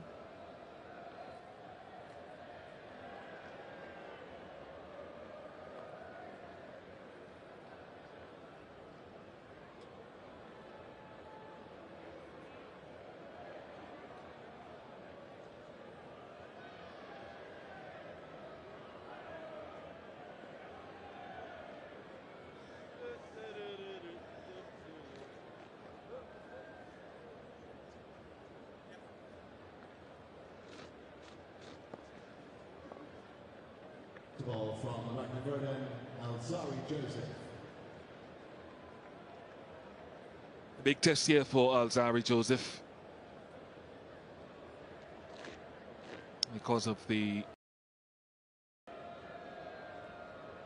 hasn't bowled anywhere near as well as he would have been hoping, and we've talked about his historical economy rate.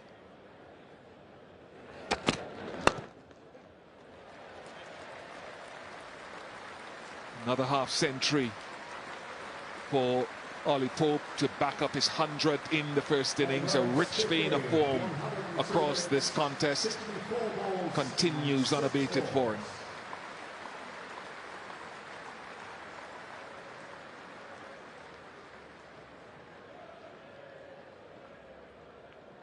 Another fine innings. He's been in early twice in this test match, and he's coped fantastically well. It's what you want from your number 3, to calm things down when you lose an early wicket.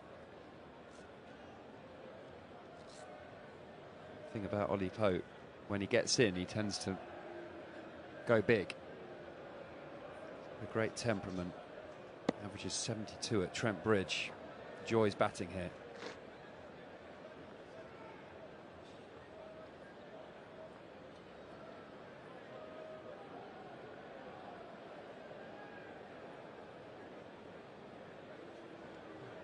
Just the extra feeler on the onside in comparison to Jaden Seales, who had a 7-2. It's a 6-3 for Alzarri Joseph. And the 2 fielders in the slip cordon. He's short or point catching.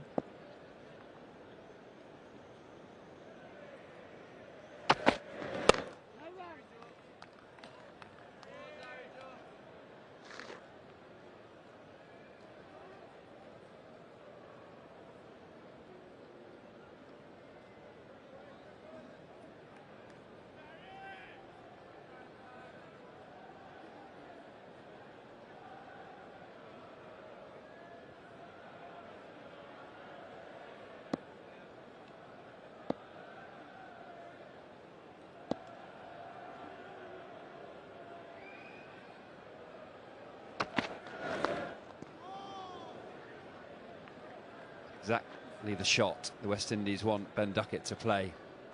Slightly half-hearted, not fully committed to what he's trying to do. I feel like with this plan, your margin for error is more than the West Indies bowlers. It suits what they're trying to do. Ducket will be frustrated, just dangling his bat at that. If he gets that width, he'll want to try and hit it hard.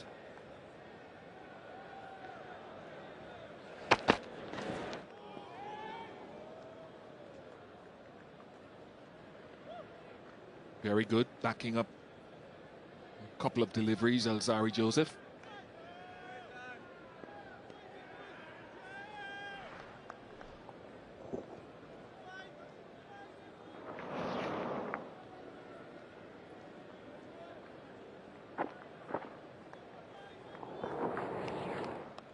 Cutter bringing his white ball skills into the red ball format.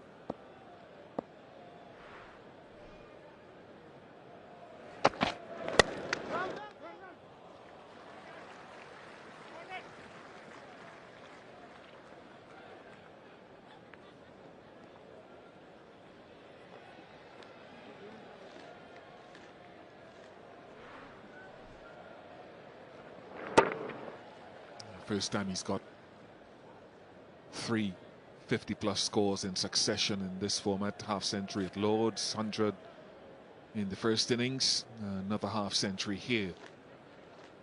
Outstanding.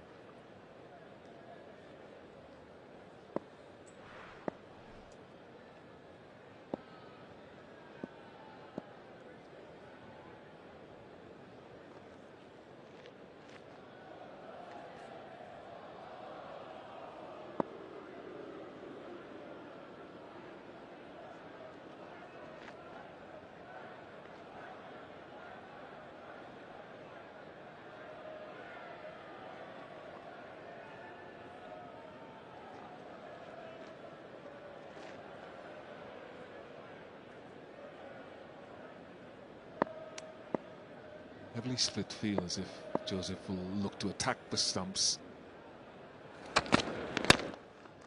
Does attack the stumps. 119 for 1.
Again into the slip cordon, and again stopped this time by Jason Holder. Just 3 runs after the restart, and it's been a very consistent line.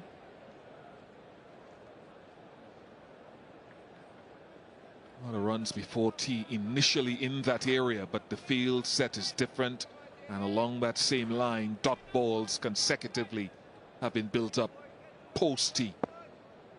At least in the short period, the West Indies have exacted some control. I think it's a brilliant graphic, because it shows that how important the field placings are. It's not just where you deliver the ball. Getting the right fielders in the right place. Jason Holder very sharp in the gully area, diving both sides to create dot balls. The same balls that were going for runs pre-tee are now dots because the field suits that style of bowling.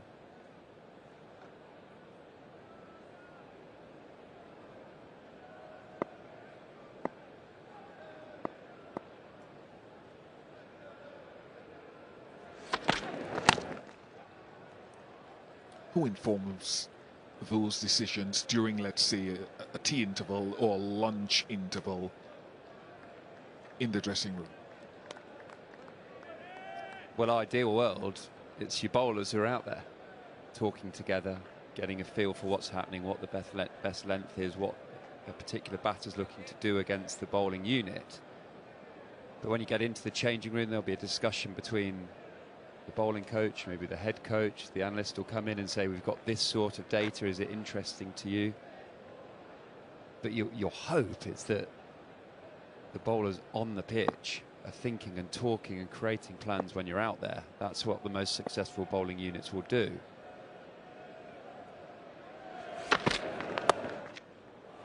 Finds a gap this time. Maybe his 5th, 6th, 7th time of trying. And he gets it to the deep third. I don't think the West Indies will be too unhappy with that. It's quite a risky shot, particularly if you get any sort of bounce on that. Ducket gets 4 for it, but that's what the trap is set for. You want him trying to pick that gap, get a little tickle on, and then he's out. They don't want to go away from that plan just because Ben Duckett's found the boundary once. Jason Holder motioning to Jaden Seals to try to bring him forward a bit, I think.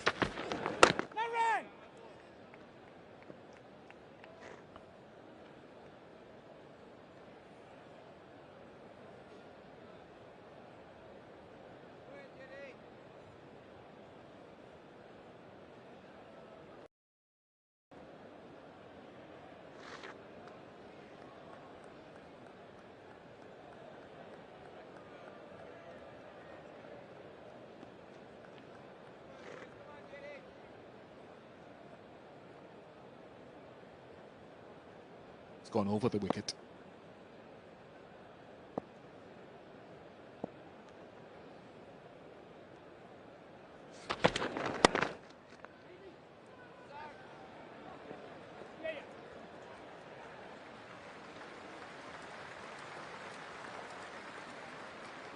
One, 2, 7 for 1.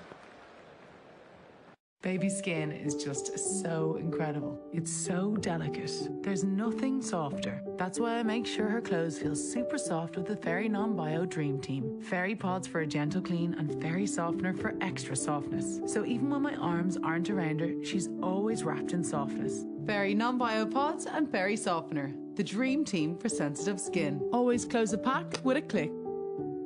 And keep out of reach of children. That's very soft. 127 for 1, as ever, in this Trent Bridge Test match. This ball just 25 overs old. And they're going to change it. Has to go through that device on both sides. It doesn't, so we're going to change it again. Just got to be careful. These lights on, what ball they choose. You just swing round corners.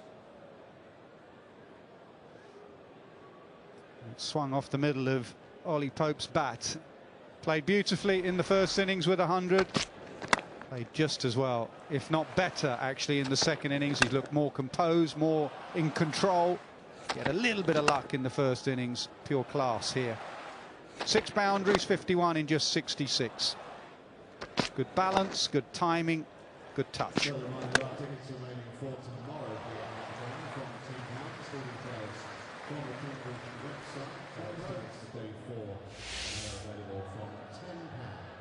Crawley run out, backing up at the non-striker's end. Since then, the partnership is 119 between these two. The wickets for the 5 bowlers used for seamers, and Sinclair, the off-spinner.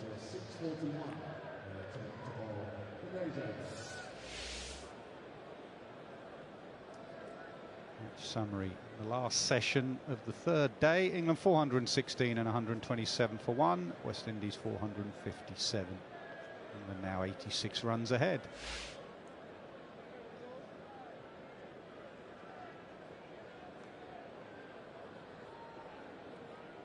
They're struggling to find a ball that looks roughly 25 overs old. I think that one will do. Jason Holder wants to have a look at it. Wants to shine it up. Michael Atherton eventually arrives in the commentary position. Where have you been?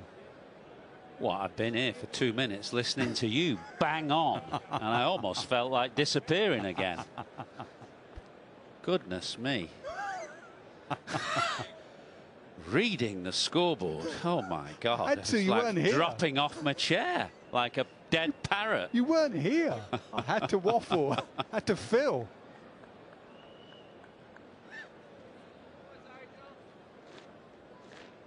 Oh.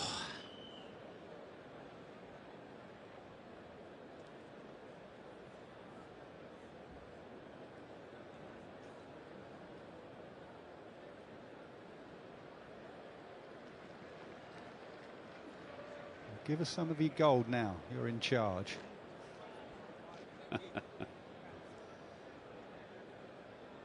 Actually asking a question of our numbers guys about openers and strike rates of openers in Test cricket with more than 1,000 runs. Ducket, of course, being top of the pile. Now then, Shamar Joseph, 2 slips and a gully. And there is the gully. Kevin Sinclair in a slightly fine gully position takes a sharp low catch. The break has done for Ollie Pope. And the ball change. Just be careful when they change the ball. The next one might swing. Gully was put in. He gave it a chance to swing, and it just moved away. And it moved into the hands of Sinclair. He enjoyed it. They enjoyed it. Change of ball has worked.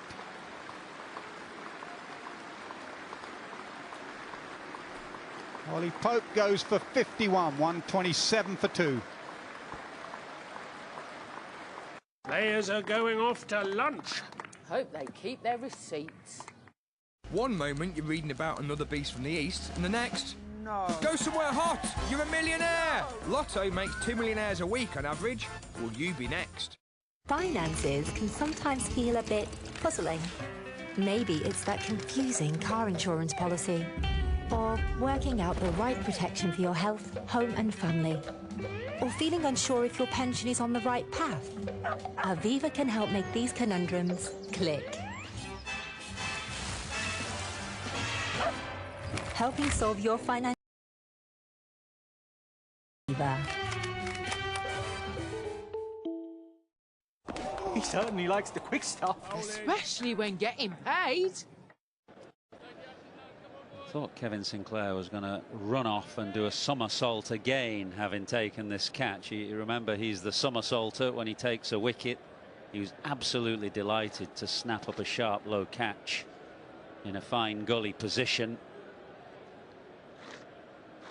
We've had problems with the Duke's ball in this game. They've been changed frequently. England changed theirs 3 times before they got to the second new ball in West Indies' first innings. West Indies changing the ball, and the break did for Pope. Root came sprinting out, and he wanted a quick run there as well, but was sent back by Ben Ducket. This was Joe Root, just come down to the bottom of the steps, and out he came at sprinting pace.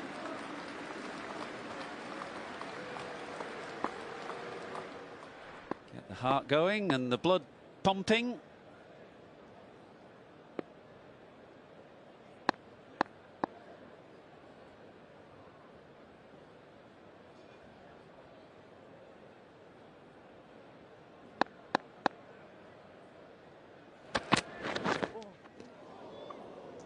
Extra bounce beats the outside edge.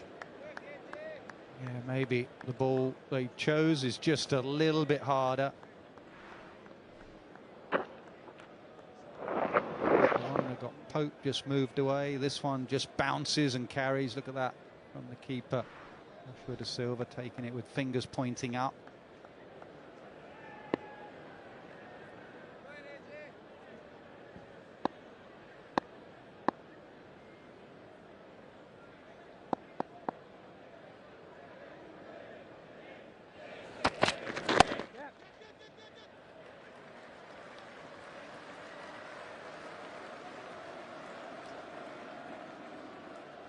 Well, they didn't catch particularly well in the first innings, put some chances down, but no error here from Sinclair. Quite know what to do, which one of his celebrations to go for.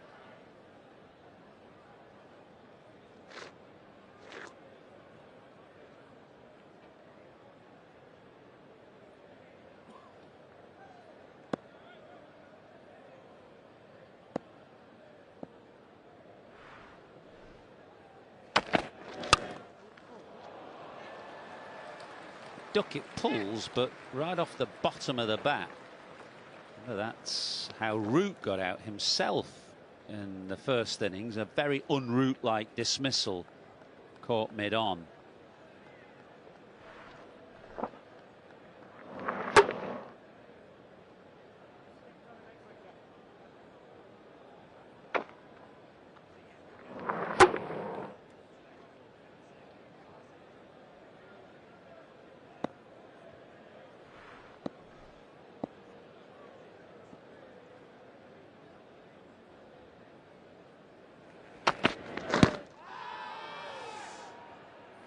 Full, but Joshua Da Silva just signalling that he felt that was slipping down the leg side. 131 for 2. Feels a good time to bowl though right now. Floodlights are on, clouds are in again.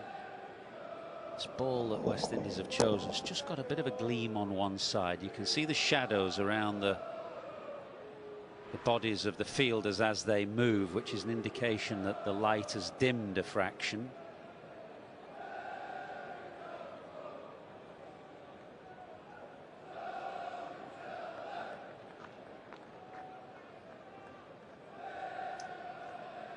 Do you think something as important as a cricket ball should be changed?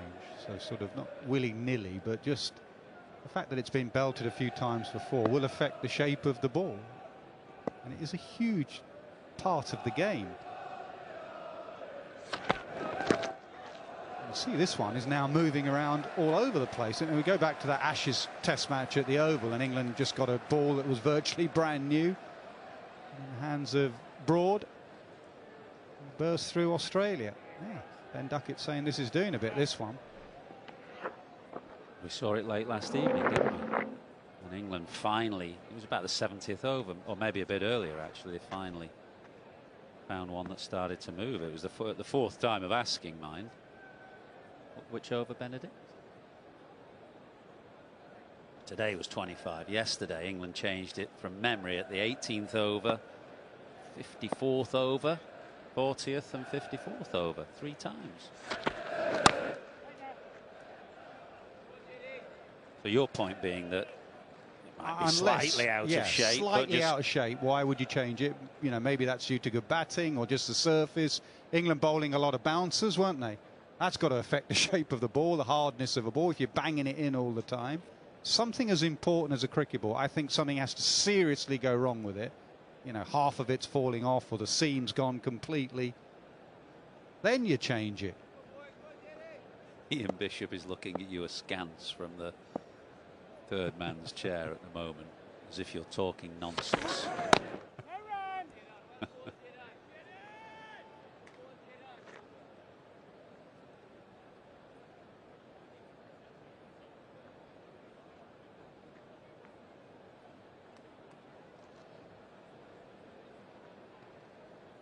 Is there is a standardized ring, so if you don't go through the ring, that's where we are. But you're saying just get rid of the ring and use the umpire's judgment. Until the ball is unusable, that's my point. Something seriously happens to it.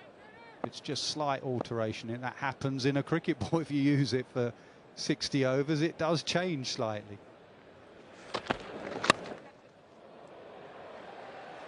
Ducket has just slashed that away.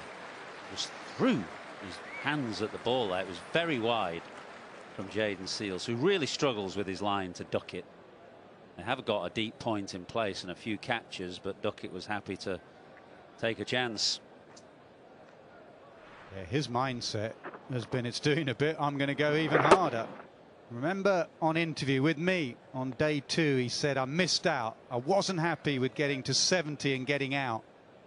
He's got an opportunity here to put that right.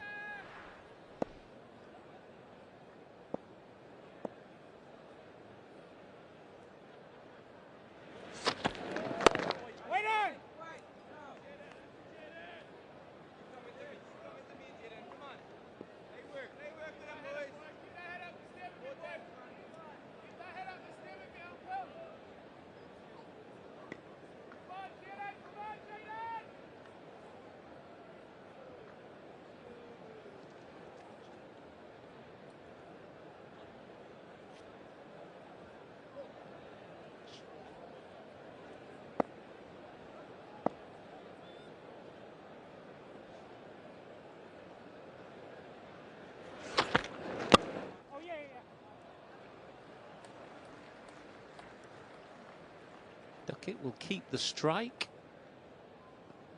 He is striking at 84. Fair to say, Nas, I am nowhere near this list.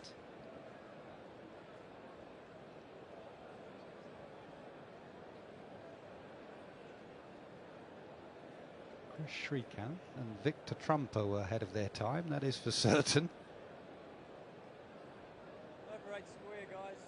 It's incredible, really, isn't it?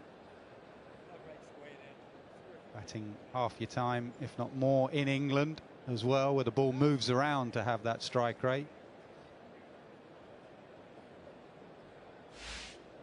And two of them in the top 10 there, Crawley and Ducket. So that's a measure of how much pressure opposition bowlers have been put under in the last couple of years by England's openers.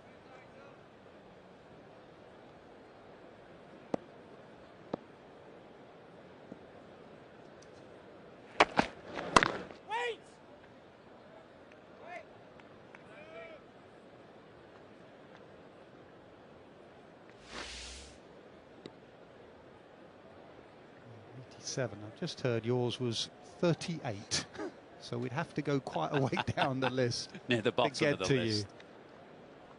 You. Shazvi Jaiswal, of course, who's made a stunning start to his Test career. He's going to be around for quite some time. Oh, close, surely, yes, the finger goes up. That was a fantastic Yorker from Alzari Joseph. Well, he asked Root, and Root said from round the wicket, could it be sneaking down? It was so full. Third umpire to director, we have a player review for LBW. Original decision is out. I have checked the feed, it's a fair delivery. Front on spin vision tees.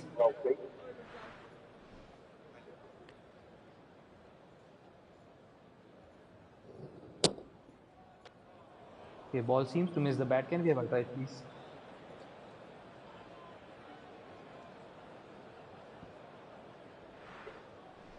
Okay. Not waiting for ultra edge.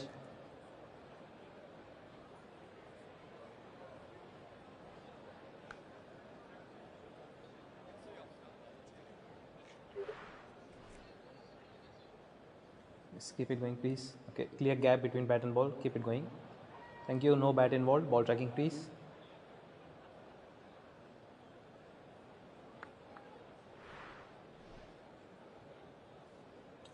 Copy, waiting for ball tracking.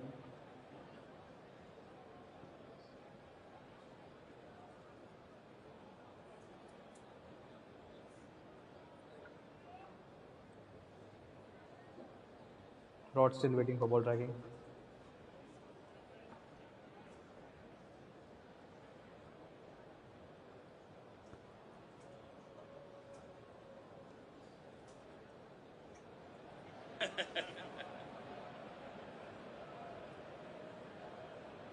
Still waiting for ball tracking, guys.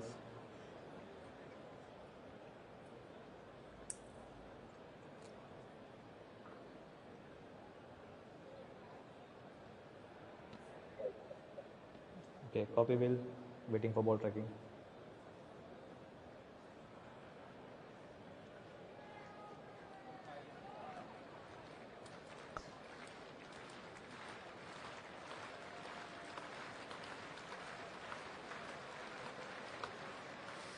We're just waiting for the ball tracking at the moment, but Shamar still Joseph certainly thinks it's out. He gave it out, and Harry Brook is waiting. Yeah, I was going to say it's so full. It's got a chance because on-field umpire's out, so it's only going to be clipping, even from round the wicket when it's that full. Surely it's clipping, if not hitting hard into leg stump. Still waiting for ball tracking. Ducket's waiting, and his foot's hurting as well.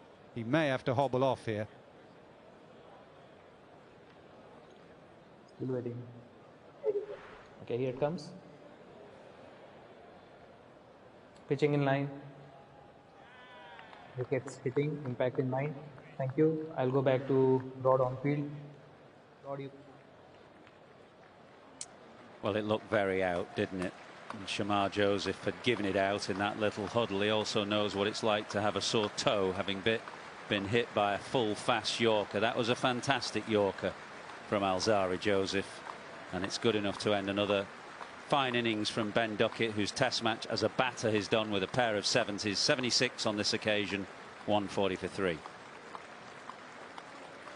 This programme is sponsored by IG, official investment platform of England Cricket. Your diabetes goes where you go. Now, so do your glucose numbers. Meet the new Dexcom One Plus, an easy-to-use and more discreet way to manage your diabetes. Continuous glucose monitoring with automatic, accurate readings. No finger pricks, no scanning ever, and customizable alerts you can rely on, so you can confidently take action here, here, even here. The new Dexcom One Plus. Make more possible. One moment you're reading about another beast from the east, and the next, no. Go somewhere hot. You're a millionaire. Lotto makes 2 millionaires a week on average. Will you be next? This programme is sponsored by IG, official investment platform of England Cricket. Test match is finally poised. England lead by 99. They've just lost their third wicket, Ben Ducket. So West Indies have 2 new batters in at the crease. Joe Root, who's just got himself off the mark. Harry Brook, fresh to the crease. The floodlights are on. The clouds are low. It's a good time to bowl. And Alzari Joseph now has a second wicket and will have his tail up. Yeah, and he's been smart as well. He's got a better ball in his hand with good shine on one side. You can see him working on it there. Because he knows it's doing a bit, he's gone full to Pope to find the edge, and he's gone full to Ducket as well. And now he's got 2 new batters in, 2 Yorkshiremen, Root and Brook. Look at that shine on one side. It's perfect. Another delay here. They're just waiting for a helmet for short legs. So West Indies rightly in these conditions attacking. As you say, he's gone full to get the 2 wickets. It looks like they might go at Harry Brook with a bit of short stuff because, as you say, the helmet's coming out for short leg and they've got 2 men back. We have over the last day or 2 talked about that short ball to Harry Brook. Mix it up. I would mix it up. With these conditions, don't just go short, and then that will scuff up one side of the ball. It's doing enough to pitch it up with the odd short ball. I've got 2 slips, and that gully, Sinclair in the gully as well.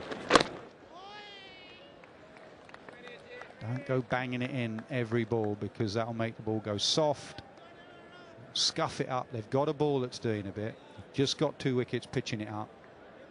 It's the perfect Yorker. It had to be perfect from round the wicket. It had to be full. It was right on the toe. We've had some good Yorkers in the last few months watching England cricket. Think of Bumrah, Pope at Lords as well. Full deliveries. I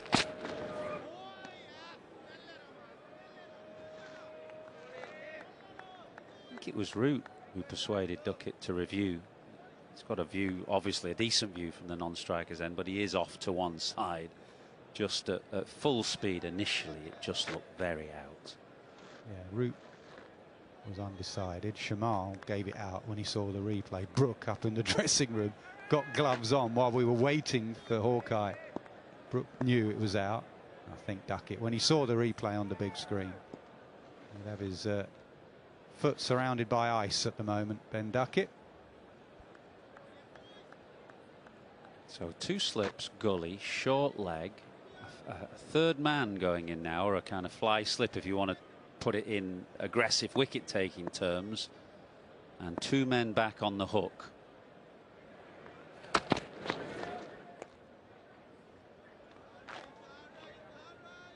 Really good test match. 416 to England, 457 to West Indies, and therefore a first innings lead. So England batting under pressure second time round. Good partnership between Pope and Ducket, but 2 wickets falling in the last half hour. As that pendulum is just swinging back and forth as it does in a good test match. Just at the moment, West Indies nudging themselves into a good position.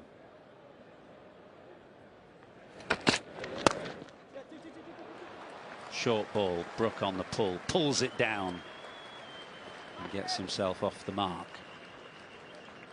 142 for 3.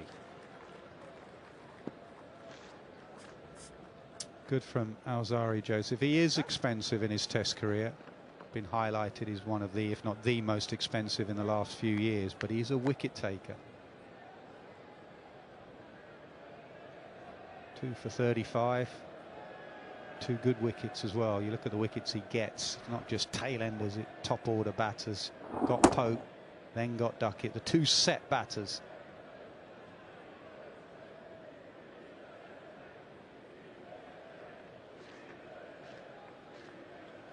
A little bit towards you for centre.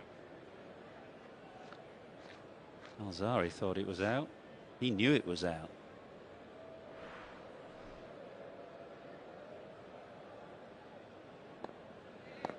Now a slip, and Jason Holder plugging the gap between the solitary slip and gully. That's good from Root. Depends how Seals goes here. He's not had a lot of rhythm in this innings, but Holder with this ball and these conditions won't be too far away from my thoughts. Jason Holder, he bowls that fuller length.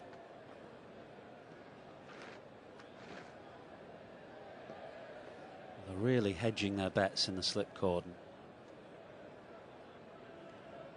Actually, Holder's now gone into an orthodox second slip position. He was 2 yards to his right for Root, but for Brook they've gone to a more orthodox slip cordon.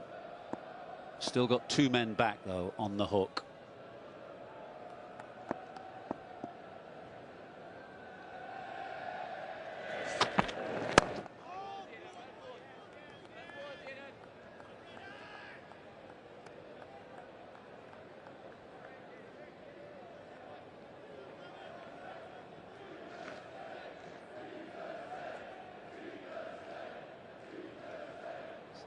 In a good test match, the pendulum swings back and forth. Well, Winviz still has England in strong position, if you want to put it like that, or the favoured position. One more wicket here would nudge that percentage down a touch.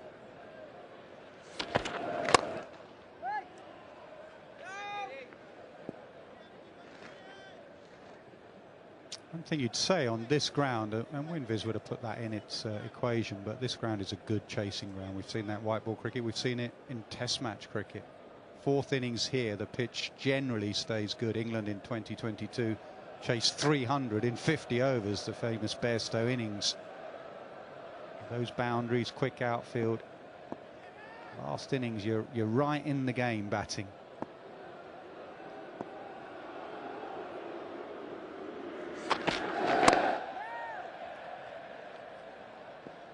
Well, it's shaping up to be an excellent day tomorrow.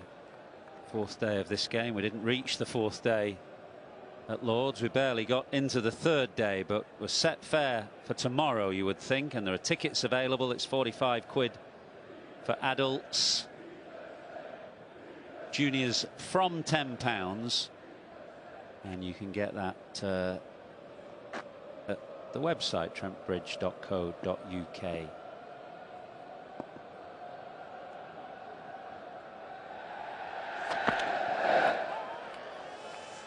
Good delivery. Mentioned earlier that Seals, I feel, is a much better bowler at right-handers. His natural line, he runs up in a straight line, he's got good straight lines through, and he bowls an excellent channel to the right-handers. And now that Ducket has gone, I think that he could be a threat here.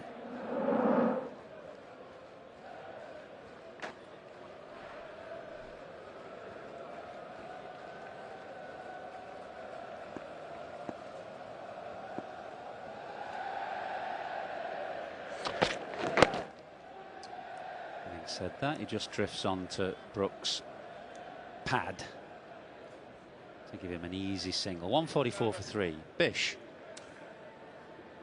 Yeah, it's interesting the conversation that we were having with the overhead conditions. You want it looks like a bowling afternoon really, and you want a ball that's amenable to that, and we've seen several ball changes in this game so far, and the ball is supposed to drop straight through those rings. The West Indies finally got it changed. They were also changing the field. Afanase was going to gully, but Sinclair jumped across from the leg side to strengthen the offside. Into gully he goes, and so there's a ring of fielders and a plan set to bowl to that area once the ball is changed. A little bit of a way swing straight into an excited Sinclair's hands, and the plan comes to fruition in a couple of ways. Swing under these heavy overcast conditions and bowling to a field set. Very good from the West Indies when the ball changed. Yeah, I think the change in field was to have the gully in, but also to have an extra cover. I think the key was the extra cover. Like now they haven't got one, but Shamar Joseph said, let's try and pitch it up. And if I'm going to pitch it up, we've heard from various captains, that Captain Broad and Anderson, to get them to pitch it up, they had to give him an extra cover. And that's what Alzari asked for. I'm going to pitch it up, give me an extra cover. He may well drive and nick it. He did. Now with Brook on strike, he has to have men out leg side for the short ball. Obviously don't know when you change that ball that the ball is going to swing, do you? You hope it will. You hope it'll do a bit more than the other one, because that's why you're trying to get it changed, but you just don't know. But also as a batter, and therefore you should maybe, as Ollie Pope, as he walks off there, or he's sitting in his dressing room now going, first ball of the ball change, do I need to have a look first before playing a big booming drive? Do I need to just see, is this one swinging? I mean, good nick, played really well, everything's middling, just wait and see if this one's swinging.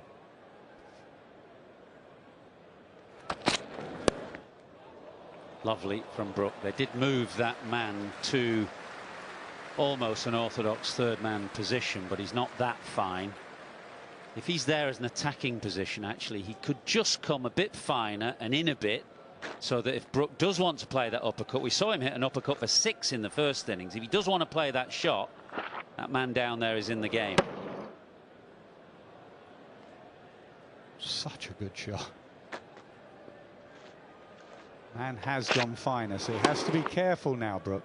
Brook saw that Shamar Joseph was wide, so he said, that's fine, I'll beat Shamar on the inside. Shamar has just gone finer. He can go finer still, I reckon. Given himself room there. It's almost, we've talked about this balance for Harry Brook of premeditation and instinct. He has an idea of what's coming because he looks at the field, he sees a short leg, 2 men back, a fly slit, and he knows the odd short ball's coming, so he premeditates. He's backing away outside leg stump there, but it also has brought his downfall from time to time. In the Ashes a couple of times. So he has to be careful as well here.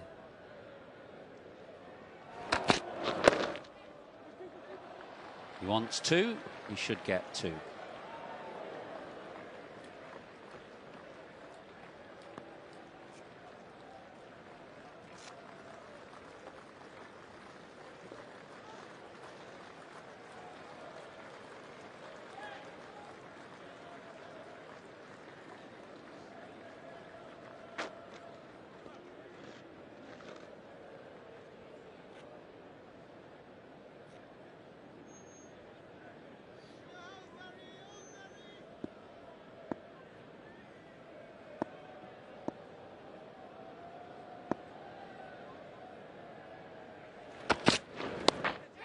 Oh, not far away.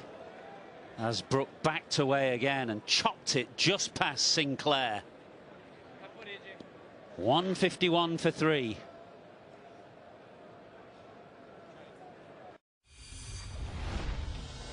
Fairy Max Power, our most powerful grease cutting formula to effortlessly tackle nasty baked on pans like this. Easy grab, easy squeeze, easy clean.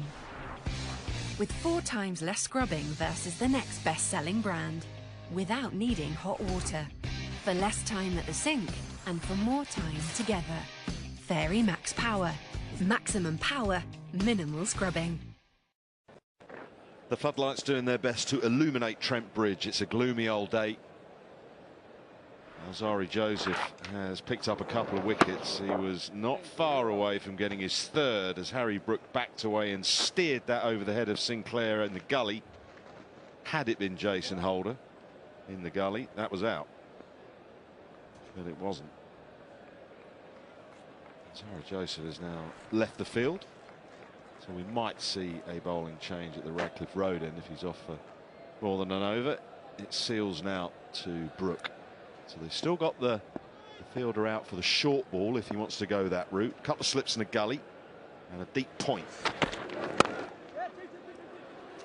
That'll be a couple.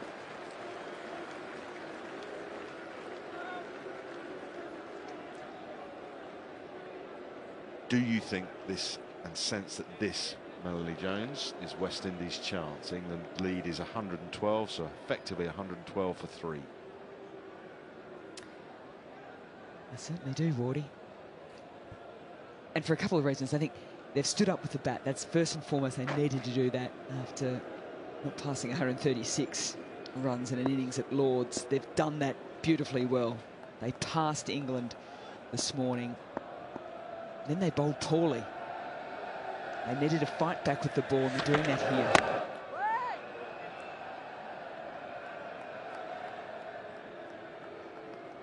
One of it has been through plans. Everyone's got plans, no doubt about that, but they have to have the execution to back it up. I thought the field placements behind point to Ducket started getting him to create a bit more funky kind of shots, false shots. They break through there. And now they've got a plan to Brook. And Brook isn't looking as settled as he usually does when he comes out to the middle, trying to counteract this West Indian approach.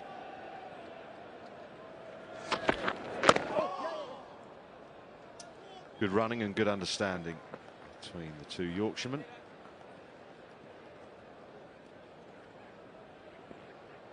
Fascinated to know why Harry Brook, the thinking behind why Harry Brook was backing away and trying to fire it through backward point.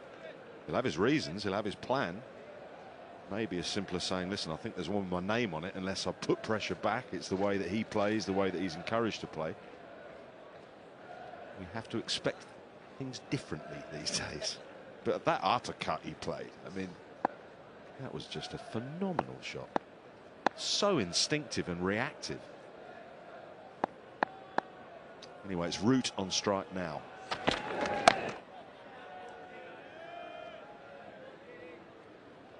And I don't think that shot surprised us with Harry Brook or anyone really from the England side. It's just so early in his innings. I think it was the 12th ball of his innings.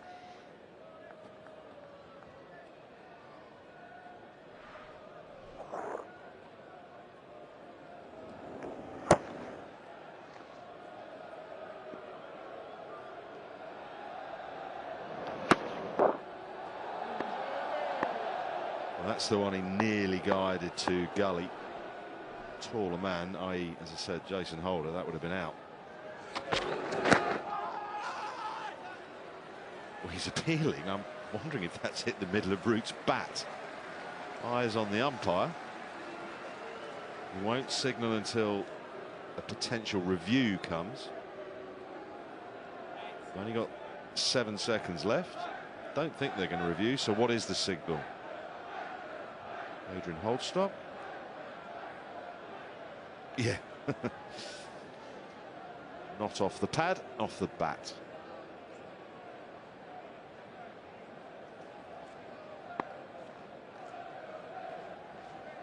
Decent pace though from Jaden Seals. He's found perhaps a better rhythm from the Stuart Broad end. That last delivery clocking at 88 miles an hour.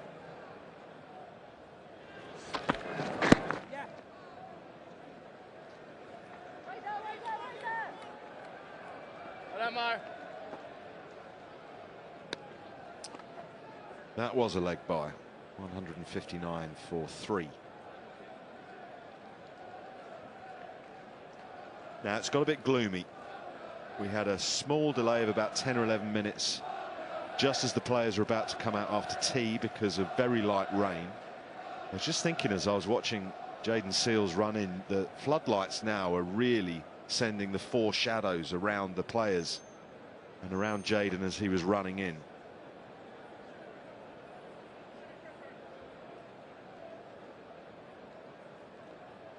Well, there's not a light meter in sight just yet. That was just a conversation. Perhaps 4th umpire Alex Wharf might run one out in due course. Perhaps Rod Tucker's got one in his pocket. But they're not reaching for the light meters yet. But it is gloomy. And the amount of time we used to lose for rain before the drainage and bad light before the floodlights.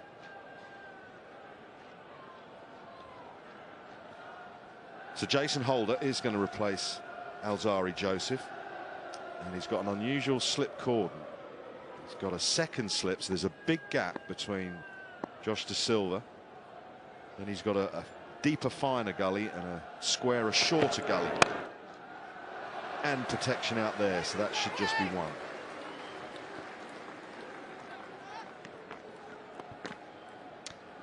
We saw this with Brathwaite's captaincy in Australia recently and the West Indies tour down under.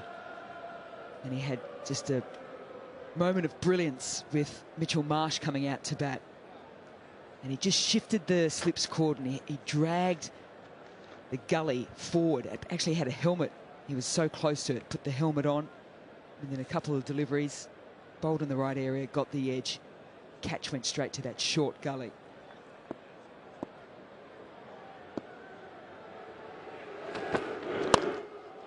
Brook is down the wicket and he's pouncing on that. He's drilled it between the bowler and mid-off for 4. He plays in the V so beautifully. It's not your traditional style often.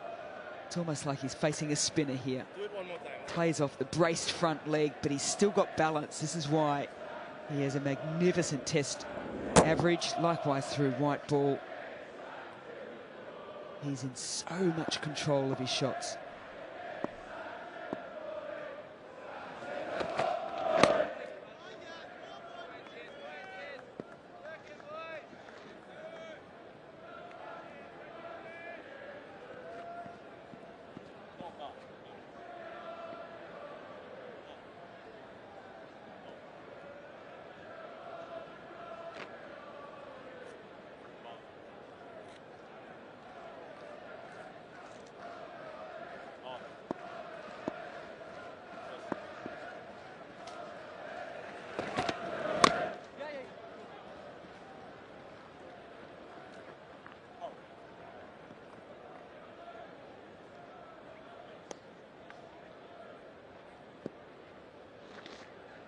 Last thing the West Indies want is going off at this stage. There is a noticeable lift in the energy out there from everybody, not just the bowlers, fielders as well. They can sort of sense that this is a moment in the game. Look where Joe Root is taking guard. A long way outside of his crease.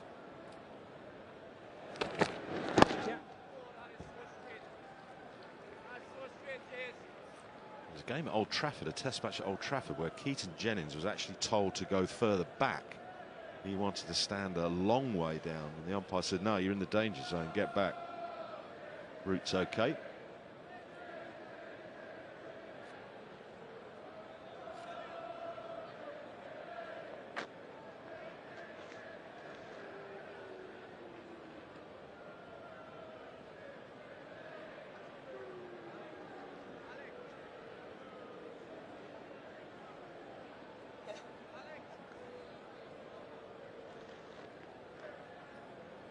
A little shuffle in the field here with Brook on strike after his footwork down the wicket.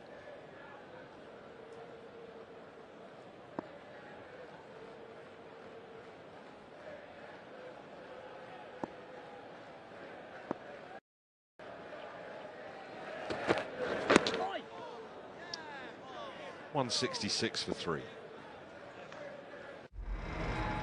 You hear that? It's Paris crying. Looking for an American. You did it your way. Now we're going to do it mine.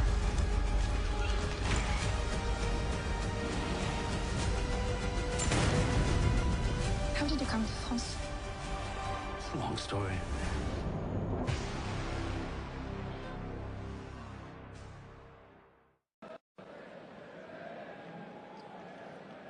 Another good crowd at Trent Bridge, and they're in good voice at the minute as we head towards the close of play. And they've seen some thoroughly entertaining, compelling cricket. England got out of the traps exceptionally well in the morning today, largely thanks to Chris Woakes. Then we had that amazing final wicket partnership between Shamar and De Silva. All has just dominated bats today. West Indies working furiously on that replacement Duke's ball.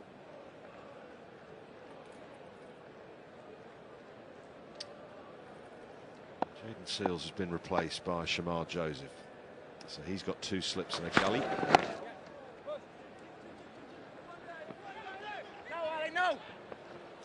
Coming back for 2 safely.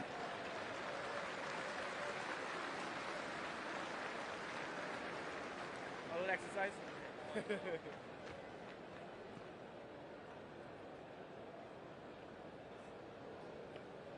think Brathwaite likes his combination of Holder and Joseph. They've teamed up earlier today and created quite a bit of pressure.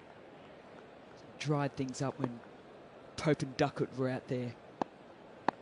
But Shamar Joseph has been used in short spells, so he couldn't bowl in more than 4.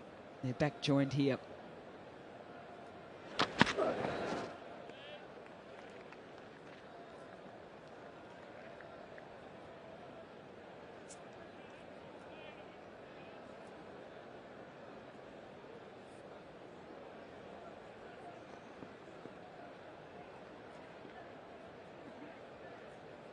See the glare from the floodlights off the red ball when it's shine.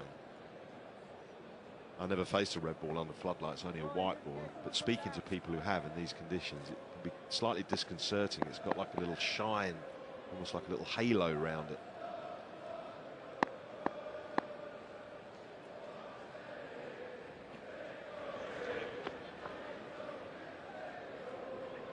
Well, normally the problem is here at Trent Bridge when people are bowling from that end is the doors open, and it was back behind the post, sir. All the problems are always at the Stuart Broad end.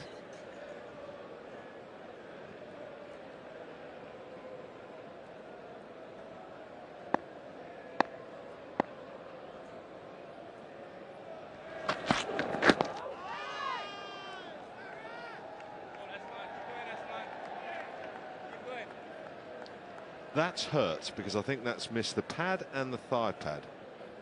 Ollie Pope was chatting this morning actually to Butch, and he was in a pair of shorts and he had a corker of a bruise on his left thigh. I think Joe might have the same. Yeah, ouch.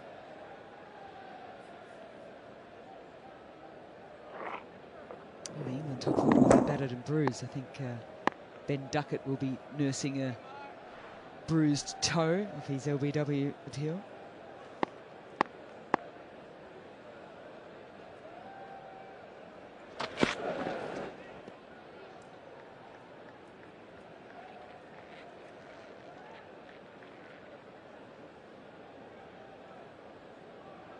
Well, he hasn't got his foot in a bucket of ice at the minute. Maybe he's done that already. Go on this one, see if it's wobbled a little bit.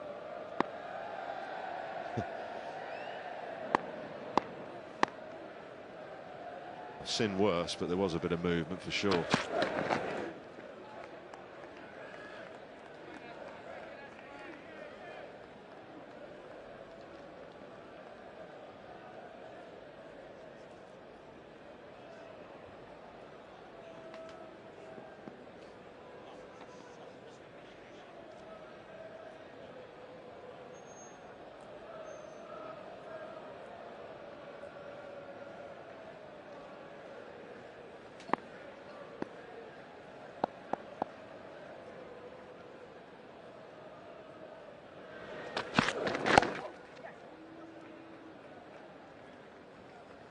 Single, well taken single, ends the 33rd, 169 for 3. Well, he's got the ball in hand now, and he's had some fun earlier today with the bat. Shamar Joseph was demoted to number 11 in conjunction with Joshua Da Silva. Put England to the sword and had some fun doing it. He scored 36 in his first ever Test match at the Adelaide Oval, and this is what we're used to, for Australians anyways, from seeing him play. Not that shot, that awful shot that we saw at Lord's. He hit the ball cleanly today. Not only cleanly, but a very, very long way.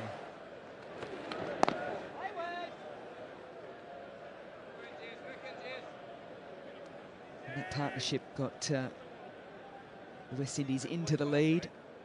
Didn't quite get Joshua Da Silva though to 3 figures. He was left stranded on 82 not out. As we mentioned, 41-run lead. And although England now 169 for 3, it's really more like 128 for 3.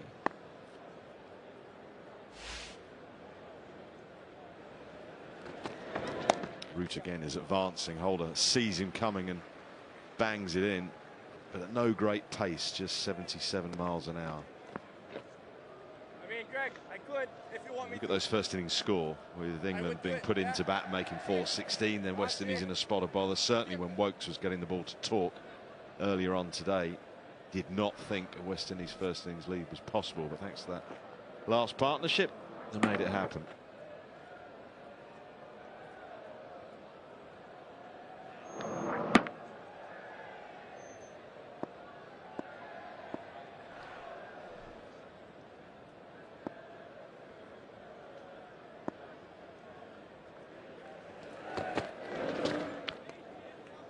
Well, we've seen Harry Brook, as Nasser has illustrated a couple of times, get out to the pull shot, where he sort of flips it when it's on that sort of line. He did that to be dismissed in his first ever Test innings.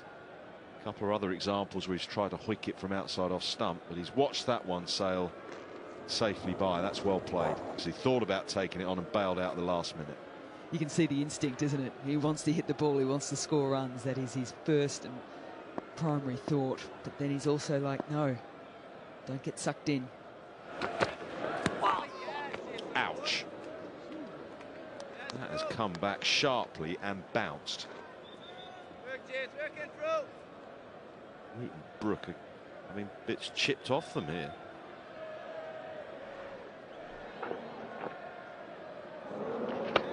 this is what a holder can offer, isn't it? That's jagged back nicely. He's got that height, that extra bounce off that length. He's got probably Brook in a couple of minds here.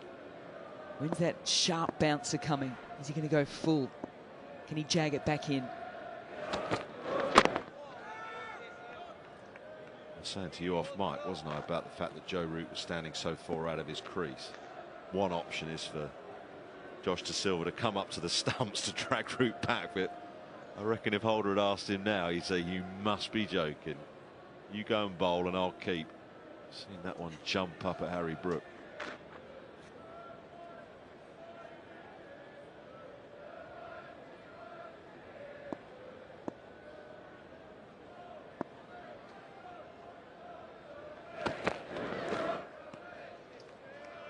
Watchful from Harry Brook, 170 for 3.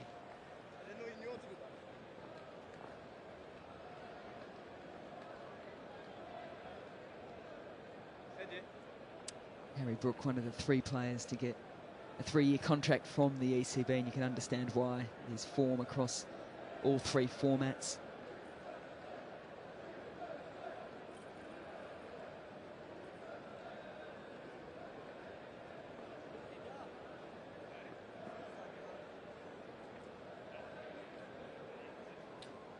Well, there has been some talk of Harry Brook and playing the short ball, how it's got him out on occasions. He does score well from it. His strike rate is about a run a ball.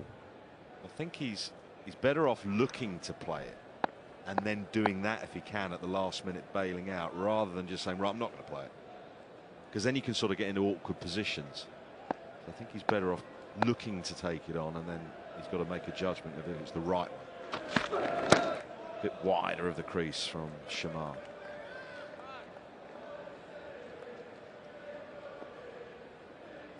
Yeah, completely agree, Wardy. And what it also does is, if it is still in a reasonably good position for him to bring out the pull shot, and he can pull well forward of square to behind, he's ready to go. So that backs his natural instinct that we've been speaking about as well. Keeping in mind too, the short ball that he has been going out to has been typically when he's passed 50, 60 runs as well. He's really like looking to put the foot down.